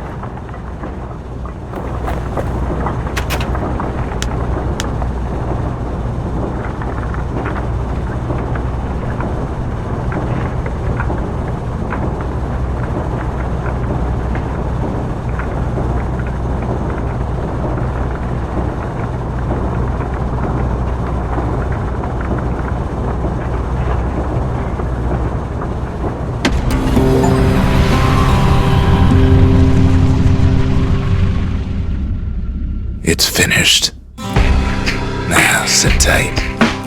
It'll be over soon. No matter what happens next, you're done good. I suppose all that's left is to try and remember this moment. The Bastion's gonna take us back to a better time. Before any of this, might be we'll forget everything you've done and each other. Though after all we've been through, I find that hard to believe. So long, kid. Maybe I'll see it in the next one. Zealandia, we're coming home. I set my sail, fly the wind, it will take me back to my home, sweet home. Lie on my back, cloud to make it wait for me. I'm coming home.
then the next one.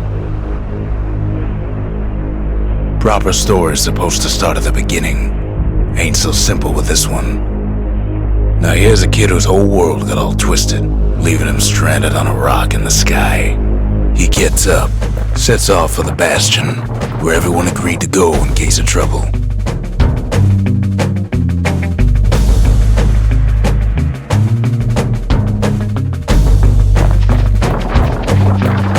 Ground forms up under his feet as it pointing the way. He don't stop to wonder why. Finds his lifelong friend just lying in the road. Well, it's a touching reunion. He sees what's left of the rippling walls, years of work undone in an instant, in the calamity. That a survivor? No, man. It's a gas fella, forced out from underground. Kid pops in good.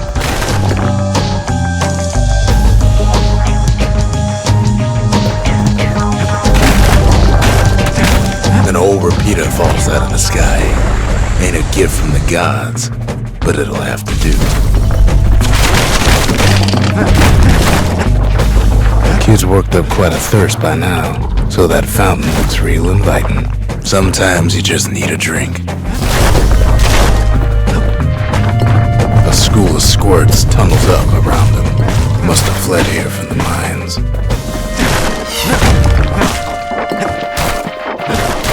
Kid finds a memento from a girl he knew. Always used to fancy her.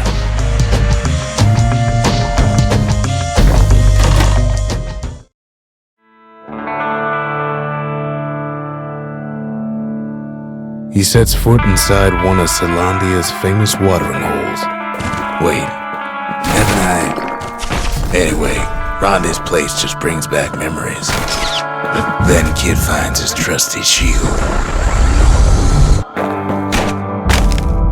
But just as he's getting a handle on it, the security takes him for a petty thief. Clang! Shield saves his hide. Windbags start turning up for last call.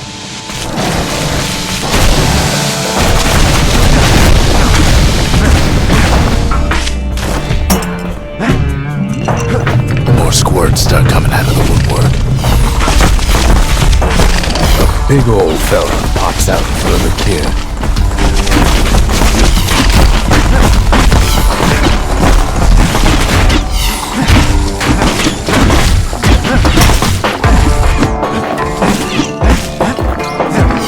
Kid sees the way to the Bastion out the window.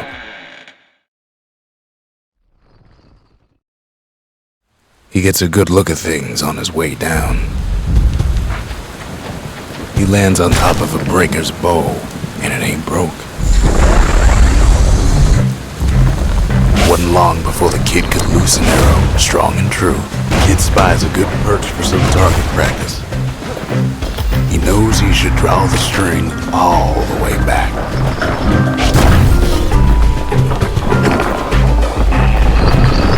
Good news is the emergency defenses still work. Bad news is they're aiming for the kid.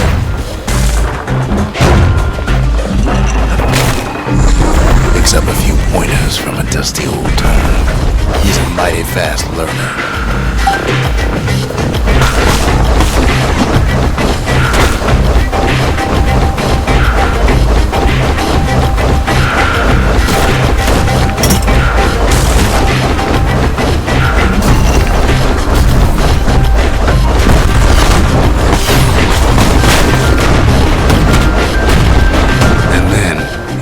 To his death. I'm just fooling.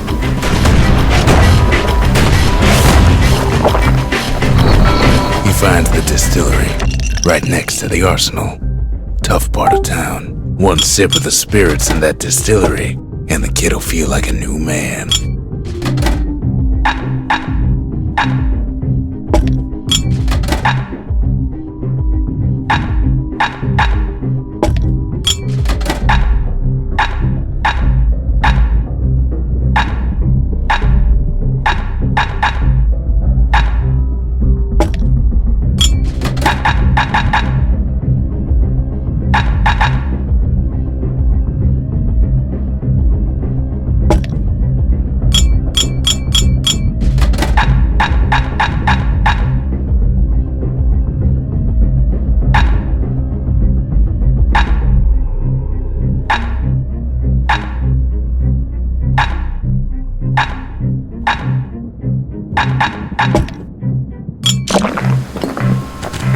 arsenal's where the kid can pick the best tools for the job.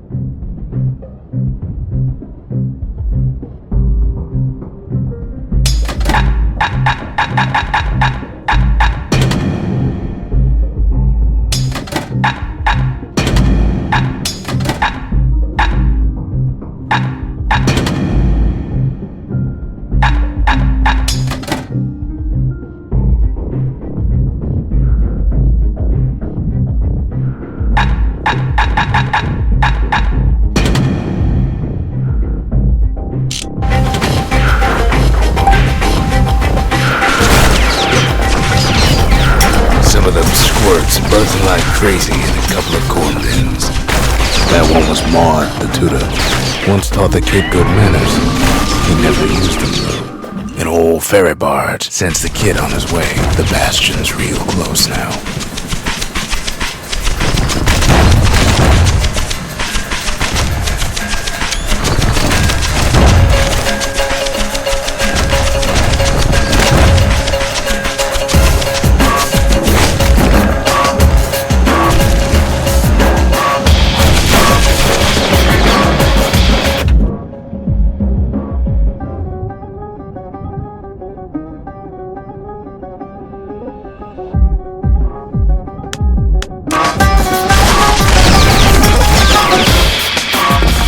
Takes a chunk of alloy.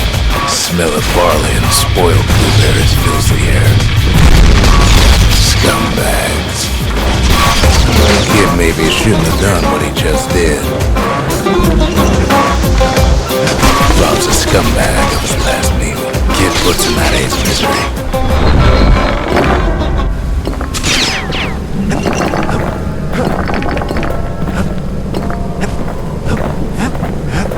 Finds the core to the wharf district. He steals the city's heart.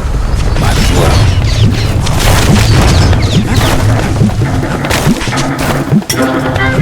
Kid has a feeling you're gonna get a move on. The place is starting to fall.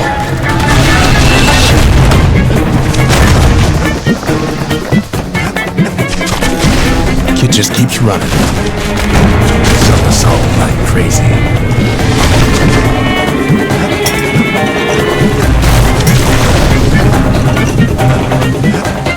At last, the skyway's in sight.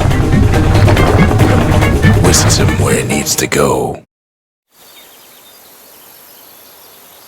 Now the kid sees something stranger still. His mind races. Did anybody else survive? Sure enough, he finds another. He finds me. We talk for a spell. There's a bit of the Bastion's power in that crest. Enough to point the way to the cores.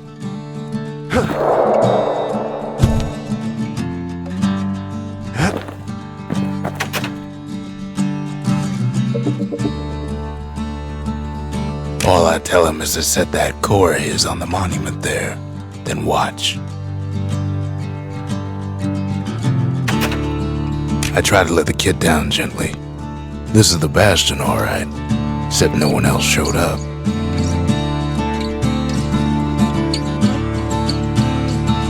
Ain't always much to say.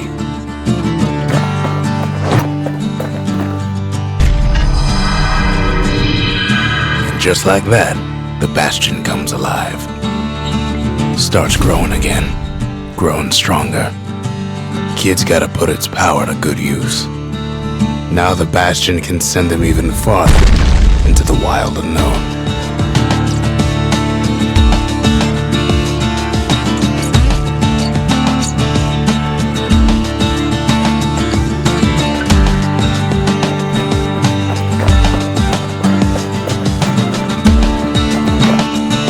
Kid ponders what to build.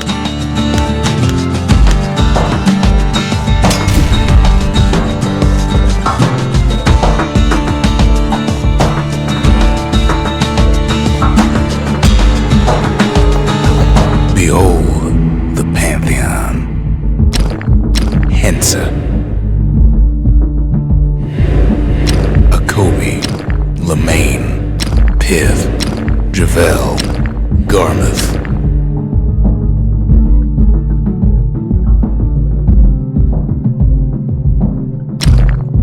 Messi. Seer, Rothus, Udrig. The gods never liked competing for people's affections.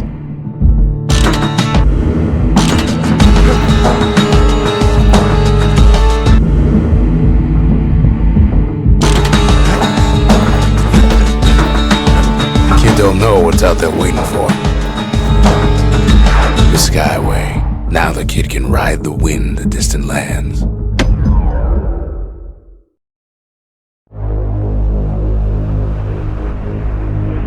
Now he lands at the intersection between bad and wrong. Ought to be a core down one of these twisted streets, but which one? He heads for the east side, where windbags used to keep the local forge.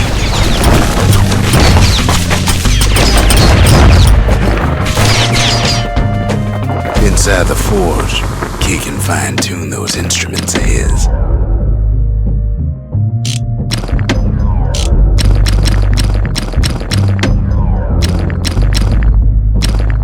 Nothing makes a gun so dangerous as a keen eye. Core ain't here neither, so he's gotta guess again.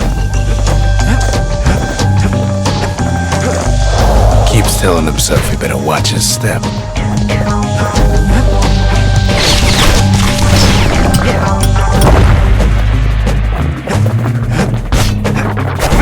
Up north is where the gas fella foreman used to live, tending to his flock.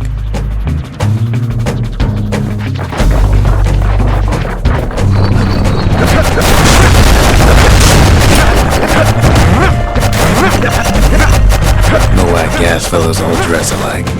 Kids wondering the same thing.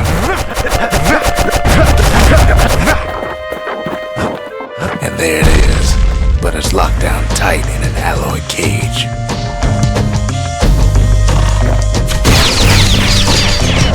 A blustering old foreman's keeping his fellas in check, almost like he's showboating from the crowd.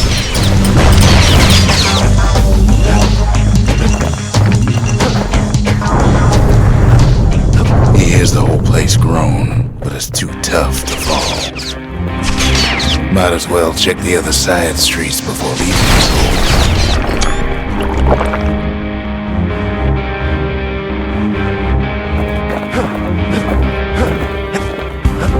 He heads for the biggest dump in town, Scumbag Avenue. And there he is, the oldest scumbag of them all, Gershel.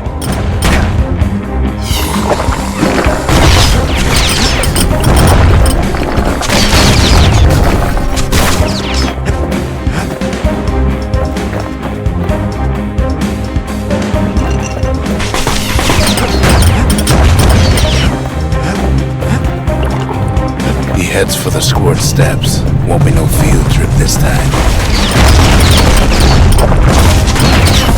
Kid ain't ever seen an elephant squirt before. Hopes he'll never see one again. Kid's ready to go, and his ticket out's right where he started.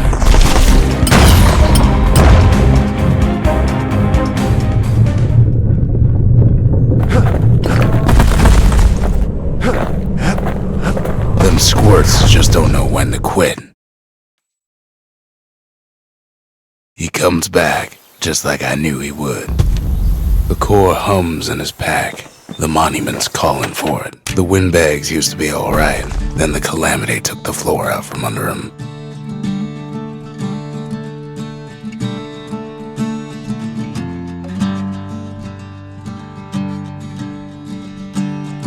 Sometimes a single look says it all. Kid does it again. Only fair he decides what we build next.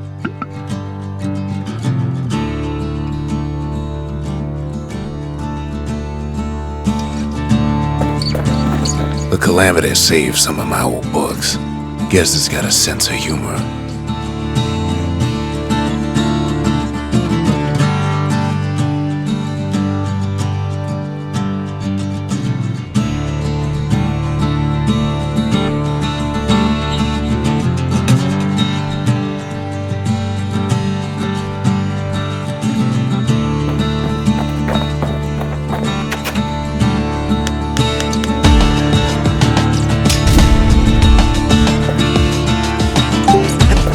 Bastion's a place of peace, but we can hold our own if we have to.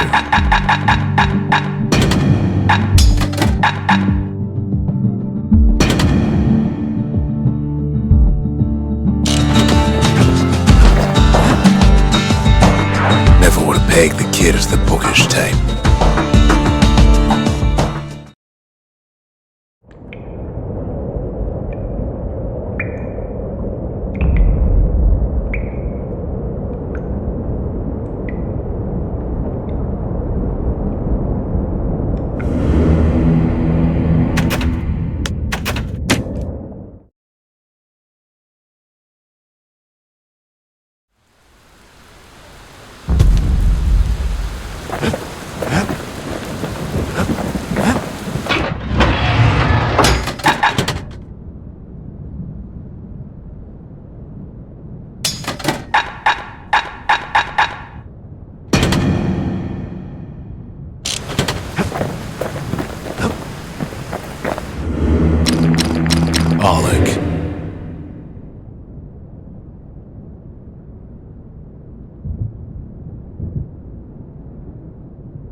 Sure, I blaspheme against the gods, but I wouldn't recommend it.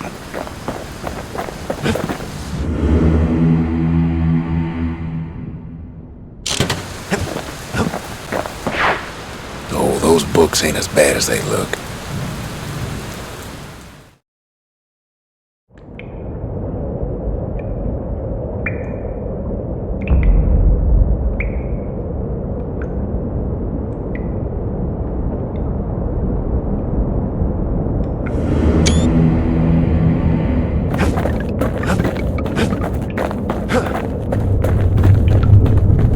This ain't about me, though you might as well know where I'm coming from.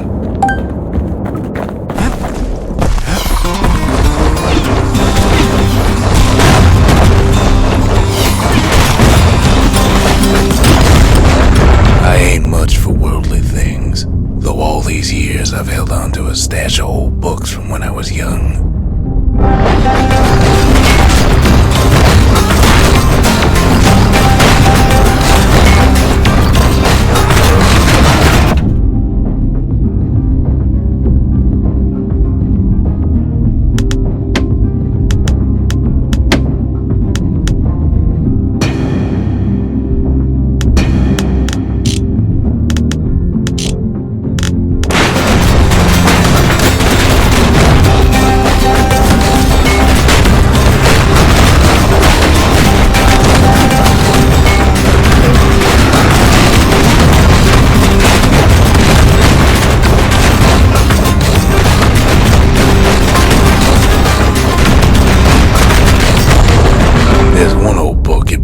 I still like to read from time to time. It covers the important things, in a manner of speaking.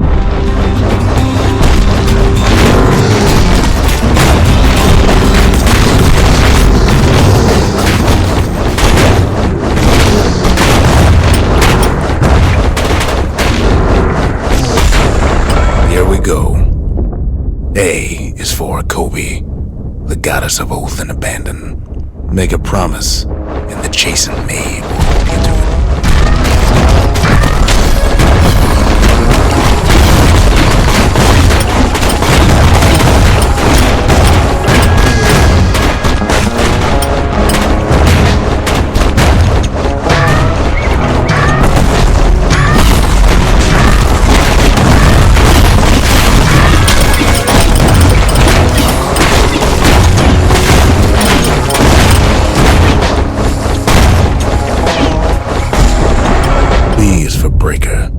He's faster than a fork of lightning, and his aim is always true. If news needs spreading, tell it to a breaker.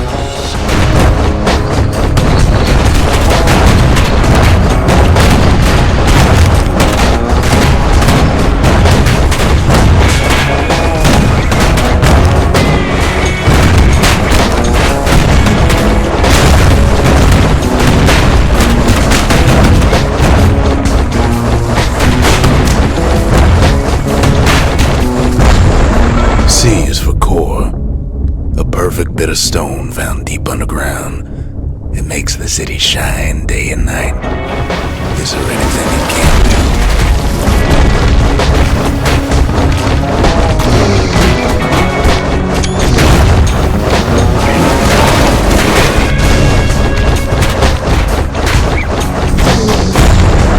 D is for dread rum, a potent spirit brewed from a foul-smelling plant that grows in the wilds.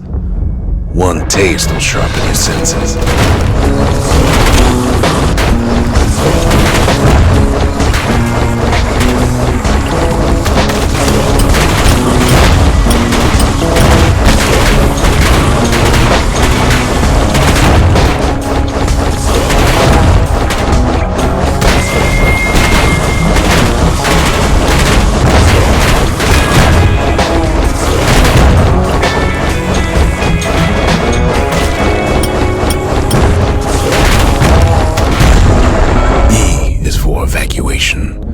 In an emergency, stay calm, leave your belongings, and make your way to the nearest safe haven.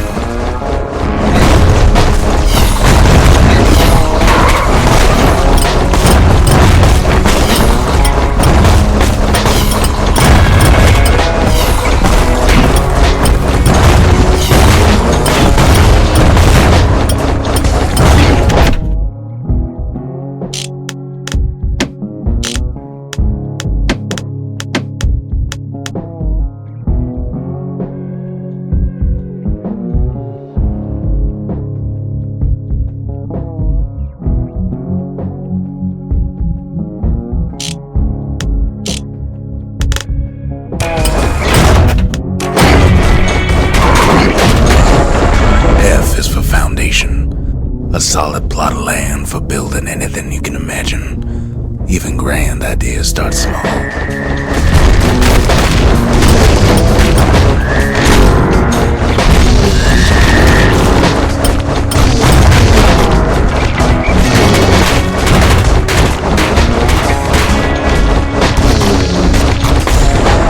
G is for Garmuth, the god of purpose and folly. The crippled Duke reminds us that good intentions are nothing on their own.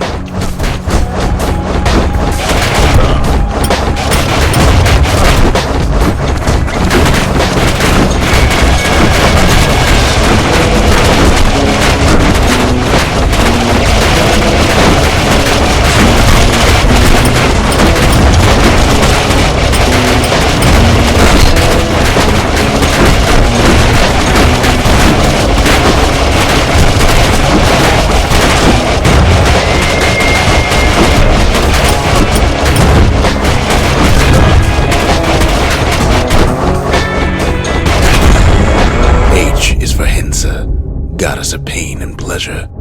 You can't have one without the other. The veiled widow makes sure of it.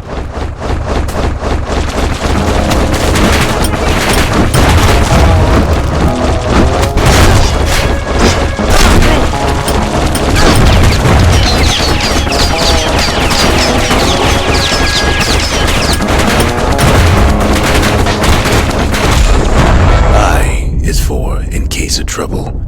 A song grown famous across the land, dedicated to the pioneering spirit of Caelondia.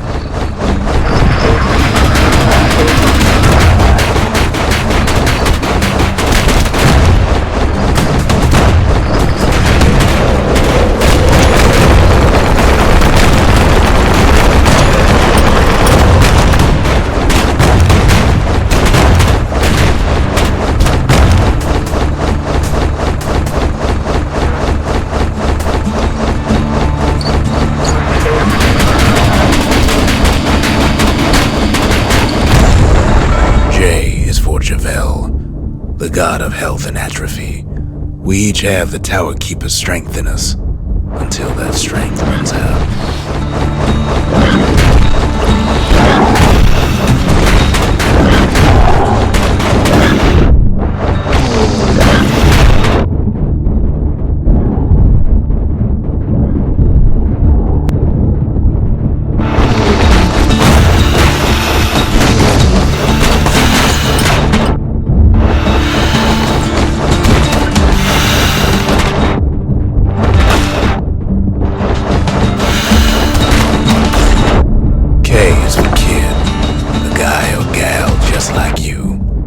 Don't be in such a hurry to grow up, since there's nothing a kid can't do.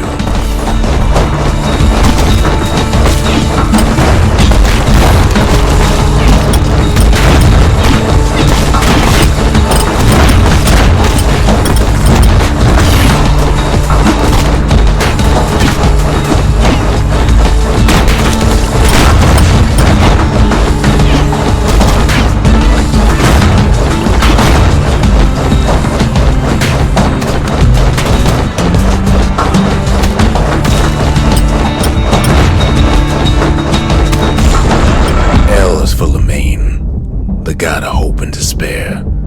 The Mason King knows that success and failure are all in the mind.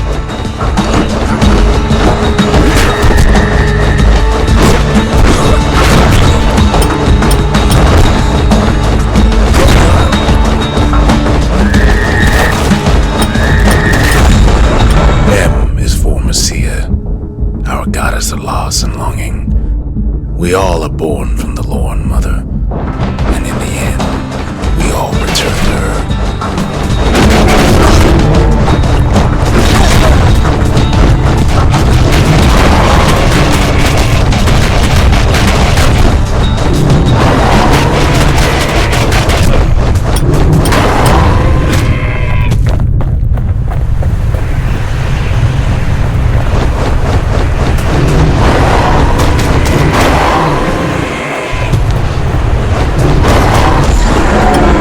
For Nordy, the bird boy, who's always there to bring a smile at the hanging gardens, thanks to his feathered friends.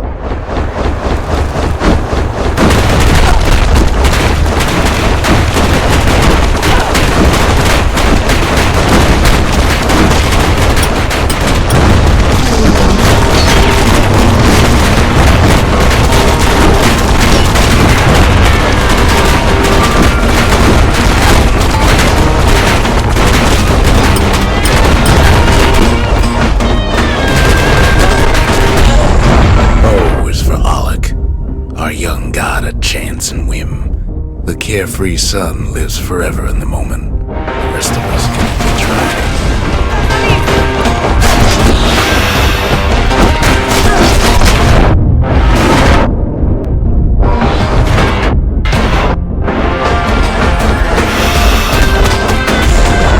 only P is for Pith, the god of commotion and order.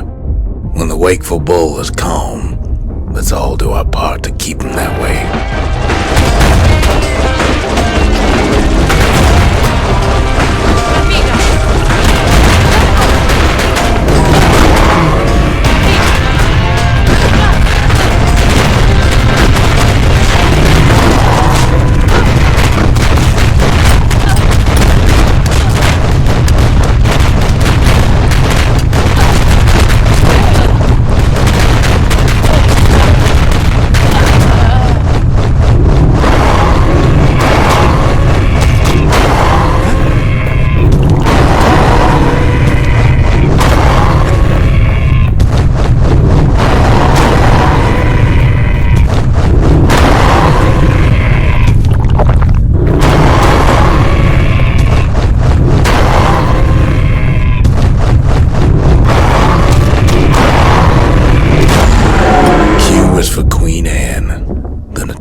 Ankle gator from the wilds.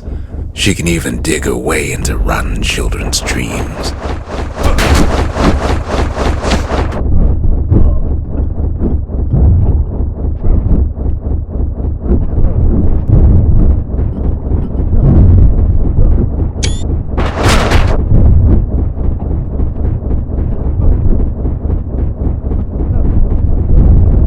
R is for Rothus, the god of thirst and plenty. The gorge and the host reminds us to always know when we've had enough.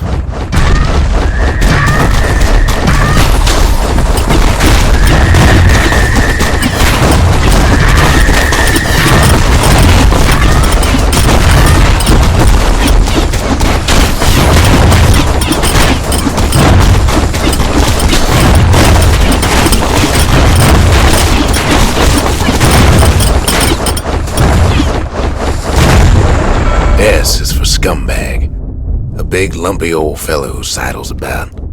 He loves eating trash. Just be sure to keep a healthy distance from him.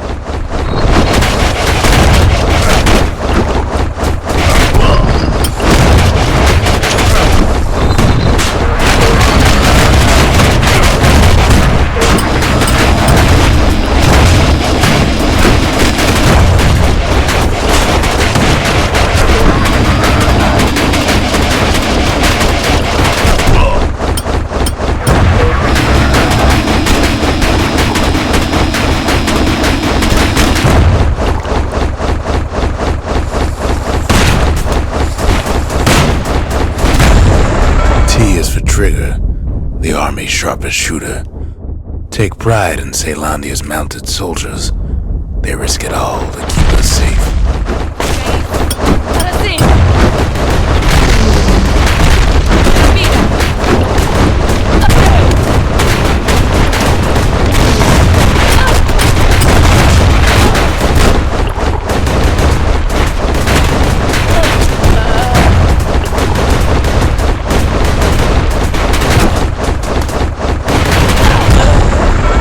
For Ura, our pale neighbors to the east, whose homes are underground.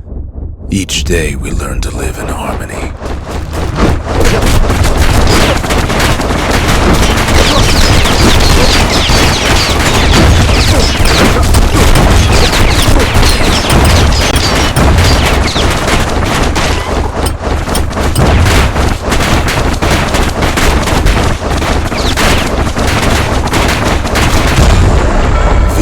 Vigil, and act in remembrance. The sacrifices of our forefathers gave us a new beginning here in Caelondia.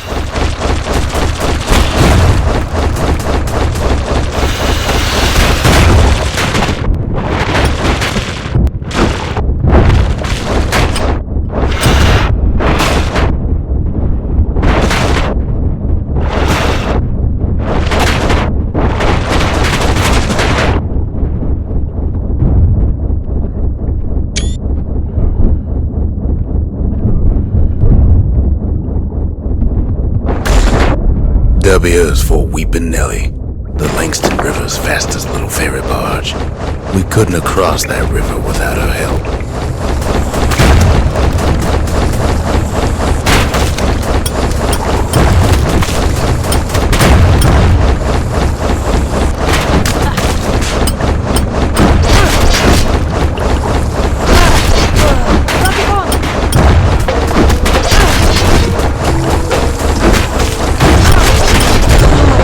X is for nothing. Stranger's letter in the mix.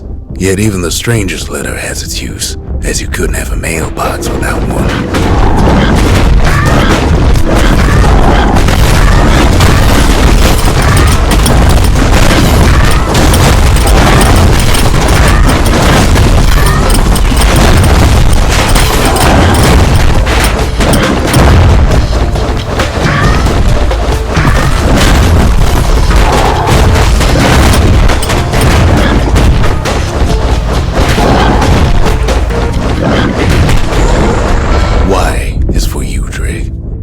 Impulse and bravery.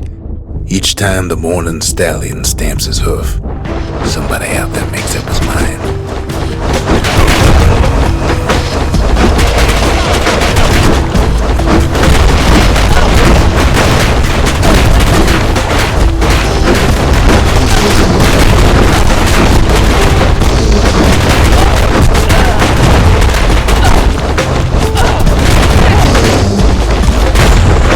Z is for Soulwood, a tough old plant whose gourds make great target practice. Whatever you do, don't eat them.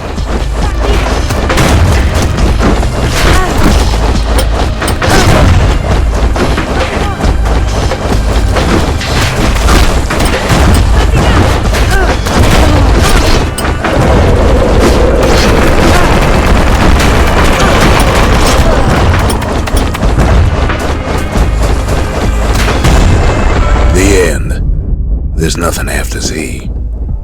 Used to be one more page in here, though, before somebody tore it out. Know what it said?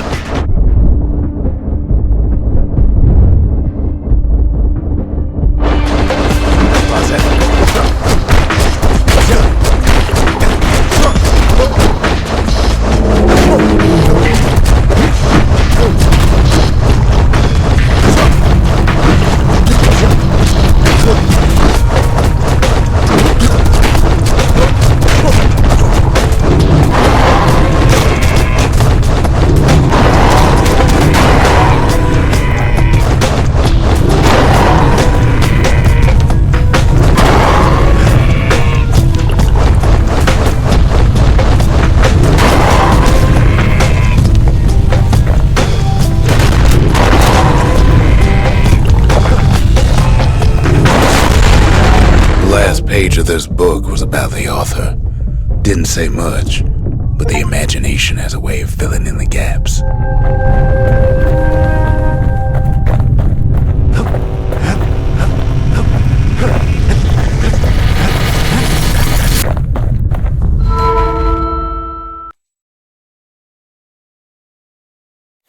Everybody starts small, then some of us work our way up, I suppose.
Picked up traces of other cores while the kid was out.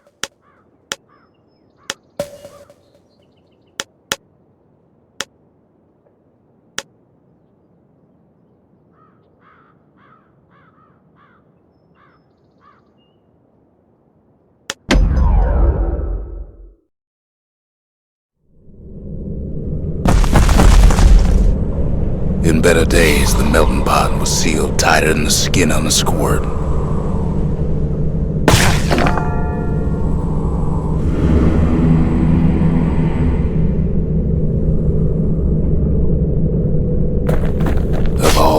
To survive the calamity, it had to be stabweeds.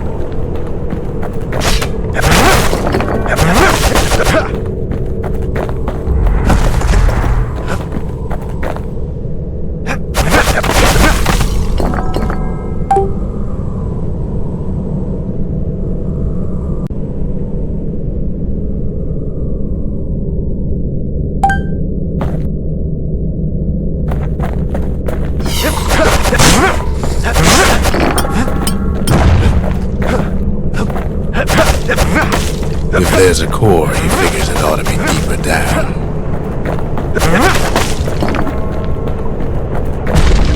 Core's stuck inside one of those fancy cages. He throws a switch. Now what could possibly go wrong? Quite a bit, as it turns out. The cage starts lifting from the core ever so slow. All Kid can do is wait. Shipments start falling in.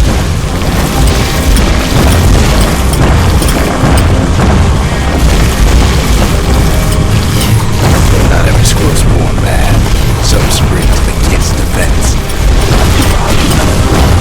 Judging by the movement of the cage, it's gonna take a little while.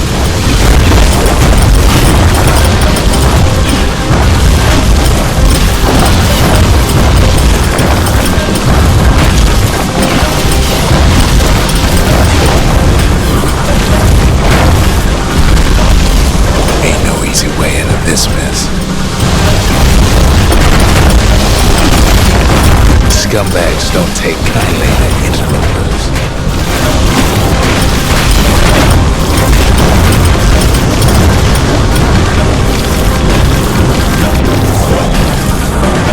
Even some gas fellas take his corner. Heard it pop that mean old foreman.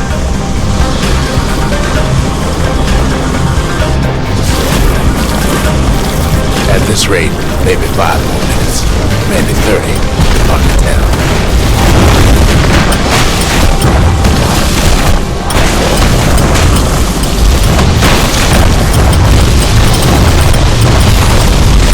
Squirts get real territorial around the core. Then a shipment of free samples shows up.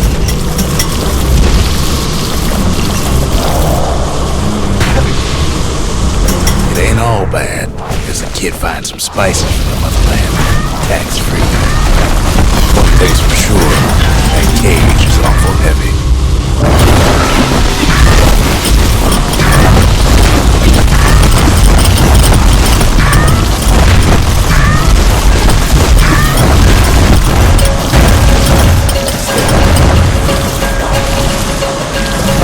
It's a troublesome scene to be sure.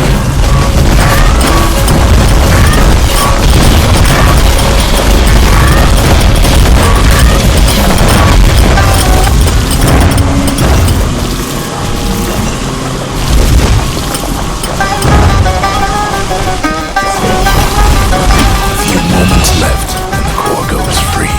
10, 9, 8, 7. You give or take a few seconds. Finally, the core's within reach. And done.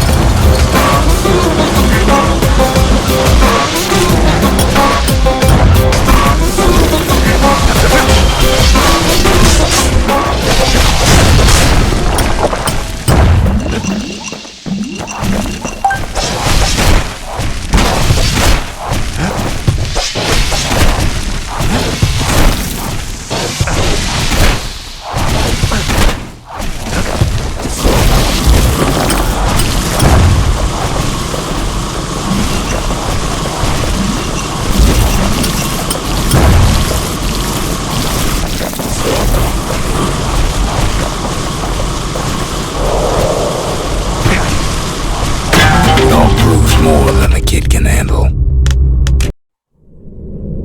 They tied it up at the melting pot when they heard the kid was coming back.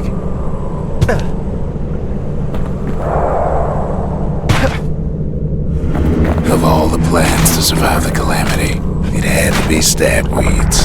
Blasted things hurt like a broken heart.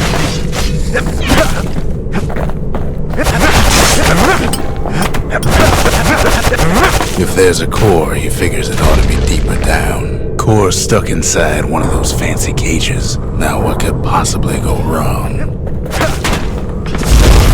Quite a bit, as it turns out. The cage starts lifting from the core ever so slow. All Kid can do is wait. Shipments start falling in.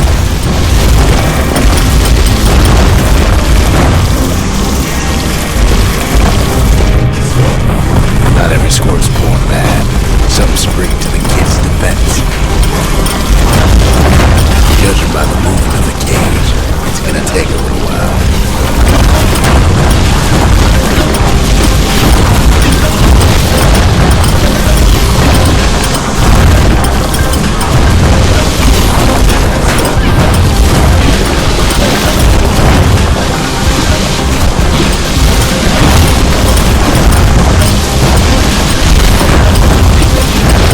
Scumbags don't take kindly to interlopers.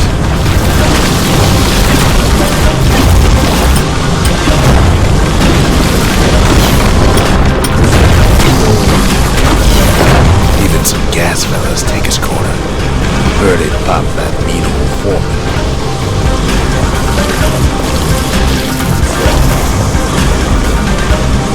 At this rate, maybe 5 more minutes, maybe 30, hard to tell.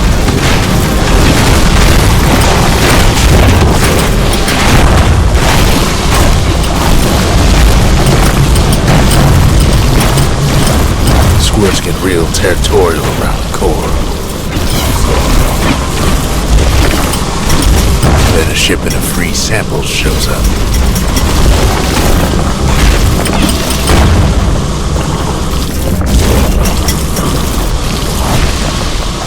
Ain't no easy way out of this mess. One thing's for sure, that cage is awful heavy.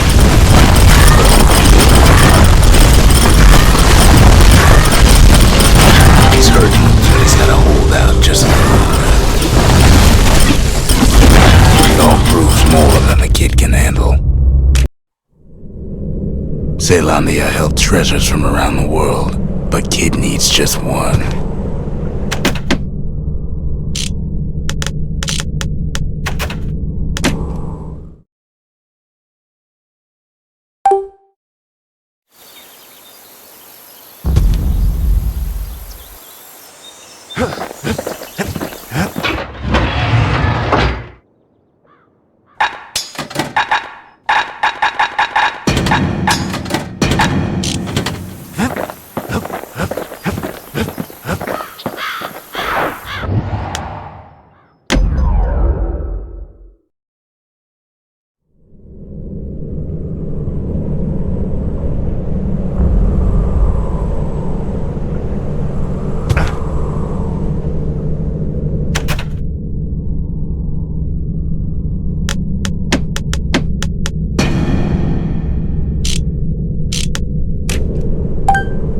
Of all the plans to survive the calamity, it had to be stab weeds. Blasted things hurt like a broken heart.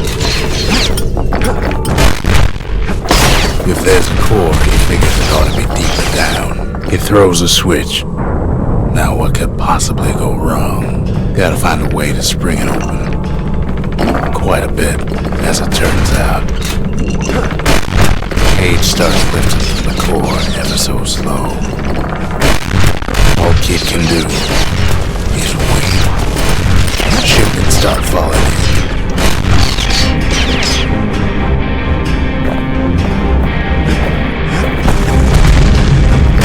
Not every squire's born bad.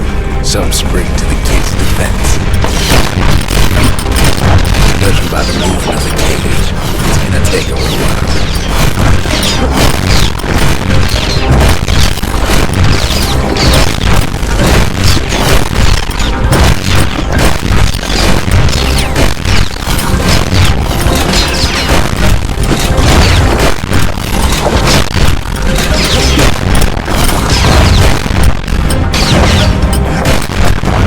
Scumbags don't take kindly to interlopers. Even some gas fellas take his corner. Birdie pop that needle.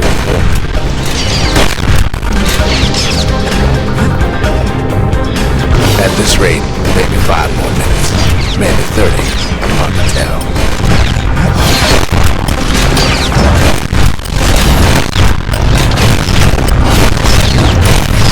Squirts get real territorial around the core. Then a shipment of free samples shows up. It ain't all bad, as the kid finds some spices from the motherland, tax-free. One thing's for sure, that cage is awful heavy.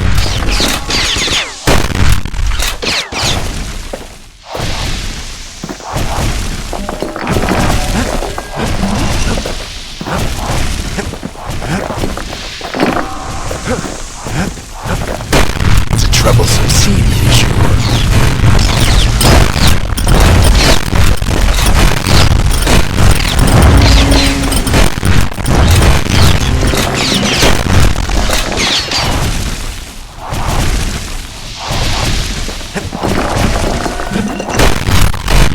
A few moments left, and the core goes free. 10, 9, 8, 7. Give or take a few seconds. Finally, the core's within reach. And done. He's got it. Just gotta get to the nearest barge. He's hurting, but he's gotta hold out just a little longer.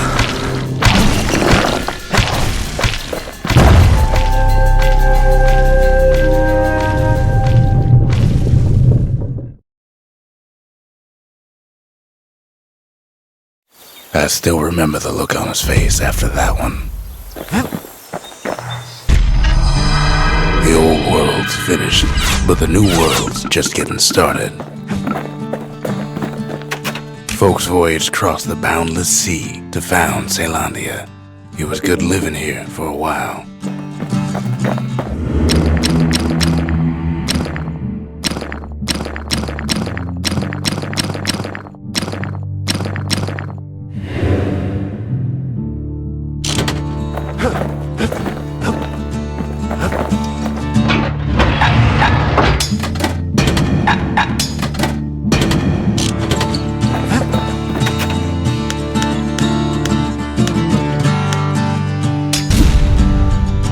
A lot of things need fixing up in this world, and we can start right here.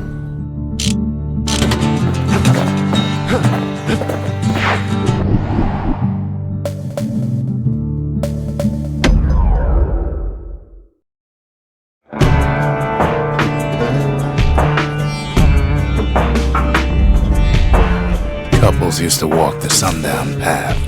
Kid ain't here for pleasure, though.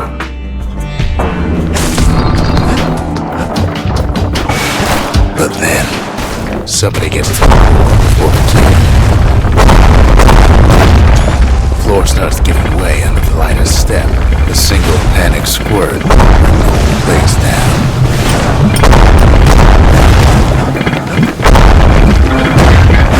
Fragments of the old brains.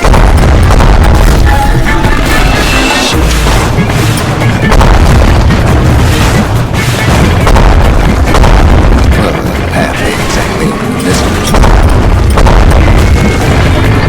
See, the path was intended for leisurely strolling and such. Not so much for noise and tomfoolery.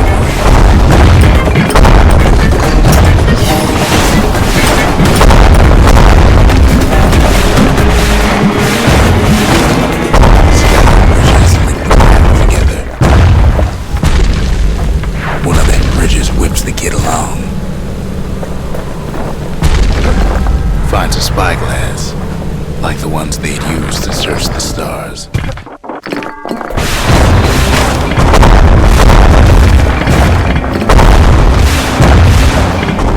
The calamity changed everything, even when the wind blows.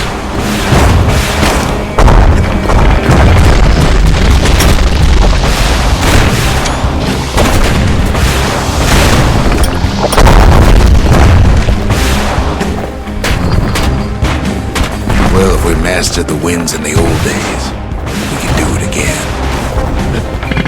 The question is, who else could have taken the core?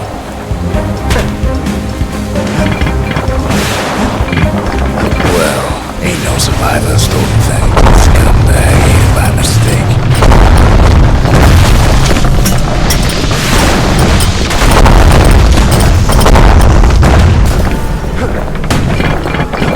No, they used to ship live munitions down the path. These wires to toss those things plenty far away.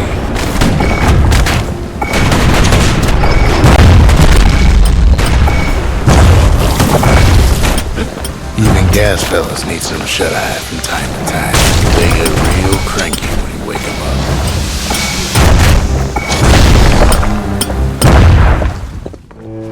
In all this toil, Kid keeps coming back to an overwhelming question. Who else could have survived the calamity?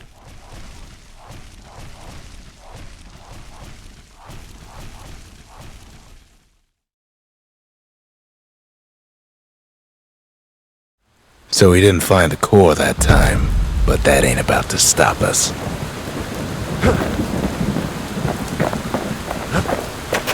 We could always see the stars. We just never could reach them, no matter how high we built.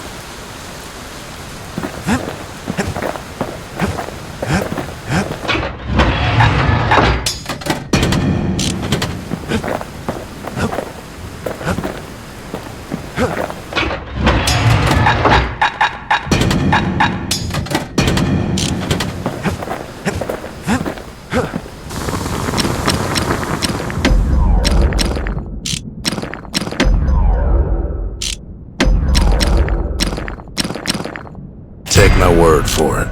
Don't ever drop one of those.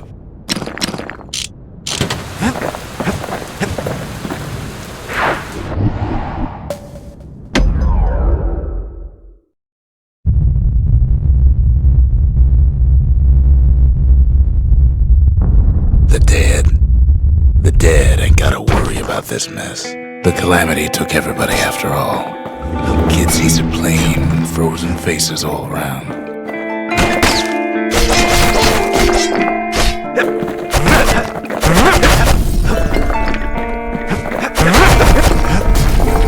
These folks never saw the calamity coming, but someone did. Someone close. It was someone like him. Something so familiar about that man. It's a snag or two trying to get to him. He ain't about to stop, no matter what. He's got so many questions after all.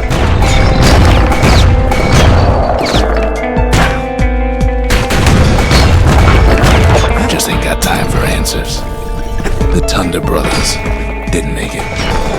They never saw what it was like beyond the walls. Norty the Bird Boy didn't make it. The Jawsons, they didn't make it.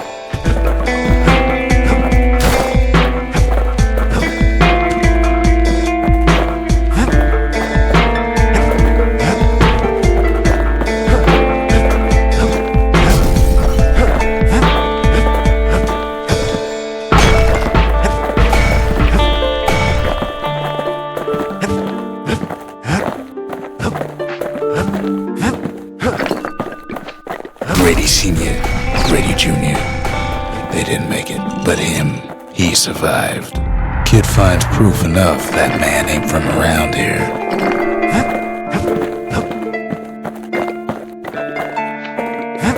Just think, without that man, we wouldn't be here right now, would we? The Corps survives as well. Kid does what he has to do. What do you say to a man who's seen too much? Kid hasn't a clue, but he says this. We have to go. Please.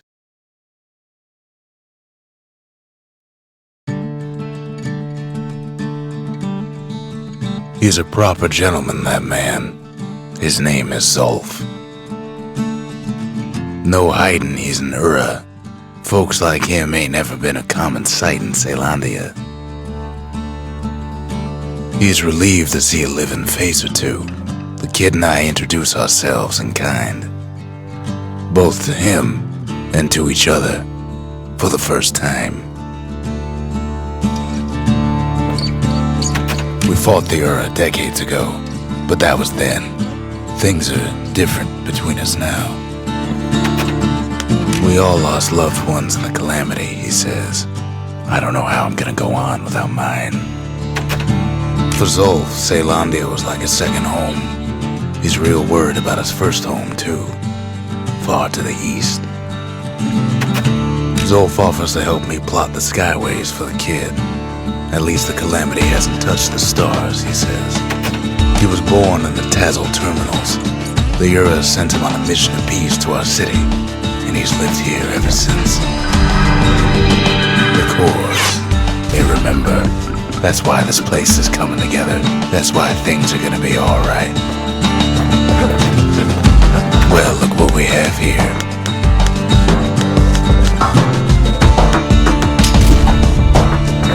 The lost and found. Here, kid takes fragments of the old world and makes them whole again.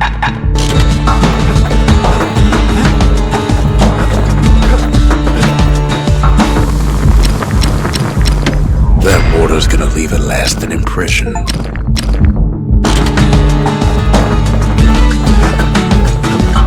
We tracked down a couple more cores near the edge of the city.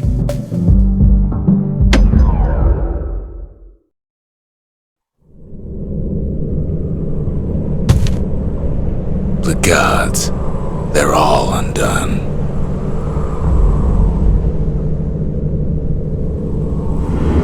Kid says a little prayer anyway.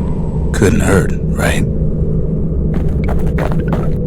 Folks used to make pilgrimage here to pay their respects to Pith, the bull. Well, the gods are long gone now. And the Orchard Core is long gone too. Pith stood for something once. Something real.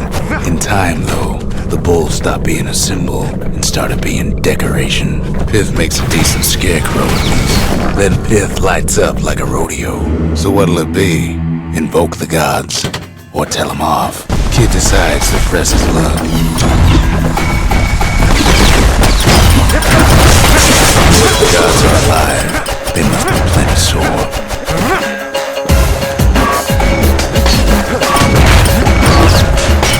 Gods ain't gonna catch you if you fall. Kid ain't never seen windbags that quick. Maybe old Pith was scared.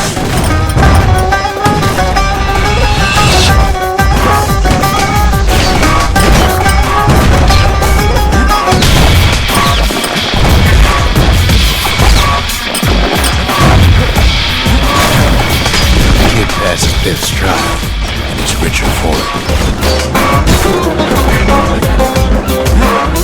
The gods don't care about trinkets, but the kid ain't no god.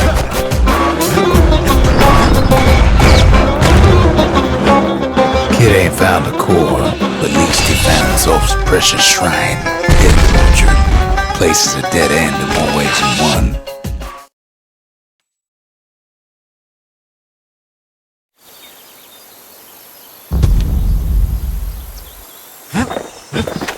Zolf doesn't touch the thing. Says the god of commotion is no children's toy.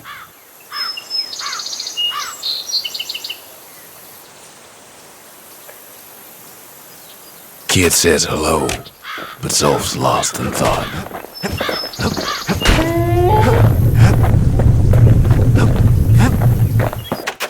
The Ura feared the gods. We turned them into toys, put their faces on our walls.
Toughest thing about using that gas can is keeping a grip on it.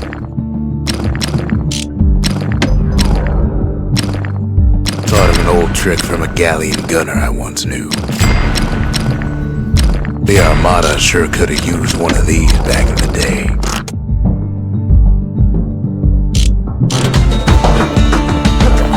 Can't be too careful these days.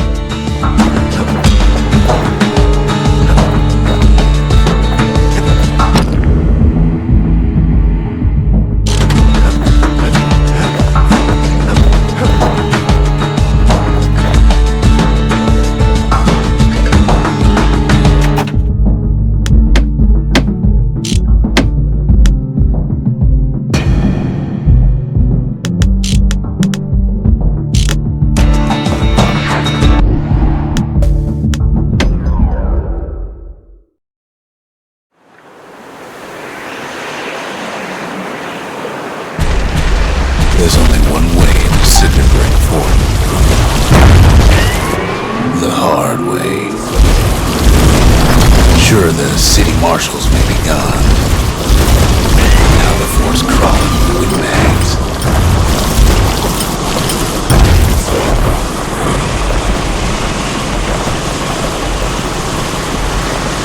The calamity was a mercy. Normal folks. The windbags ain't so lucky.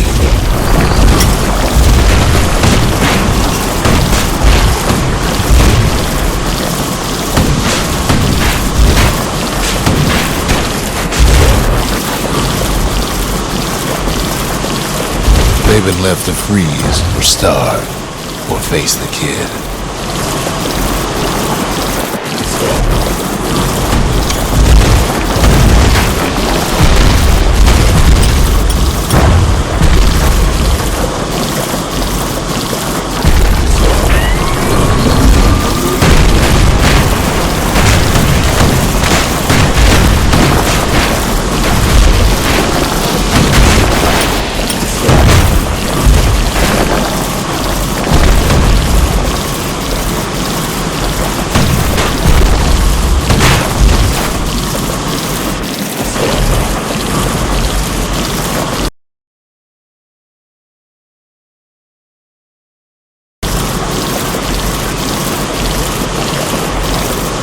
Windbags, young and old, keep fighting for the fort.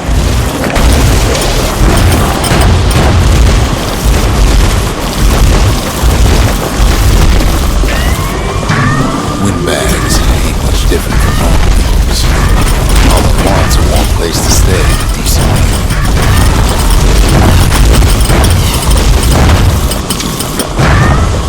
The calamity drove the Windbags topside. A lot of them wound up here in this very fort.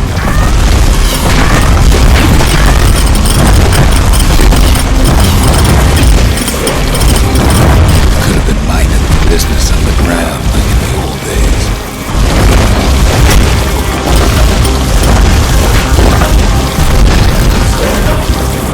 Cinder Brick gave him enough heat and metal to munch on for a while.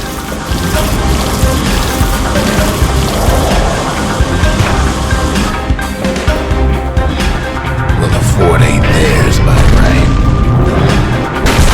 Can't blame them for wanting it, though. So many of those sorry things hold up inside my little fort.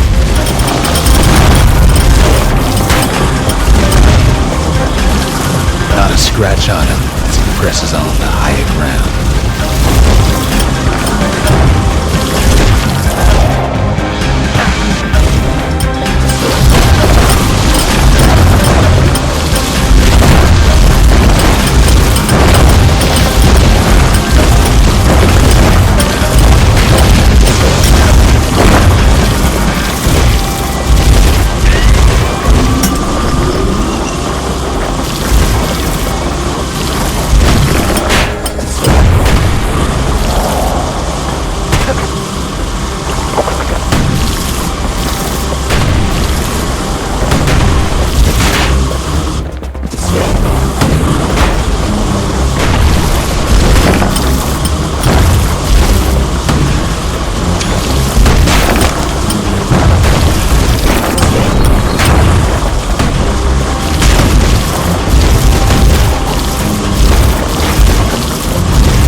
Security is plain gone haywire.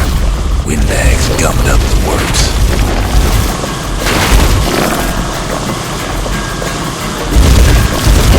Kid ain't afraid to get burned.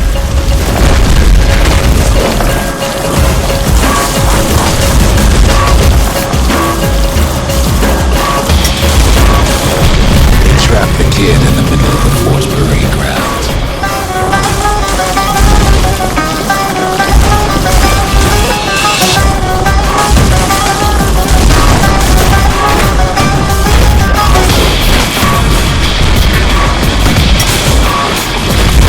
They bring out Glutus and Glandon and all their scumbag uncles.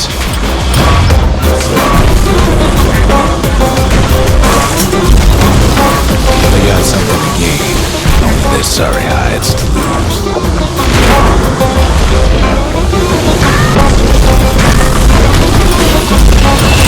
The other big fella soon joins his brother, wherever they are now.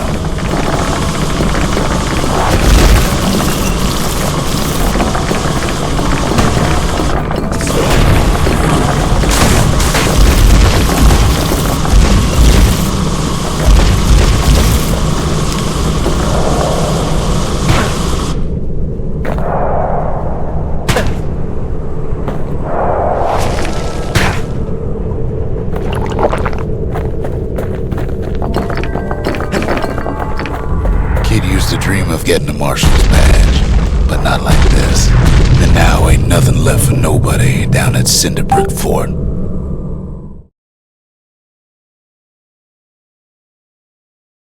Kid shows up just as Zulf's telling me about his own journey to the city. The marshals seem like good men, he says. They treated him with dignity. Zulf brought his antique smoking pipe all the way from the terminals.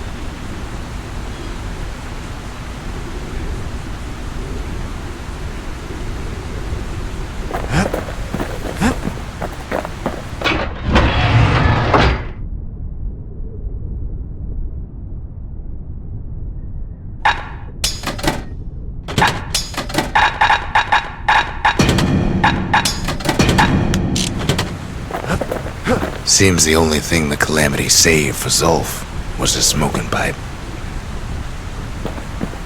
Poor kid collapses after just one drag.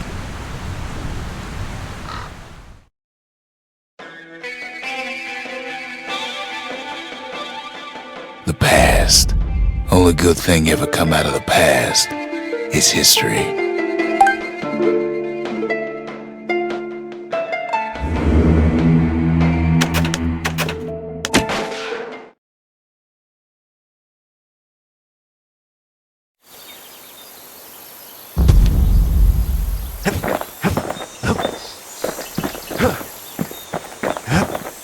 Kid ain't finished here yet. Zulf's travels ain't much compared to what the kids had to go through for all this.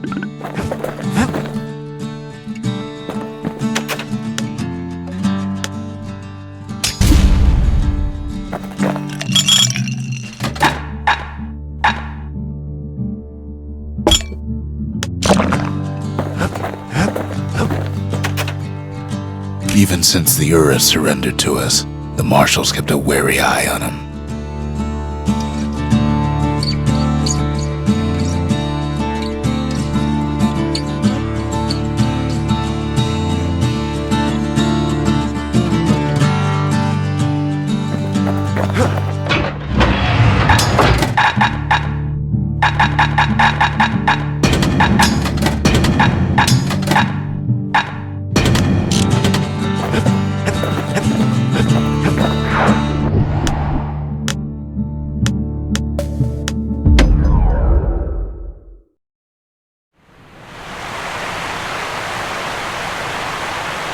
The Langston River flowed free and wild till the Calamity drank it all up.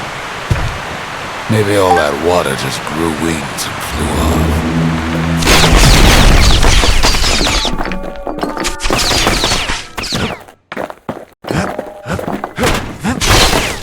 Riverbank swarming with windbags. So bent on finding the core they hardly noticed the kid. Lucky for him, a certain famous ferry barge is still afloat. Weeping Nellie. She sends some squirts crying home as she leaves port. Maybe Nellie knows the way to the core. Maybe she can slip right past all the clamor on the coast. Or maybe not.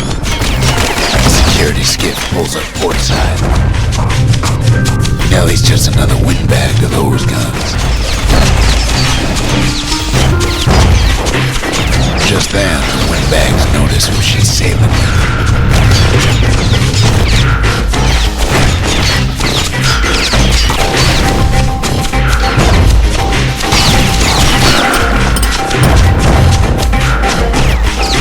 They try to cut her off.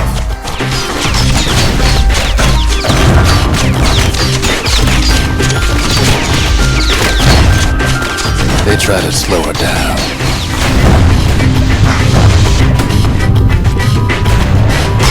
They try to knock her out.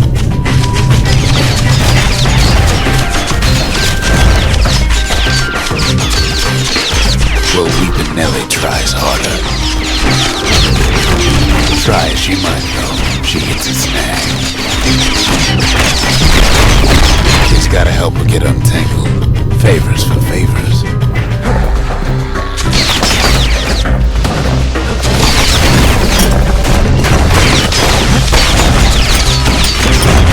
At least she picked a good spot for a break, cause the core is right there.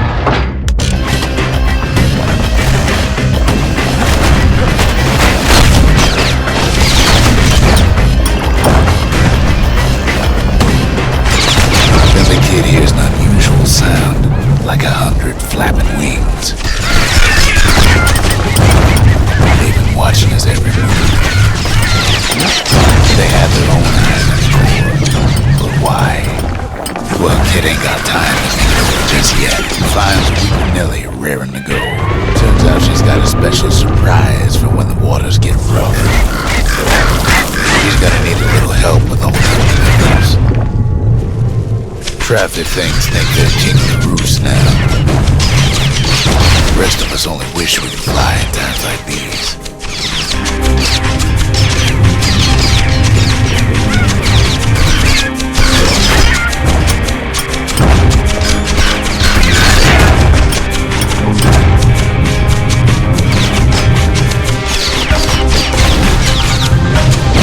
Security skiffs keep on coming to starboard side.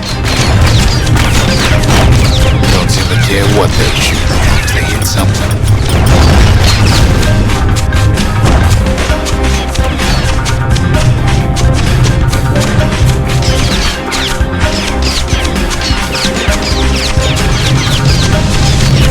Windbags getting even better again. They aim to smash weeping Nelly to splinters. Well, it all proves too much for poor Nelly.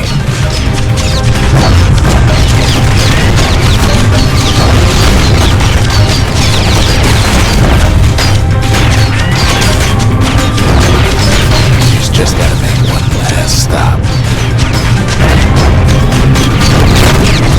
With her last breath, Nelly gets the kid to solid ground. Solid ground. They want that core real bad. Seems a calamity in Pecker's appetites. Kid shoos them off, knowing they'll be back. Not even once. Now, listen close. You should remember this next part.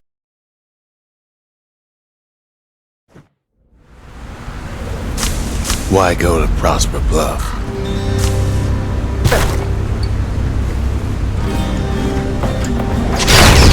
Take an enterprise in hand, or make a fool venture out that far.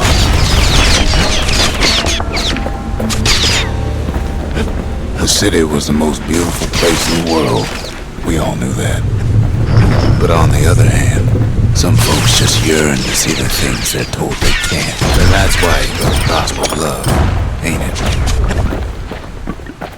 it? There the kid hears something he ain't heard in a long while.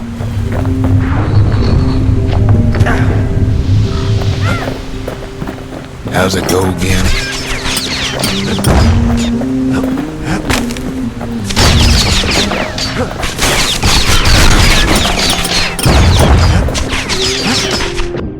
That's the one.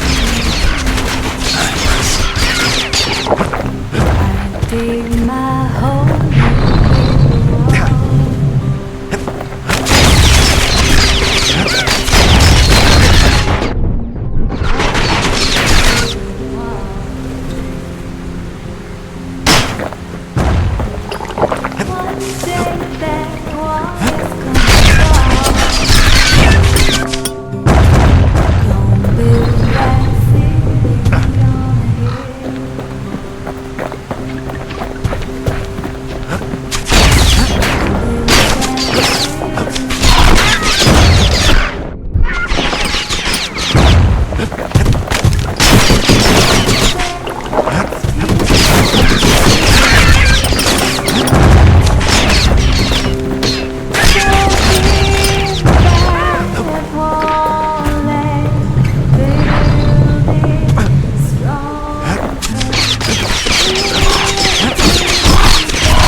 point explaining what happens next, right? Suffice it to say, kid ain't coming home empty-handed. And besides, it's like the song goes. Dig my hole, you build a wall. They'll be here before too long.